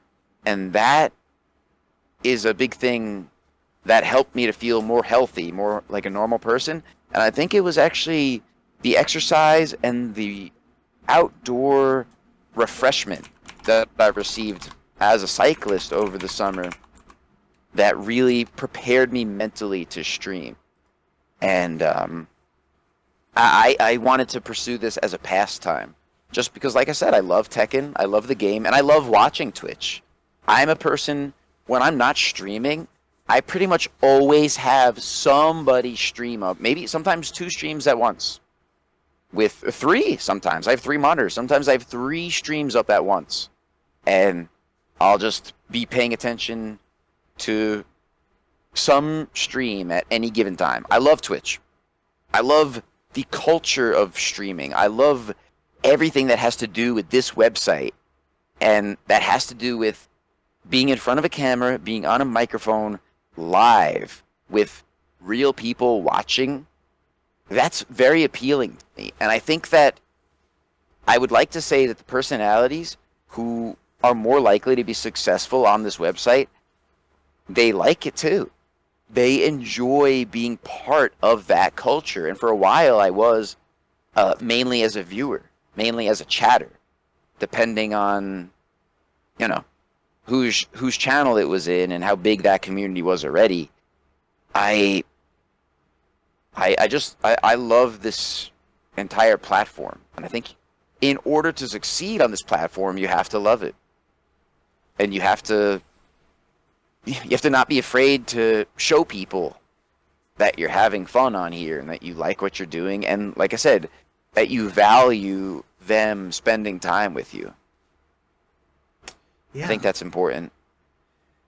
You know, again, all part of people skills. And, you know, the same thing when you go up to, say, for example, like a ticket booth at a movie theater or something, right? You have to follow by the same principles, you know, that, you know, at least don't be a dick to them, right? You know, it's not as high level, right? You don't have to show that you love what you're doing. You just have to show that you're willing enough to not be like an asshole to them.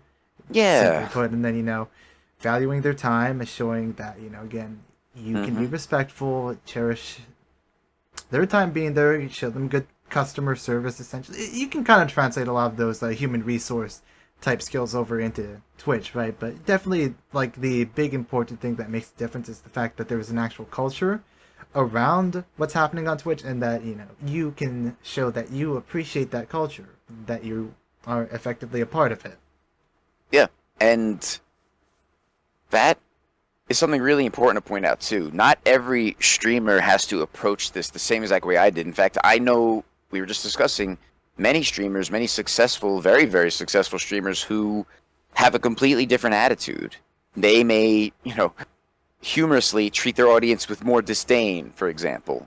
That could be very amusing, and that could be a reason why people choose to watch your channel instead of someone else's. I think the important thing is to find what's going to work best for you and your own personality. Like, I say this all the time too. I think it's the streamer sets the tone and puts out the signal, and then like-minded people stick around.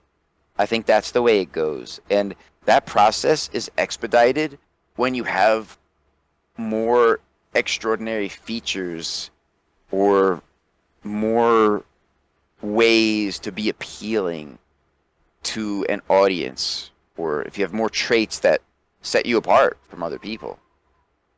I think that's important. But the takeaway is that the streamer sets the tone, and then like-minded people will stick around, and hopefully you'll be able to build a community of people who, like I said, are like-minded, who like what you're doing. First of all, like that's another important thing I think we could segue into, because I think this question is coming up, like how do you pick your moderators? Right. That's an important thing. They have to, first of all, I think it's good to have real life moderators. That's an important thing. People who you know in person. That's pretty obvious, I'd say. But then I think it helps to also acquire and hire moderators who you meet on here, but who share a similar vision to you, or have a similar worldview, or have a similar outlook on things.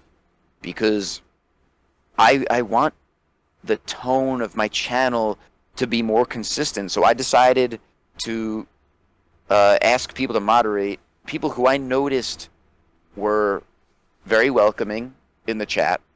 That was something I really noticed.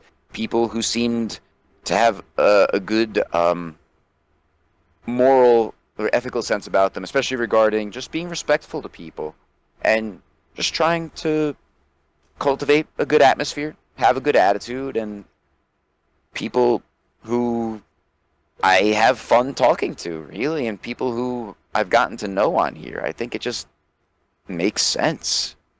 And I think that's very important. You have to have people who share your goal, people who are like-minded. I think that's very important. People who have proven themselves to be responsible. Right.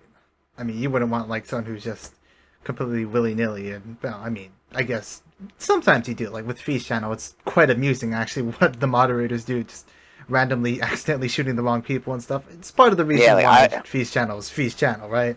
Yeah, and that's a distinguishing factor. That's something that makes his channel unique. Whereas that's just not my cup of tea. I don't like that. I prefer orderliness in that regard.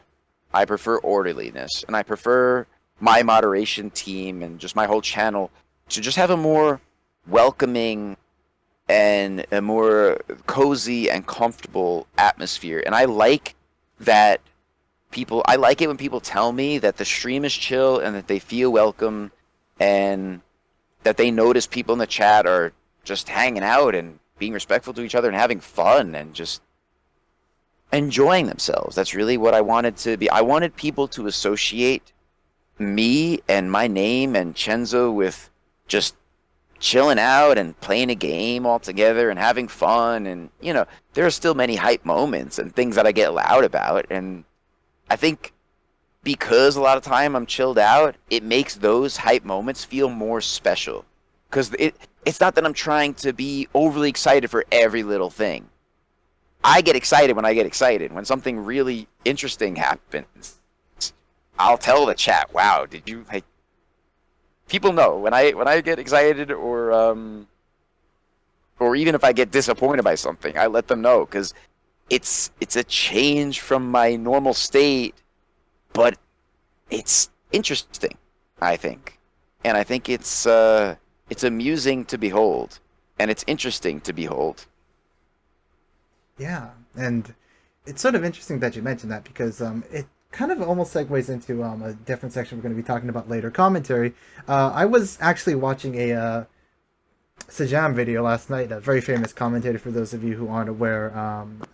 He was actually talking about with Tasty Steve too. Everyone has those periods of excitement. Tasty Steve isn't always excited 100% of the time, right? You will notice Yeah, no. with Tasty Steve, Aris, those really big charismatic names who are extremely hype, that there is still a cooldown timer. And it's interesting because he's like, with Tasty Steve, right? When he commentates with Tasty Steve, 10-second cooldown timer, then Tasty Steve explodes. 10-second cooldown timer explodes, right? There's sort of those periods in between, but that's what makes hype, right? If someone's 100% hype, it's not hype because it's normal, right? Yeah. Yeah, I mean, something has to be abnormally exciting or interesting or amusing. That's what makes a hype moment a hype moment. It has to be unusual and exciting. And, yeah, but there's nothing wrong with just enjoying the game for what it is. And just having a good time, a relaxed time a lot of the time. It's nothing wrong with that. It's that's how I enjoy to play, and I think that's part of that's part of what makes people feel welcome to hang out. Because it's just we're just trying to chill out, just trying to relax and It's stuff. just like sitting in the garage with a couple brewskis, kicking it back, watching whatever's on TV, or playing something. That's basically all it is with your channel, right? Yeah, and this I would call Tekken a sport. It's a sport, is it not? And we're all athletes in Yeah. some capacity in this sport, and that's another way you could think about distinguishing yourself as an athlete. It's usually the ones who are winning all the gold medals who are gaining the most attention. Like, we all know the name Michael Phelps, for example, but how many other professional or Olympiad swimmers can you name? It's usually the top of the line that stands out the most. So whether it's with you could say that you're the best player of your character in your region. That's a distinguishing factor. You can say, oh, you're the first Omega player of this character. Or you're the first. You know what I mean? There are ways to distinguish yourself, and I think that's very important in this sport. Yeah, being able to stand out, whether it be for being a multi-character specialist or, just being, again, in my case, I think I could probably officially call myself the Gigas of Hawaii because I'm the only Gigas player who actually represents in tournaments for the islands, right? Yeah, and that in itself is unique. And even just being a Gigas player, period, is unique because he's not a character that we see all the time. And he's not a character that we see being played very successfully all the time. So it's very interesting to see up-and-coming Gigas player, for example, or up-and-coming players of these unusual or lesser-seen characters. I think that's a way to make yourself more distinct. Yeah, absolutely. Also, completely unrelated question, but this is actually a very good one I forgot to put in. Benny actually asked, how long is your hair? Oh, well, I can tell you this. I've not gotten a haircut since 2 years ago. April of 2019 was the last time I got a haircut. I don't know if I have a way to measure it right now, but it's pretty long. This is probably a good 1.5 feet of hair. Yeah, it looks about 1.5 feet, somewhere around Yeah. there. Eyeballing it. Yeah, I think it's a good 1.5 feet. But like I said, I have not gotten a haircut in 2 years.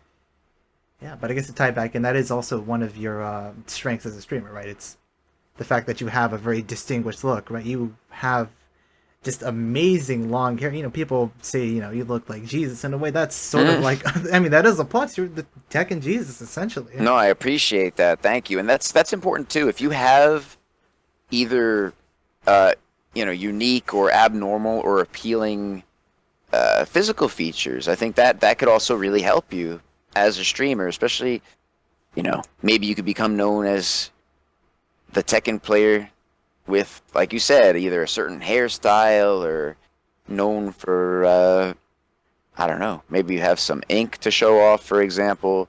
That's cool. It's something that separates you from the pack. I think that's important. But also, some people say that they like the sound of my voice, or that they just enjoy the way I talk about things or how my voice sounds. I think it's very that's also a plus. I think I've gotten many very kind-hearted compliments, people who like the way that I sound too. I think that's very nice of them to say. I appreciate that.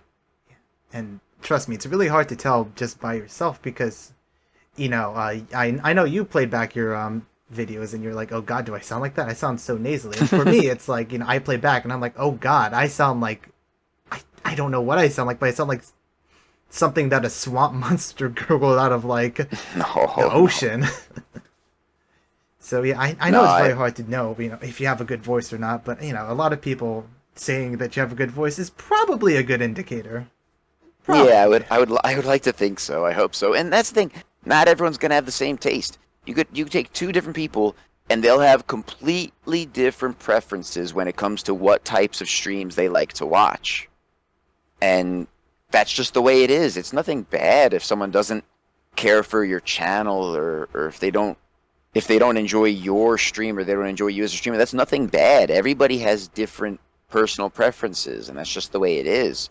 I think it's important to just try to do your best to show off and accentuate your strengths, and to play off of the things that you feel confident about, and to utilize those aspects of yourself that you like about yourself. I think that's very important. And that's another thing too. Another point I like to say is I'm not really a fan of self-deprecating humor.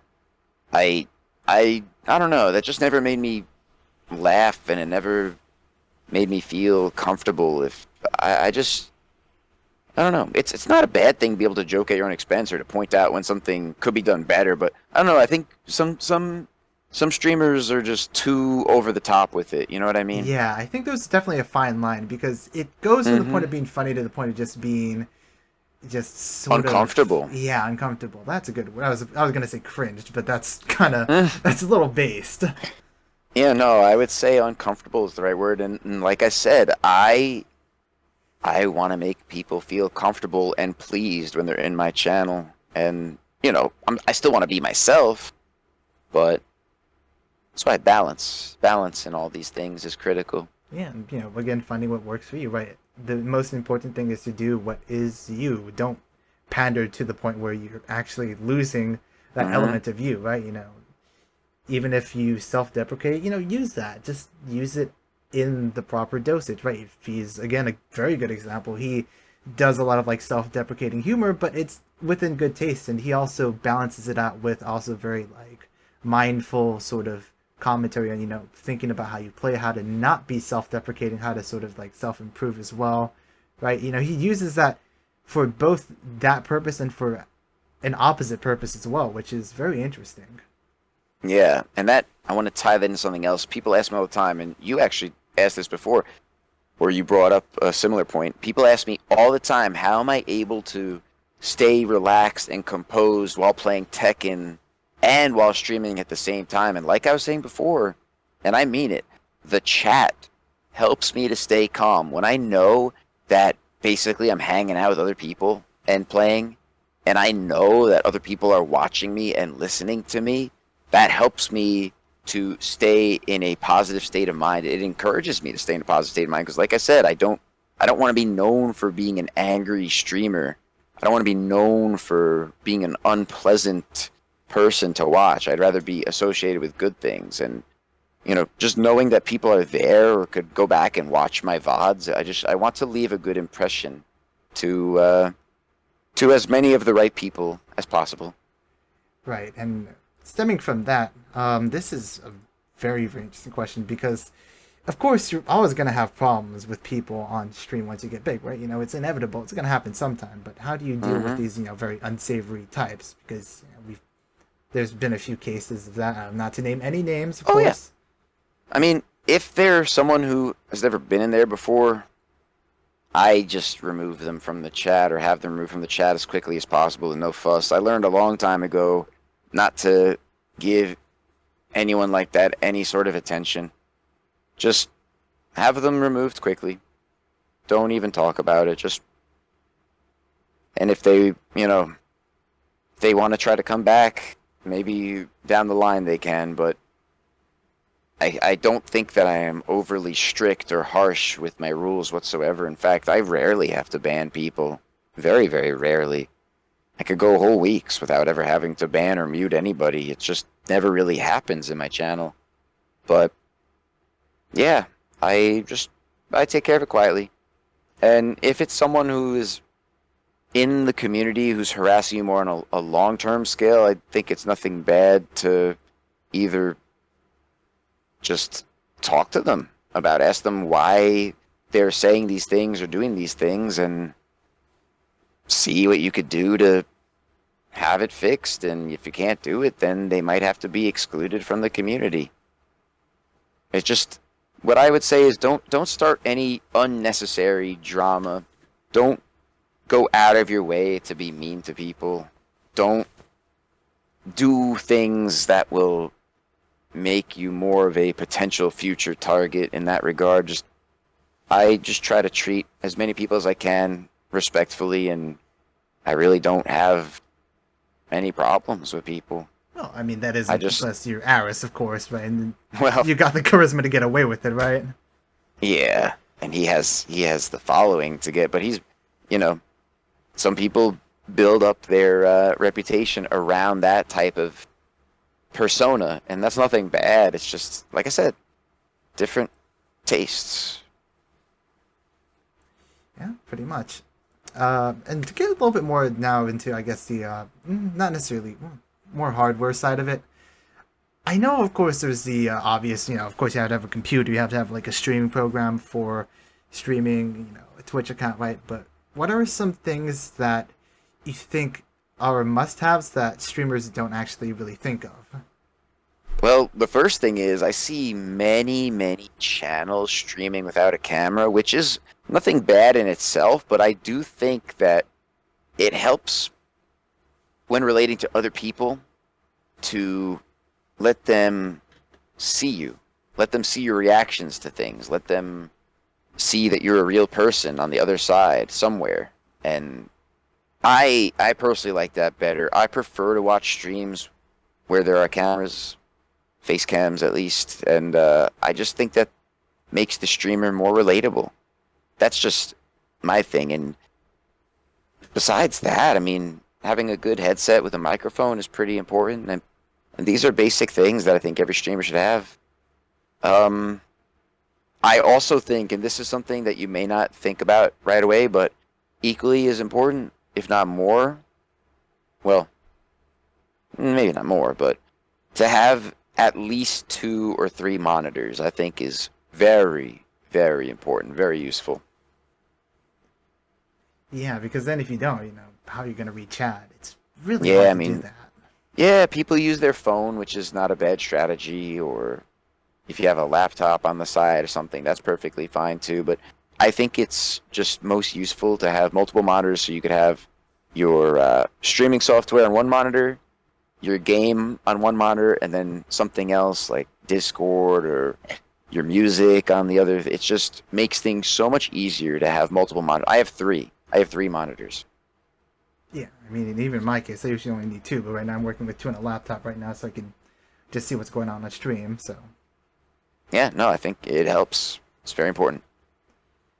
Yeah, and going on the idea of face cam, with face cams, right, of course it's the face, but with the backdrop, how important do you think, having a good backdrop is, and what would I guess, qualify as a quote-unquote good one, right? Because a lot of people have different setups, but, mine's is a little bit more disorganized, granted, but, I have interesting things in the background, whereas, say, for example, a streamer like Mateo, I think it's maybe because of his camera situation, but he has it more faced up towards his ceiling, right? There's, like, the light and the woodwork, but I think even that is, like, still a very sightly sort of backdrop for a stream, right? What qualifies as good, right? It's yeah, well, a lot of people, and this gives people something to talk about or something to be interested in. I have a lot of my nostalgic stuff back there. You can see it all. I mean, probably zoom in if you're watching on Twitch right now. You could see King's Mask back there. I have my big Pikachu, Sonic and Knuckles. You could spot a Yoshi egg. And of course, everyone asks about my Mortal Kombat machine. It's an arcade one-up, miniaturized replica. I got it after my first surgery. A get better gift. Then, yeah, I personally like to have pieces of memorabilia, pieces about my personality displayed in the background. It gives people a better idea of who I am, the types of things I like and appreciate, and gives people something to talk about. Something gives people something to wonder about, and I think that's cool. I mean, I don't think there's anything wrong with streaming with a green screen. In fact, in some ways, that's superior, especially if you want more of the game's action to be shown. But to me, I don't know, I've always preferred seeing the streamer in a real room, in a real place, with real things in the background that gives me some sort of indication or information about who they are as an individual. I think that's cool, because this backdrop of mine has gotten many compliments. And I think that's important. Right. Yeah, I suppose with mine too, you can see a lot of, well, not a lot, but some stuff that I'm interested in, right? Movies, game stuff. You can see a little bit of my hamper peeking out if you look very carefully. But I make sure to hide all the delicates, more towards the bottom, so Twitch doesn't give me the TOS. Yeah, see, even the Devil Gin, that is an indicator of something that you value, something that's important to you. And I think it's good that you display that on the stream, I think. And like I said, it gives people something to talk about and to inquire about and to wonder about and be interested in. I think that's important. Yeah. And it shows that you like Tekken. When you rate other channels, right, what is the guide that you tend to follow? Because I know per streamer, right, there's a lot of different policies depending on, how big of a streamer you are, what you perceive to be a good raid. Right, so take us through a little bit of your mindset on how you like to decide these raids. I like to raid other up-and-coming streamers, especially people who I know from my games community. Lately, I've been raiding Kaiser a lot and FDX a lot, especially because I know that they're both interested in growing on Twitch. And yeah, it just feels like the right thing to do. I would appreciate that if I were in their shoes, you know what I mean? It always feels good to be raided, just like how I appreciate it so much when Joey Fury would raid me over and over, and people like that. It was very, it's a good feeling. So I usually always raid channels with either equivalent or lower viewer count than mine. Other up-and-coming channels, I think that's a good way. And that's a good way also, I think, people appreciate that, and perhaps it'll make them more inclined to want to reciprocate in some way. And, I mean, you see me, I play with Kaiser so much, and I started to practice more and more with Fee over the past few weeks.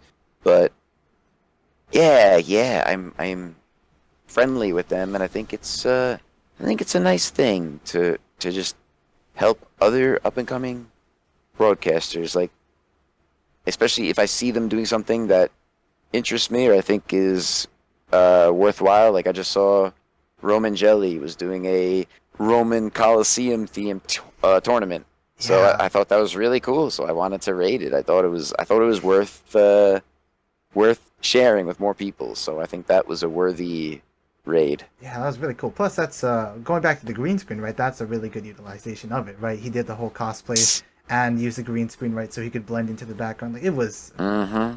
great. Yeah, that's very, very clever. That indicates to me that that streamer is willing to go above and beyond to be unique and to put in additional effort. And you could tell that there's passion behind it. You could tell that, I don't think he would have went through all that effort if he wasn't genuinely enjoying what he was doing. So to me, that is, I really couldn't ask for more. Yeah. Have we figured out what the Tekkenitis number calls, though? Because I know he has that number, but I don't know what it calls, and I'm scared to try it. No, I have no idea, but I did see that, but I didn't, I don't know, maybe. I mean, it's definitely a good bit of humor, right? Mm-hmm. And of Someone's course, got to know. yeah, and of course, that's not to say either that you actually need to go that far, right?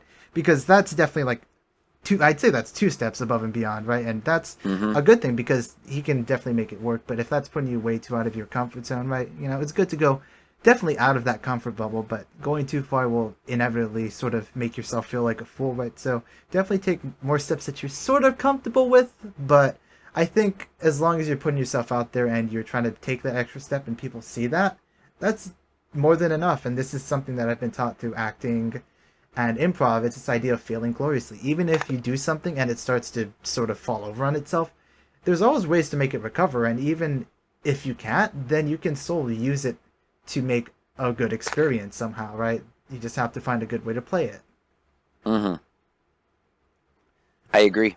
And I mean, that's part of why it makes me feel more comfortable as a streamer to let my audience know that I do have this issue with my intestines and to expect me to go to the bathroom more often than other streamers, for example, or, I may have to end the stream earlier than anticipated once in a while.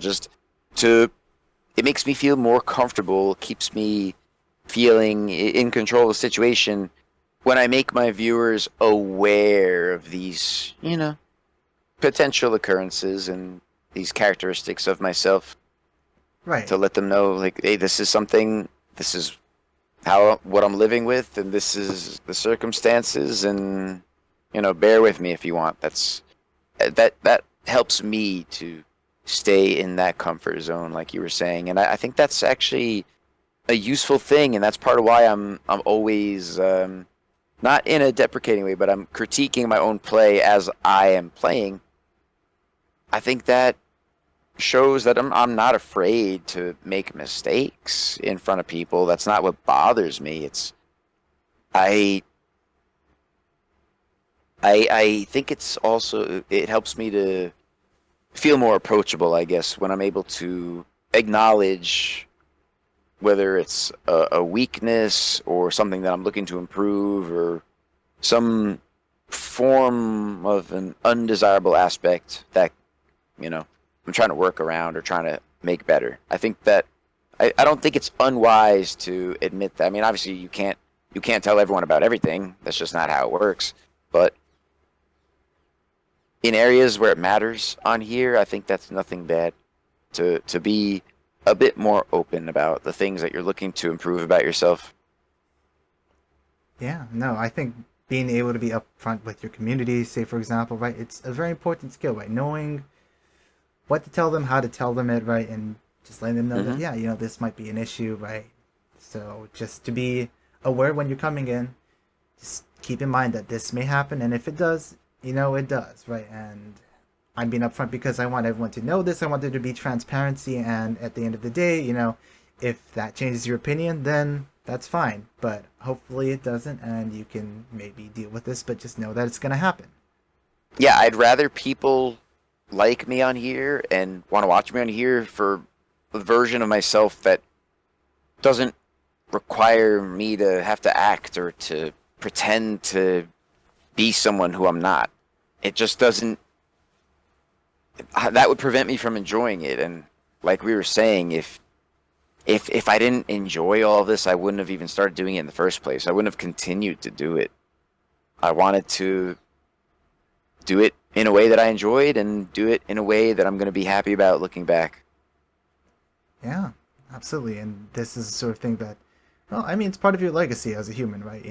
at the end of the day, when you finish your Twitch career, if you finish your Twitch career, right? Because you could just keep on streaming even up to the day you die if you really wanted. Well, maybe not that Yeah, old. if I wanted to. You'd probably start losing a bit of the mental cognitive to be able to Yeah. actually do anything. But really, at the end of the day, did you do something you're proud of? And you could extend this to anything. With Boy Scouts, say for example, oh, did I do something I was proud of with Boy Scouts, or trying to learn how to cook? Can I actually make results that I'm proud of? Right? Did I handle myself Yeah. in a good way? Did I just like flip out and just start throwing knives around the kitchen or something like that? And I think that's part of why I'm trying to cultivate and foster that improvement mindset. That's why I have "Don't Stop Improving" is in the title of every one of my Tekken streams, because it's that's the type of attitude that I want to promote. And nobody has a perfect stream, but I feel like I keep doing things over time that make my streams better and make my Tekken gameplay better. And I think just consistently trying to strive for improvement in that regard, I think, is important. And knowing that, it's never perfect. There's always something that could be done better. And it's up to us to detect those things and work around them. Absolutely. Now, going a little bit more back to the technical side, so when you use Twitch, right? I'm not sure how many of you are looking to stream, right? But there is a creator dashboard that exists, and for streamers who are still getting used to that, right? Especially when you go affiliate. In fact, I think it only comes up when you go affiliate, right? If I remember correctly. Think you're right. Yeah. So for people who maybe are hitting affiliate and trying to get used to that, what sort of functions would you suggest that they add to the sidebar? Like ads or predictions, and what are some good commands to get familiar with as well? Yeah, I think once you've built up a sizable audience like that, I think the polls and predictions are fun ways to generate community engagement. And yeah, just to give people something fun to mess around with the channel points, whatever. But what I can say is this: I would recommend against running advertisements at all. I was running commercials for a little while, and I realized through the statistical analysis that the numbers would consistently go down during those times, so I just decided to not do that. It wasn't worth it. I mean, I was generating more revenue through ads while doing that, of course, but it didn't add up in the long run, in my opinion, especially because I was on the push to partner. I didn't want to steer away any potential viewers for any money at that time. It didn't make sense. Yeah. So I would advise against that.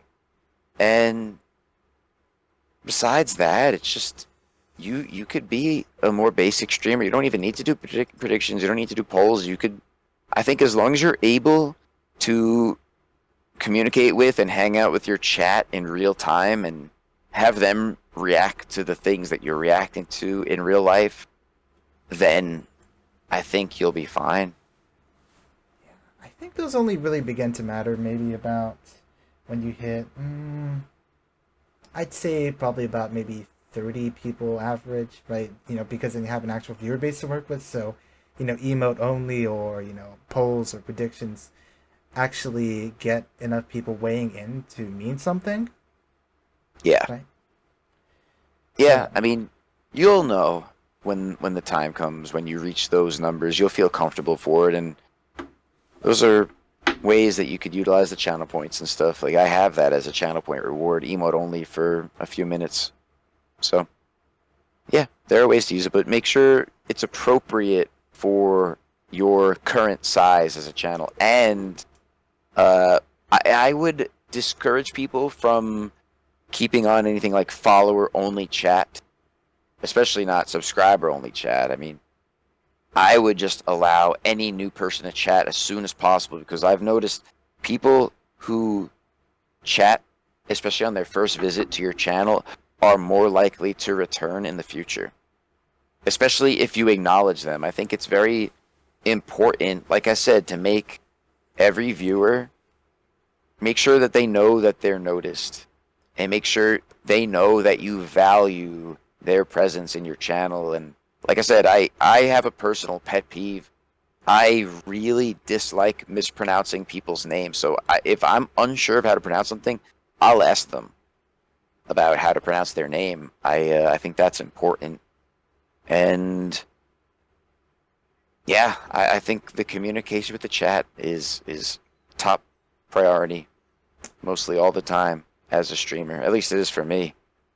Yeah, and I think with following too, right? Follower only on the surface doesn't sound like too bad of an idea, but at the same time, for a lot of people, right, and especially those who want to keep their follower list on the lower side, it can be a very big dedication, and that's where the problem comes in. It's the fact that you actually have to have one more person on your sidebar, which builds up over time. Yeah.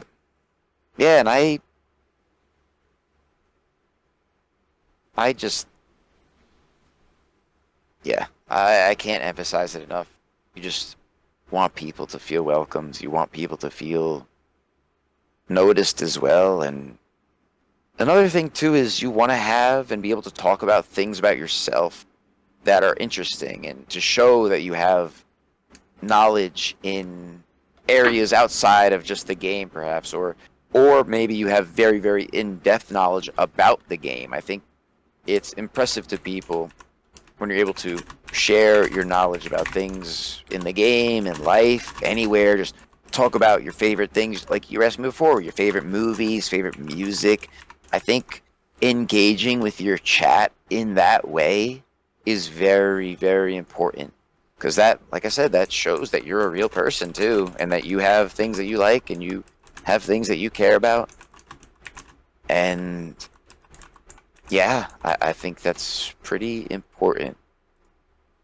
Yeah, absolutely.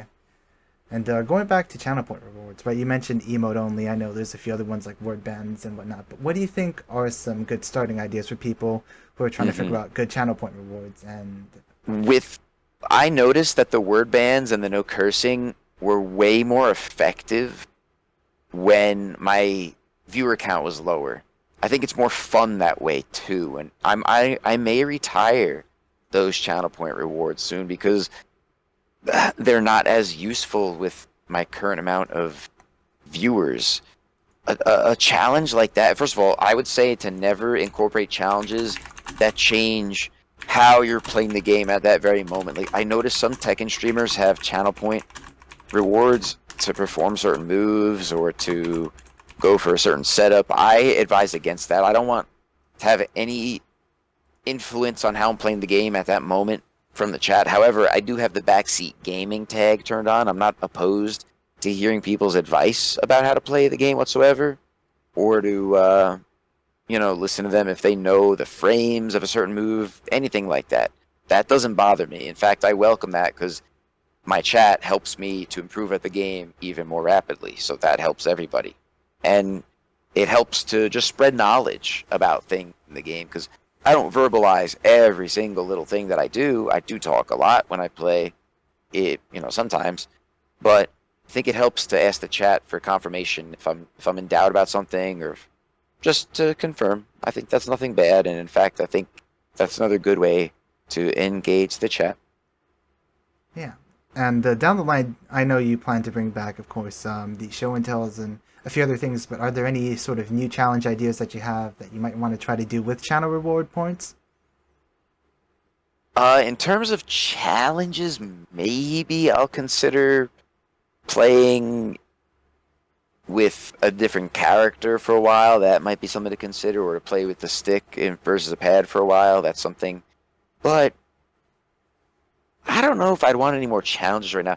I am planning on adding like I said, first to threes, first to fives, first to tens, or some combination of those. And then perhaps offer some real-time commentary or analysis for those sets. I think that would be pretty valuable to some people. Yeah, absolutely. And I know there's a lot of people with channel points and they don't know what to do with it, right? I have like 137K, right? And I don't really have a good source to use it for right now, so it's definitely going to be nice for some people who have to build up. That's going to be important. And I also think that An important thing for me too, and a lot of people appreciate this. I offered VIP status in my channel as a channel point reward. I still do. I think I might have one or two left, but that gives viewers something to strive for if they're interested in having that badge next to their name. And that to me indicates loyalty as a viewer, and that's something I really appreciate when someone's a VIP. That shows that they've done something extraordinary or remarkable to help my channel or to help me, or they've shown extraordinary loyalty and they've just been a really important member of the community in some way. I think that's important. Absolutely. Again, just having like even having the VIP badge there, it just shows it's not even like mod level, but it just sort of I guess establishes a sense of authority and, what's the word? Some sort of prestige. Prestige, yeah. Right, and it's always very comforting to see people with like those sort of badges chatting and having like a good time with everyone else, right? I think that's a pretty important factor. Yeah. So, going down the line, do you think now that you're a partner that there's going to be other games that you would consider streaming? We had a GTA Vice City stream. I think you intend to at least try to continue streaming that, but are there any other titles or franchises that you've been looking at to stream? Yeah, that's a good question. I'm definitely going to be finishing Vice City on stream. I'll continue when I feel like it. I'll make sure that I announce it too, at least just in the Discord, or maybe I'll make it a surprise. Who knows? Because that was a fun one, and it was a very unique one, because that was the first time for, like I said, over 5 years. Well, I had only been streaming Tekken, like I said, from August to now. And I don't really consider my Ghost of the Shell days my beginning of streaming, because I wasn't really, I don't know, I wasn't taking it in a serious way back then. And in fact, I don't even think that the affiliate program existed back then in 2016. I might be wrong, but I think that it didn't exist. If it had existed back then, I would have probably pursued it more, but yeah, even just getting the affiliate status was way more of a motivator to stream and to keep growing my channel. But yeah, I'm interested in playing other Grand Theft Auto titles down the line. I'm interested in maybe I'll play some shooters. I miss it. Part of me misses it, even though I'm not as good as I used to be. But it would be fun. I think it would be interesting to see me play a different genre of game, especially a genre that I once excelled at. I think we're even talking about having a sort of scrim matches as well between viewers. That would be definitely something to do. Of course, of course.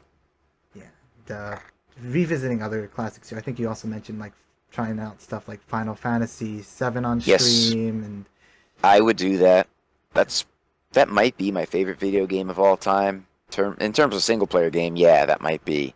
But I'm considering getting the capture card and being able to play old school games from the online Switch on stream. I love all, like I was talking about at the beginning of the interview, I love all the classics from the NES and the Super Nintendo. I hope that they add more Nintendo 64 games. I'm a big fan of all that, so who knows? If people are interested in seeing me play that and to have fun with that, I'll do it. Even if it doesn't draw in the same amount of numbers as Tekken does, that doesn't matter to me at this point. Especially now that I am, like you said, I'm already partnered. I'm not stressing out about my viewer count. I am having fun at this point. I'm enjoying myself, so that would be something that I'd definitely be interested in, especially if there's demand for it. yeah, and I mean, especially now too, since there's a lot of titles coming out like remakes. Say for example, like I think Ghosts and Goblins just got a remake, and Oh, then okay. of course some classic ports as well, like Super Mario 64 for Switch. Say for example, right, that just came out in the Mario 3D collection. Although Yeah, I they have that. bastardized it a little bit by removing the backwards long jump, which is They unfortunate. did. Yeah, but I mean, it is technically a glitch, so I guess I'm not really sure how to feel on that one, but Yeah, I understand their reasoning behind it, but I think it would have been more faithful of them to keep it in because ultimately that's the player's choice if they want to exploit that. It's up to them. It's you're not required to use that. Yeah. It's up to them. Well, I'm sure someone will find something else to exploit, right? You know, that's the thing about Mm-hmm. speedrunning that's so interesting. It's the fact that you can see these players, you know, even with remakes, right? If it's a classic game that they love, then they'll just play through it and then they'll just try to find new ways to actually optimize the run.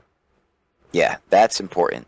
And I that's a fun fact about me too. I love watching people speedrun games on Twitch.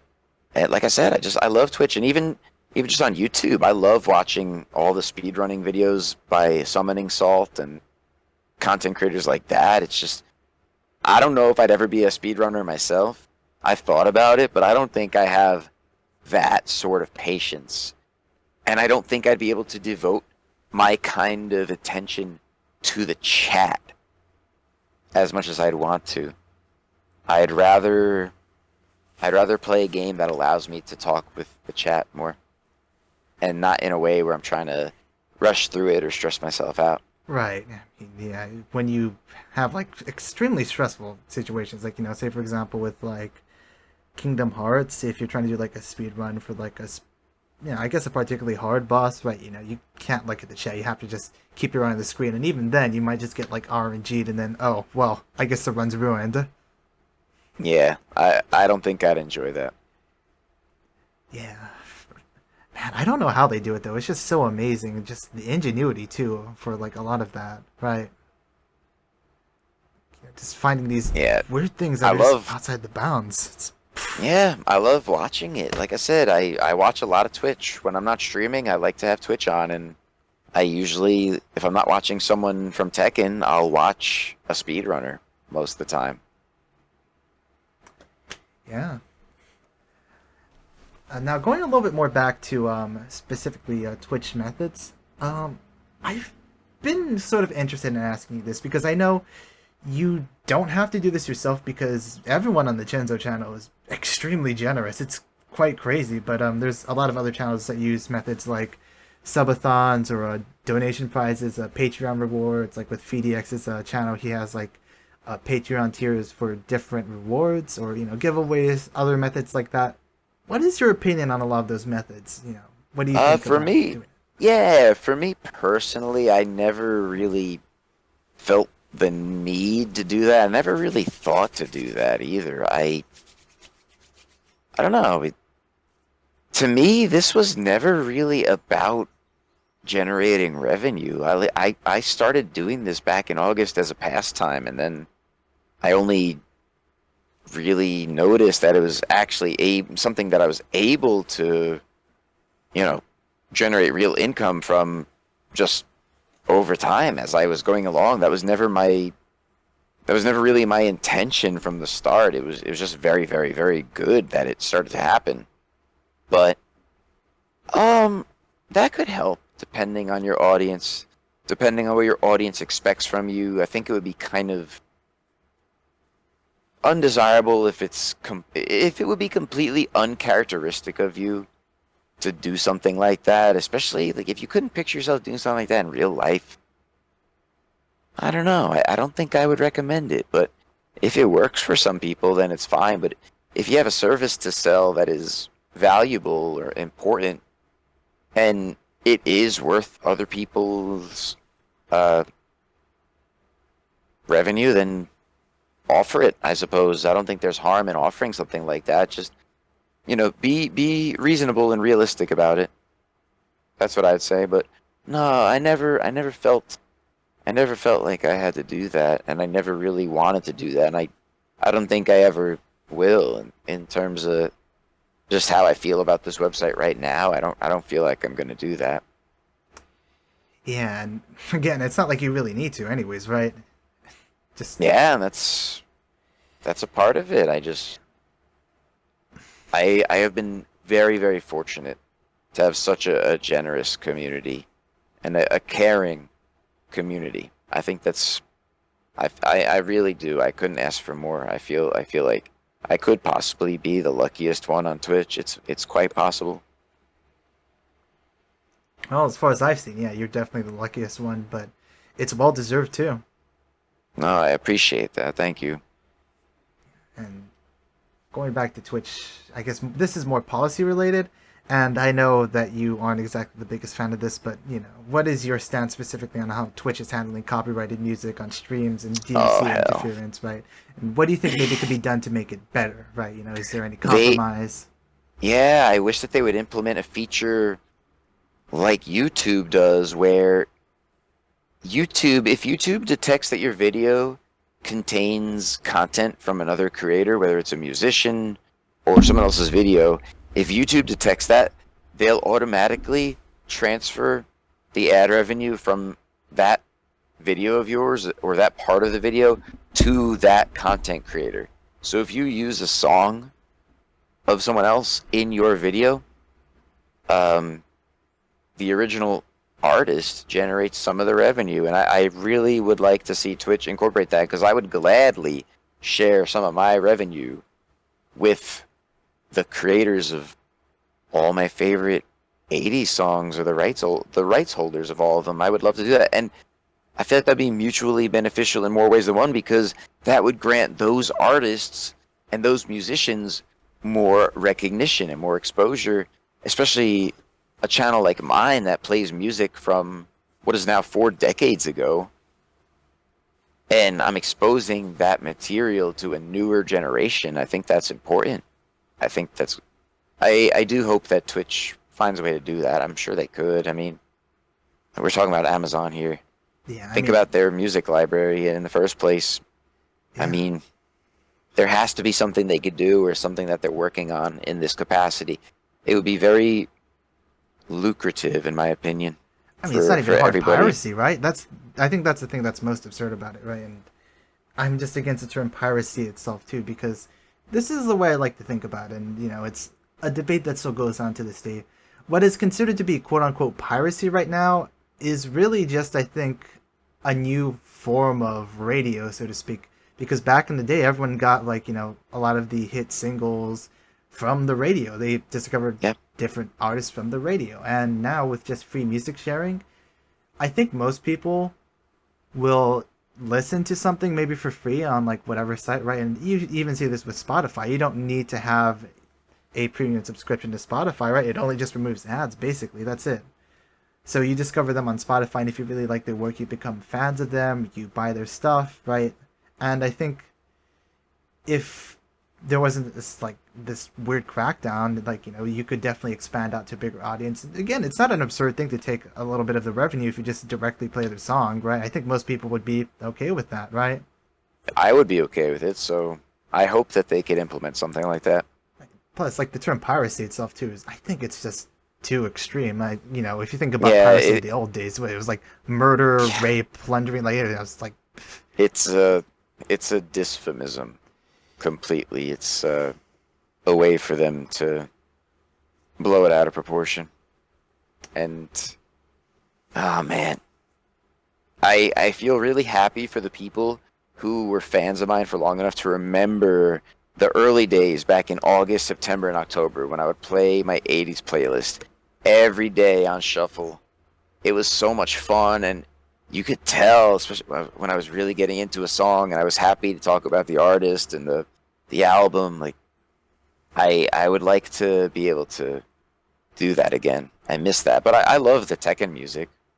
Yeah, but it's just a different changing it, but you still want what you had back then, because there's just so much more variety, and it can carry itself on most days, whereas the Tekken music, admittedly, all of it's good, right? And you don't get tired of the Tekken 2 music. I really don't get too tired of it either, but there's a point where sometimes it feels like it's getting a little repetitive just in the back of your head, right? Whereas with a very diversified 80s playlist, it's not really going to do that. Yeah, that was important. And yeah, it's just cool because then I feel like I became associated with certain songs, and just it leads to more amusing and interesting situations and bits about your personality that you could share with your viewers. And like we were talking about before, that's how I was able to establish that early core audience, is because I wasn't afraid to share with them about the things that I like. in life and the things that I appreciate, the things that I enjoy. I wasn't afraid to express my fondness for the things that I enjoy. Yeah, absolutely. And speaking of things that you enjoy, I know we were talking about this quite a bit, but would you actually consider branching out to maybe other sites or doing other lines of work related to content creation down the line? And if so, I do have a pretty good idea as to what you might look at, but for those who may not know, what sort of things would you consider doing? Maybe I thought about this before, and honestly, I don't particularly enjoy making YouTube videos right now. When I'm in the moment of doing it, I do enjoy it, but it's not something that I seek out right now. I think if I were to ever do something else related to social media, something, I don't know, maybe try something with music, live music creation, or just being able to collaborate back and forth with, I think that might be interesting. Yeah, I mean, Joey does music, so you could even try to do something with Joey, maybe have a little garage It's band. possible. Yeah, you never know. That might be really fun, actually. Yeah, well, I don't know if Joey's here or not listening, but just putting the thought out there. It's possible. Yeah, and just to wrap up this section, once things become offline, right, especially with Tekken, how do you think that will actually impact your streaming frequency? Because once things open back up, right, you got to go back into the world, start doing more events at different places, right? Hmm. Yes. I mean, given my health circumstances right now, I'm not going to, for the foreseeable future, at least over the next year, I'm not going to be out and about anyway. It's just not where I am physically right now.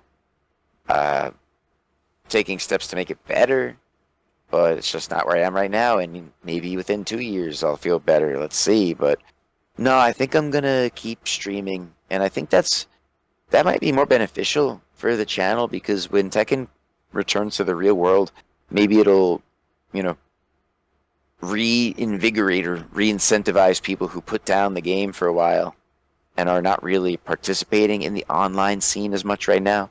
Might re-incentivize them to come back. So who knows? That could lead to a new and an expanded audience also. Yeah, and, well, of course, too, the hard thing is when you want to commentate too. I think when it becomes offline, there's definitely a different way to commentate, I think, when you're offline than when you're online, right? And the best way to do that is to be able to go to your locals. So it definitely could maybe have an impact on like the amount of things that you can commentate for, but at the same time, I don't think you're wrong. Yeah, I think that definitely streaming while things are still offline will, of course, still help, right? And you're still one of the top broadcasters within the category for Tekken, right? So regardless, there's still going to be people coming to your streams. I hope so. Yeah, I suppose I would hope so, but I'm more than positive that that would be the case. Yeah, I would like to think so also. But yeah, I'm not really worried about that. If I just want to be a part of it, like I said, I'm willing to travel. I'll go all around the country, maybe the world if it's worth it, and if my health is in good enough shape. I would like to experience that. Speaking of commentating, though, let's move a little bit more into that, because there is definitely a lot of questions I want to ask you involving commentating, not only just for my own purpose, but sort of, I think, maybe the purpose of a few others in here who might also be doing commentating or be interested in commentary. So, specifically for you, when did you first really develop an interest in commentary? I think it was those hype sets and matches we were talking about before, like just listening to Aris and Markman get so excited for Little Majin and JDCR. Just listening to that,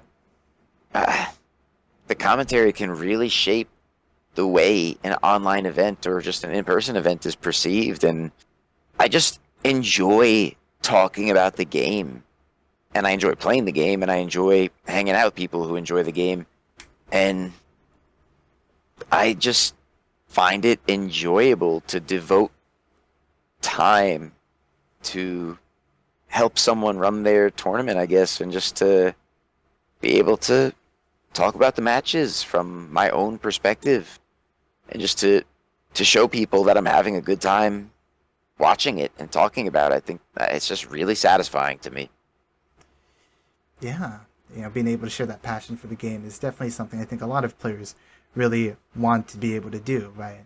And of course, even when they want to, the problem is that to be a good commentator, it doesn't mean to just be knowledgeable about the game, right? You No. have to have some knowledge, of course.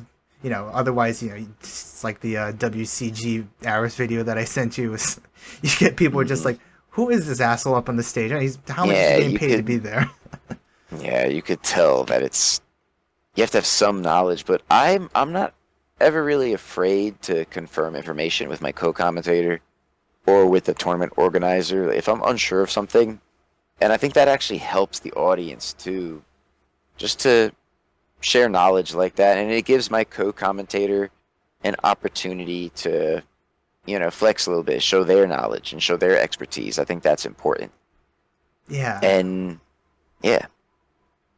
I know. I mean, definitely important. And you don't want to be the person who pretends like they know what's happening. I remember actually one of the in fact one of the moderators on my channel, actually Spoon, he talked about in the Hawaii scene how there was a local player who sort of just made up knowledge as he went along, and in the long run, of course, that's not going to work for you, right? Because if you say something's punishable, that's clearly not punishable, and everyone else knows it, right? You're going to look like a little bit of an asshat, well, something along those lines, right? You don't want to be that person, so you always want to make sure you know what you're talking about, even if it means asking, and that's not a bad thing, right?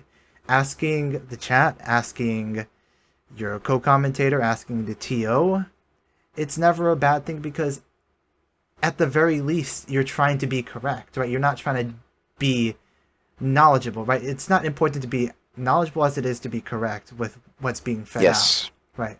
I agree, and there are some people with very, very deep knowledge of this game, and I don't know, I never really wanted to be perceived as a know-it-all in that way, I don't think. Yeah, I mean, there's like sorry to interrupt. I think I know who you're talking about in this term, but specifically like with those situations, right? There's a difference between knowing everything and being a know-it-all, right? You can know all the details and you can still be a not know-it-all at all, right? You can still know how to like commentate and whatnot, and how to like still feed stuff to your commentator who's working with you. And then you could just be like sort of like the dick. It's like, oh yeah, I know this, lot of knowledge of everyone. There's a difference, and there's some nuance, there's some tact, and it's nothing bad. Yeah, again, the more knowledgeable you are, the better player and the better commentator you'll be. It's just, I guess rule number one, don't be an asshole to people, right? Yeah, that's what we could ask for on here. I mean, like I said, when I'm talking about streaming, talking about commentating, the same thing. And I think it's very important too. I want the players to realize that we value their attendance and we value them and really spending their time competing in this event that they might not even win. And in fact, the odds are always against you in tournaments. A very small amount of people end up in the prize pool, and only one person gets first place. That's just the nature of the events. So to show people that we appreciate them putting themselves out there and, giving it the good old college try, I think it's, I always like to let them know that, hey, this player had a really good run tonight, or hey, this, they've clearly improved from last time. I think it's important to acknowledge those good things about the players and let them know that they are appreciated. Yeah, and I think really good commentary is what can break or make a tournament, right? It's if you don't have like an appreciative commentator, right, then like good luck getting people to come, because then no one will want to come because that commentator is, kind of being an ass. You don't feel like your time is being valued being there, right? Yeah, and you don't want to just be, how do I say it? Just remember that it's a human being on the other side, whether they're playing the game or watching the game. It's a real person, and you never know. They might be having a bad day. They might not have slept the right way, or something could be wrong, and they're still playing. That's why I never want to say anything that could be even remotely perceived as harmful in any way. If anything, I just try to point out things to praise or say, oh, perhaps they could use more of this, this, and this. I never try to say, oh, this is wrong or this is not correct. I think that's too harsh. I think that's too critical, because we're all here to have a good time and to have fun. And that's why we watch tournaments, because we not only do we enjoy witnessing the high amounts of skill, we enjoy just having fun with people who also like this game. And that should be the primary reason to watch a tournament, is the entertainment. And just the, witnessing skill is entertaining, but so is just listening to people having a good time, talking about the game, and reacting to it. I think that's entertaining. Yeah, absolutely. And I think also another important thing to sort of realize is that, of course, not every game is going to be, a quote-unquote good game, right? But and I think that's the hardest part about being a commentator, is the fact that you have to sort of, not necessarily lie, but sort of cheat your way around with the words. And again, I was watching a Sajam video on commentary, and it's just sort of like, with matches that aren't as great, I think you sort of phrase it like, instead of saying, oh, that was a bad match, of course you don't want to insult the players, right? And they both tried, right? At the end of the day, you have to realize, again, not everyone's going to have a good day. But at the very least, you can try to not be as down on them, right? And of course, it's not a bad thing to give out, commentary that's like, oh, you can punish this here, or, you should be punishing this more, right? Sort of pointing out, like, specific flaws, because it helps the player when they go back. But at the end of the day, right, instead of saying, oh, that was a really bad game or something, right? You instead saying, oh, that was, a wild game. That was sort of interesting how the players actually played, right? Sort of talk a little bit about that. But then, again, you're not insulting them. You're not trying to make them feel down. You're just like, yeah, that was interesting. And then, move on, right? Yeah, I think that's important. And I think if you want people to return to your events, or be more inclined to return to your events, you want them to have felt good about participating in the first place. Yeah. And even if they didn't win, or even if they didn't make it to the top 3 or the top 8, make sure that they felt good about the experience in whatever capacity you can. Yeah. That's what I recommend. I think that's important. Really, I think commentary is what can break or make a tournament, right? Because the organization of the tournament and stuff, yeah, sure, it's important for the players, but for the viewers, right, and for getting more attention, what they see is the games and the commentary. And the games themselves don't have to be from high-level players. It can be from pretty much anyone. But what really brings that excitement, what really brings a crowd, is how people can commentate that well. Yeah, just to convey that excitement, and just to give insight about what we're witnessing. That's, like you said, that's the center of it.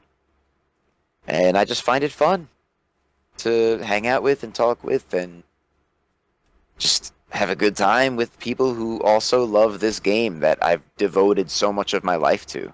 Because at this point I have. So being able to talk about players playing it, and then, having events where it becomes narrower and narrower, and the people who are playing the best that night are the ones who are advancing, and the stakes become higher and higher, that is very exciting to me. There's suspense there. There's something that's building up, and there's going to be this culmination at the end, and someone's going to get first place, and it may not be what you expect. And to me, that's really fun. Yeah, and that's not to say that, of course, every commentary experience will be good, even with quote-unquote good commentators, right? Because the thing is that sometimes their style just might not gel well with yours, right? There's, of course, the matches made in history, like, Markman and Aris. But let's say, for example, Aris and Chenzo, let's just say, for example, for some reason that didn't work very well, right? Maybe there was a fight about, like, hair length or something like that, and Aris like, I have the better beard, right? Like, it happens. It's okay if that happens. It's just... Yeah, it's okay if that happens, and that's just the way we are as human beings. You're not going to have an optimal experience with every single person you work with, and that goes beyond commentary. That, like I said, that's just real life. Yeah. And I think knowing what you like and knowing what good things to expect from your co-commentators are very helpful. And it's good if you know them at least for a little while before you start the event. But then again, some of my best events were with brand new people who I've never commentated with before, but some of my best ones were also with people who I've worked with many times in the past. And it's just fun, and I just enjoy it. I love the game, and just to be able to talk about the better and the best players and just everybody, really. It's very satisfying. Yeah, well, let's touch a little bit on those best moments for commentary. So, who would you say are your best partners when it comes to having commentated with them? I'll tell you my most memorable experiences first. I really enjoyed commentating with Cuddlecore and Joey Fury for Cuddlecore's special Robo Rumble tournament. That was a highlight because they're two of the strongest and most respected players in the country, if not the world. And it was very cool, very almost surreal to be able to commentate alongside them. It was very cool. And I also really enjoyed working with Puppy Swarm, that's Tom, and Will English, the fourth. That was a special Shy-Tech event, the Battle Arena put together by Will English. That was a really good one. And even just commentating with friends like Kaiser just recently, Shy-Tech, that was a really fun one. I had a great time. I commentate with Christian the Kaz, like I said, and it's just fun. We just get along well, and it helps when you know the personality of the other co-commentator, at least to an extent. Gives you something to work with, and you know a bit more about each other's comfort zones and what to expect, and easier to just go with the flow. Yeah. Now, with those people you commentate with, and newer players, say for example, or maybe people who you've commentated with a little bit who are maybe a little less experienced, you have sort of maybe like tricks or cues that you use to try to like feed something over to them. Like I know some people like to point towards their partner in the commentary booth if they're in person, right? Because you can't see that when the actual game is running, but then that's like a definite signal that they should be the one talking, right? So that there's a good flow going on.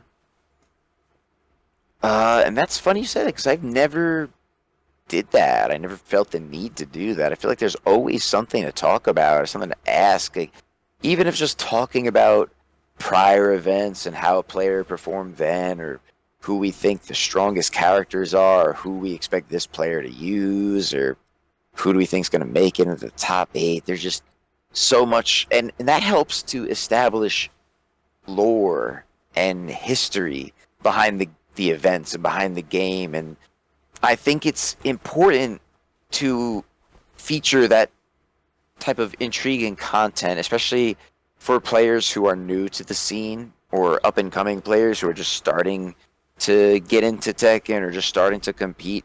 Introducing that lore to them and explaining the histories of players makes this whole scene feel more sophisticated and more alive. Right. It's almost like with wrestling, how you have all the lore of the wrestlers, right? And that's part of it, right? That's a It's the great pageantry. parallel. Yeah. And like being able to be like, oh, The Rock fought this person, right? And this, but then Roman came in, did this, and Roman was beat, but now he's coming back for, The Rock, right? And then because of that, right, you have this whole interesting sort of lore going on. And with fighting games too, there's so much of this, right? With players who fought other players, if they've been like mentally training against a specific character, and that you've been doing that, or sorry, rather they've been doing that, right? It creates this whole sort of thing that you can do, right? Instead of having sort of this pageantry be done more by the players themselves, right? I think with fighting games, it falls more on the commentators to be able to do that, right? And I think the best commentators can find the way to hype up the matches through not only, again, the gameplay, but through just, again, getting those people to come onto stage and be like, oh, this person like fought against this person. And yeah, it's really amazing what you can do with that. And in that sense, it is like wrestling, right? You have like the sort of like hype man on the mic, like this night at Staples Center, this person will fight that person. come watch the SmackDown Live, right? You know, something like that. Yeah, it's just it raises people's interest in what's going on, and it makes it more appealing to look at, and it's more captivating. I think that's important, and I feel like a lot of people take that for granted. I think it's important to talk about the histories of players, to talk about, oh, we've been seeing this player improve noticeably compared to like a month or two ago, and talk about who we expect to win all the time, who we think the best player of this character is.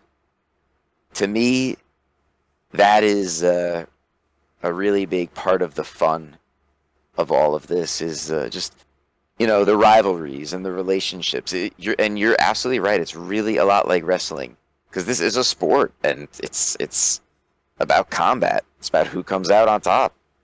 And yeah, that's what it feels like. And to be able to experience the thrills of those battles vicariously by just commentating on them and talking about them in real time, that's very fun to me, especially if it's a player using a character that I don't use, which is, mostly all the cast, or if it's one of the best players in the country or the world. It's really cool to be able to, feel that thrill and talk about it.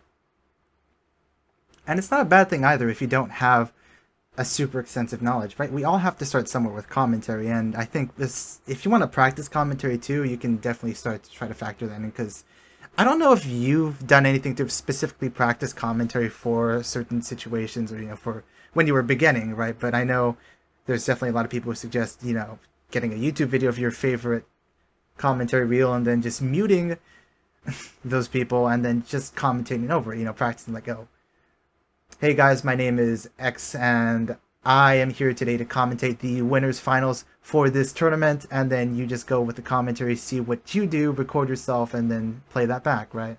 And from doing that, you'll sort of be able to see how you build up, like, not only this commentary skill, but also the history from watching all of these different commentary reels and trying to commentate over all of those, right? Yeah, and that's an interesting strategy, and I never thought to do that. Maybe I'll try that as an experiment, but I do think it's, in a way, more important to make sure that you're able to maintain the rapport with your co-commentator, and you're able to work alongside other people easily and seamlessly and without friction. Try to make things as smooth as possible with as many co-commentators as possible. And a lot of that is just, like we were saying before, just basic respect and just showing them that you're having fun. And I think making sure that you're someone who's easier to get along with in some ways is more important. But I think that's a good strategy to practice the commentary, to mute a video and then commentate over that, or just try to commentate over your own matches as you're playing them. That might help you psychologically to put yourself into another player's point of view and to try to understand what decisions they're making at that time for what reasons. I think that's a good idea, and I get that kind of practice every day that I stream, because I'm always talking about what I'm doing. Yeah, and I try to explain why I do certain things. And if I did something that was a mistake, I try to explain why it was a mistake or why it was not as good as it could have been. Yeah, and I think more importantly, one thing that people, of course, need to do a lot more of when it comes to commentating at the beginning is to not only just practice with videos, right, but to actually go to your locals and practice there, right? That is the perfect place for any player to practice, whether it be for, getting better at the game itself or commentation, right? Both are almost the same thing in a sense, right? You can't get better at playing the game and understanding the game if you don't spend time on the game, and you can't get better at understanding the game from a commentary perspective and actually being a good commentator if you aren't physically or, maybe online practicing at your locals or, a smaller tournament. Yeah. And I think that's very important. But like I said, I've never been to... I would, if I got the chance, try offline, but I think that'll be interesting to see how I handle the situation in a real life event compared to online. It might be different. I don't know what to expect, frankly, but I hope that I'd still be able to feel good about what I did. Hope I'd still be able to do a good job. Yeah, and especially with practice too. The good thing about doing videos is that you definitely, well, and I guess this only really matters if you are looking to commentate for more than one game, right? It's the fact that you get that experience to actually be able to study what happens, right? Because the first time around, you might not understand everything that's happening, but that's not a bad thing. You can sort of listen to yourself and be like, okay, for this specific situation, what is this thing that I didn't know, right? And it's very important that if you want to commentate different games and you only have experience with maybe a few games, that you can actually study these games that you're trying to commentate for and then learn from your own commentary when you try to do videos and then teach yourself and then keep improving, right? And I think, again, going back to Sajam, because he's a very good commentator, right? He does that with a lot of games that he doesn't even necessarily play a lot, right? He studies them, he understands them, and then from, his own practice with videos and whatnot, I think, and just being very knowledgeable in general, he can become a very good commentator in pretty much anything. Yeah, and it's a skill that can be trained and practiced and improved just like any other, I think, and I feel way more comfortable now than I did on, the day before my first ever commentary. It just, there's always a bit of that hesitation when you're dealing with something that's completely new or completely unknown. But don't be afraid to try it. If you have an interest in it, try to ask tournament organizers who you know, especially if you've been playing in those events and you're on a friendly level with them and maybe you've typed with them or talked with them a little bit in some other way. Like that's what I did with Ed for Trace Complete, what I did with Puppy Swarm, Tom for Shy Tech. And that's how I was able to build connections and put myself out there and gain the attention of other tournament organizers and events coordinators. And that's how I worked with Equinox that day. Yeah, and to add on to that, I think the important thing there too is that you need to be the one to go out and search for those opportunities. They're not always going to come to you. In fact, I think they hardly ever do. It's not that easy to just have life throw everything on your doorstep. But with these sort of events, if you're ready, even if you're not sure that you're ready, actually, honestly, if you're at the point where you can maybe say, oh, I'm maybe halfway ready, but there might be a few things that go wrong, you still have to put yourself out there. And, I don't think the tournament organizers would be extremely hard on you if there's a few kinks that happen here and there, right? It's all part of the learning process. And I think the tournament organizers and the commentators who have done this for a long time know that and have been there before, so they'll be very understanding about that, right? If they aren't, then, oh, well, either you did something very wrong or they're not very good tournament organizers or commentators, in my opinion, right? Because when to new players, then you're gonna get anyone to do it. Yeah, and as long as they know that you're just starting out with it, don't be afraid to say, like, listen, I haven't done much of this before. This is my first time, and I'm looking for experience. Like, sometimes you could even just get in to commentate a special set of matches or something, or if one of your friends is there, you could ask to commentate. Oh, can I just please commentate my friends' matches right now? Like, there might be ways to just try it in smaller ways before you commit to a full event. Like I've done many where I've just done top 8 or just done top 16. Not many, I should say, but a few at least. Maybe one or more, whatever. But, you don't need to commit to a full event. And I think the important thing is to put yourself out there, and it really helps if you're already broadcasting yourself on Twitch anyway, so people have a sense of your personality. People can hear your voice, they can see you on camera, they see how you react to certain situations in your own gameplay. That will give people a good indication about whether or not to take you on as a commentator for any specific event. I think it really helps if you're already streaming. Yeah, absolutely. And again, streaming helps to build up that confidence when you're on camera and when you're on the mic, right? It helps to establish people skills so you understand how to talk to other people and sort of trade information back and forth. And it forces you to be knowledgeable when you're streaming, right? If you're not knowledgeable about a game, I mean, then at that point, what, are you just getting viewers off of just looks, or popularity of a game, and even with that, you wouldn't be getting that much, right? So, Yeah.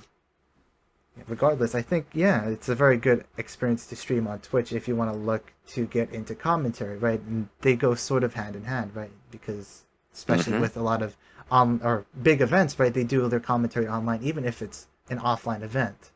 So Yes. then you get used to having the camera there as well. Yeah. So it help you, and you just want to make sure that you already feel comfortable in front of a crowd, in front of an audience. And people ask me if I ever feel any sort of stage fright when I'm streaming, or no, I never really felt that way, because I don't know, I just feel comfortable on camera. I just feel comfortable on the mic, and I do try to be careful about the things that I say, and I want to, like I said, I want to make people feel good on here. I want to just put a better version of myself out there. You know what I mean? I just consistently improving. Yeah. I think that's what it's about. Just keep trying to get better. Yeah, and it's not bad if you get the yips either. It's natural for most people. It's just learning how to deal with the yips and then just working off of it, right? You can even channel it into your own commentary energy, right? You can maybe use that energy from nervousness to make a big explosion, so you have a nice little relaxed moment afterwards, and then you just explode again. It's like the energy, and then when you see something really big happen, then that's just when you take all of your energy and then you just shove it into there and then draw it back and then push it back out and back in, right? Yeah, there are ways to deal with that energy, and that will come to you with experience. So I agree. Don't worry if something doesn't go the exact right way at any given time. And think about it, you're doing something live in front of how many dozens of people, sometimes hundreds of people, and no one is perfect at anything. Like we were saying before, there's always something that could be improved, always something that could have been done better. But the important thing is to not let anything like that discourage you. Yeah, absolutely. And we're almost hitting the 6-hour period, so I'm going to try to wrap this up really fast. But Wow. yeah, I know, right? I don't believe it either. It doesn't feel like 6 hours. That's amazing, actually. Yeah, but again, I'm going to try to wrap this up quickly, but I think just looking towards the future with commentary for yourself, first and foremost, down the line, are there any other people you want to try to be able to commentate with that you haven't already had a chance to? Oh, that's a good question. I would like to commentate alongside more players who are also up and coming Twitch streamers. Like, I think I could do some good work with VDX, for example. I could imagine that one going really well. Like, that's how I felt about Kaiser, and I really, really enjoyed the Shy Tech from Tuesday with Kaiser. That was just a great night, and I would be curious to see how I would do alongside someone like Tasty Steve, alongside someone like Mark Mann, maybe even Aris one day. Who knows? That would be very interesting to see, and it would be pretty fun, I think. Yeah, well, as long as you don't get in a fight about the hair with Harris, then I think you'll probably be okay. Yeah, it'll be fine. Yeah. And down the line, too, when you think of commentary, do you see yourself maybe trying to go for bigger events, too, as time goes on? Like, maybe Evo, say, for example. That might be a bit of a big one. Or, Combo Breaker, CEO, maybe some other bigger name tournament that people know about, but maybe not as big as those. Maybe when I gain more experience, especially when trying to do those events offline. Like, I did do the Frosty Faustings, which is typically held offline, but obviously it couldn't this year.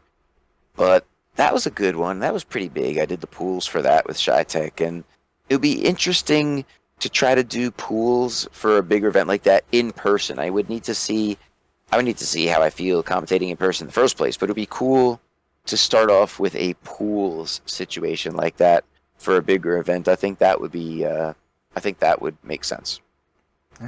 Well, I think that's about it for questions. So, as always, thank you for the wonderful opportunity, Chenzo. I really can't thank you enough for everything you've done to support the channel. Yeah, and so thank many you for others. having me. Yeah, and This was just a good talk, and it was really a good feeling to express a lot of my ideas and a lot of my thoughts about all this, and yeah, it's just good. Yeah, absolutely. And I'm glad. I actually need to thank everyone in chat for sticking around for what? It's like 23 people stuck around for 6 hours of this, right? It's amazing. Yeah, no, I appreciate it. And it's cool. I mean, I see a lot of people who are in and out too, which is good. I mean, this was a really, really long. This was like a long podcast episode. That's what it felt like. Pretty much, yeah. But it's, yeah, I can't believe it. I mean, I rarely see anything of two people talking for this duration.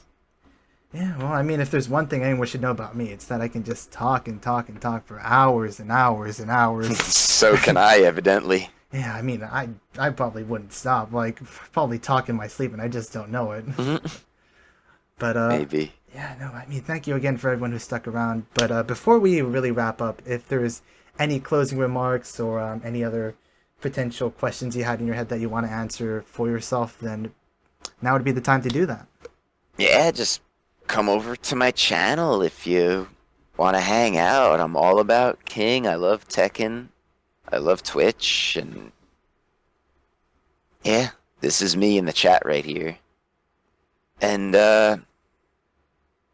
yeah, come on over if you haven't seen one of my streams yet. And I just really enjoy doing this, and it's become a really big part of my life. And this helps me to feel like a healthier person, helps me to forget about my illness a lot of the time. And I think that's a really important thing. And that's part of why I started doing this in the first place. Why I started, I mean, I play Tekken for fun and for the entertainment of it, but I started streaming also just as a pastime, as a hobby. And now it's actually turned into something that I could use to help support myself. And it really is working so far. And I really enjoy this, and I like being a part of this Tekken community and all of this on Twitch. I've met so many great people, and of course you're one of them.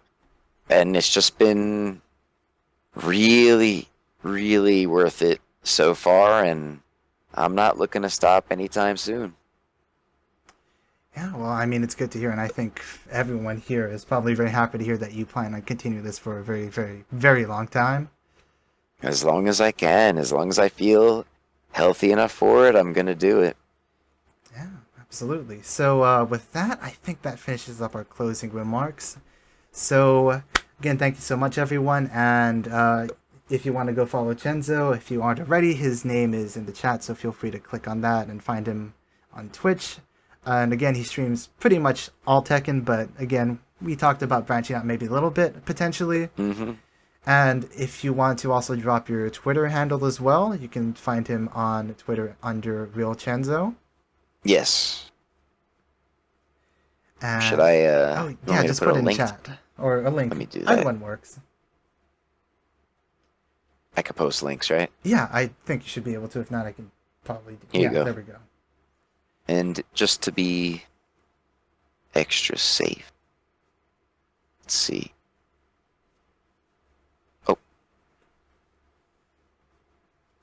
Oh, here it is. Just in case someone's on a phone or something and they can't click. Oh, yeah, that would probably be a good idea. Yeah. So yeah, I'm on all the time, and I just really enjoy this and really built up such a fantastic community so far. And like I said, just hanging out with great people all the time, and I look forward to it every time I go live. It's just fun. Yeah, no, and I think everyone in chat can probably agree that, well, pretty much everyone in chat can probably agree that they have a lot of fun, either listening or, participating, right? So, yeah, no. Yeah, because I do viewer tournaments all the time, and like I said, I'm going to start getting back into the subscriber matches, and I'm going to offer the channel point rewards for first to 10, first to 5, perhaps, other things like that. And why not? It'll be good. A lot of people, and that's the thing. I want people to realize I never mean to not play with anyone or to ignore anyone. I just want to. It's harder because I got many more subscribers than I initially anticipated, and it's kind of overwhelming. But like I said, I'm not trying to make it sound any which way. That's just the fact of the matter. Yeah, I mean, And you only have so many hours in a day, right? Mm-hmm. But But yeah, thank you for having me.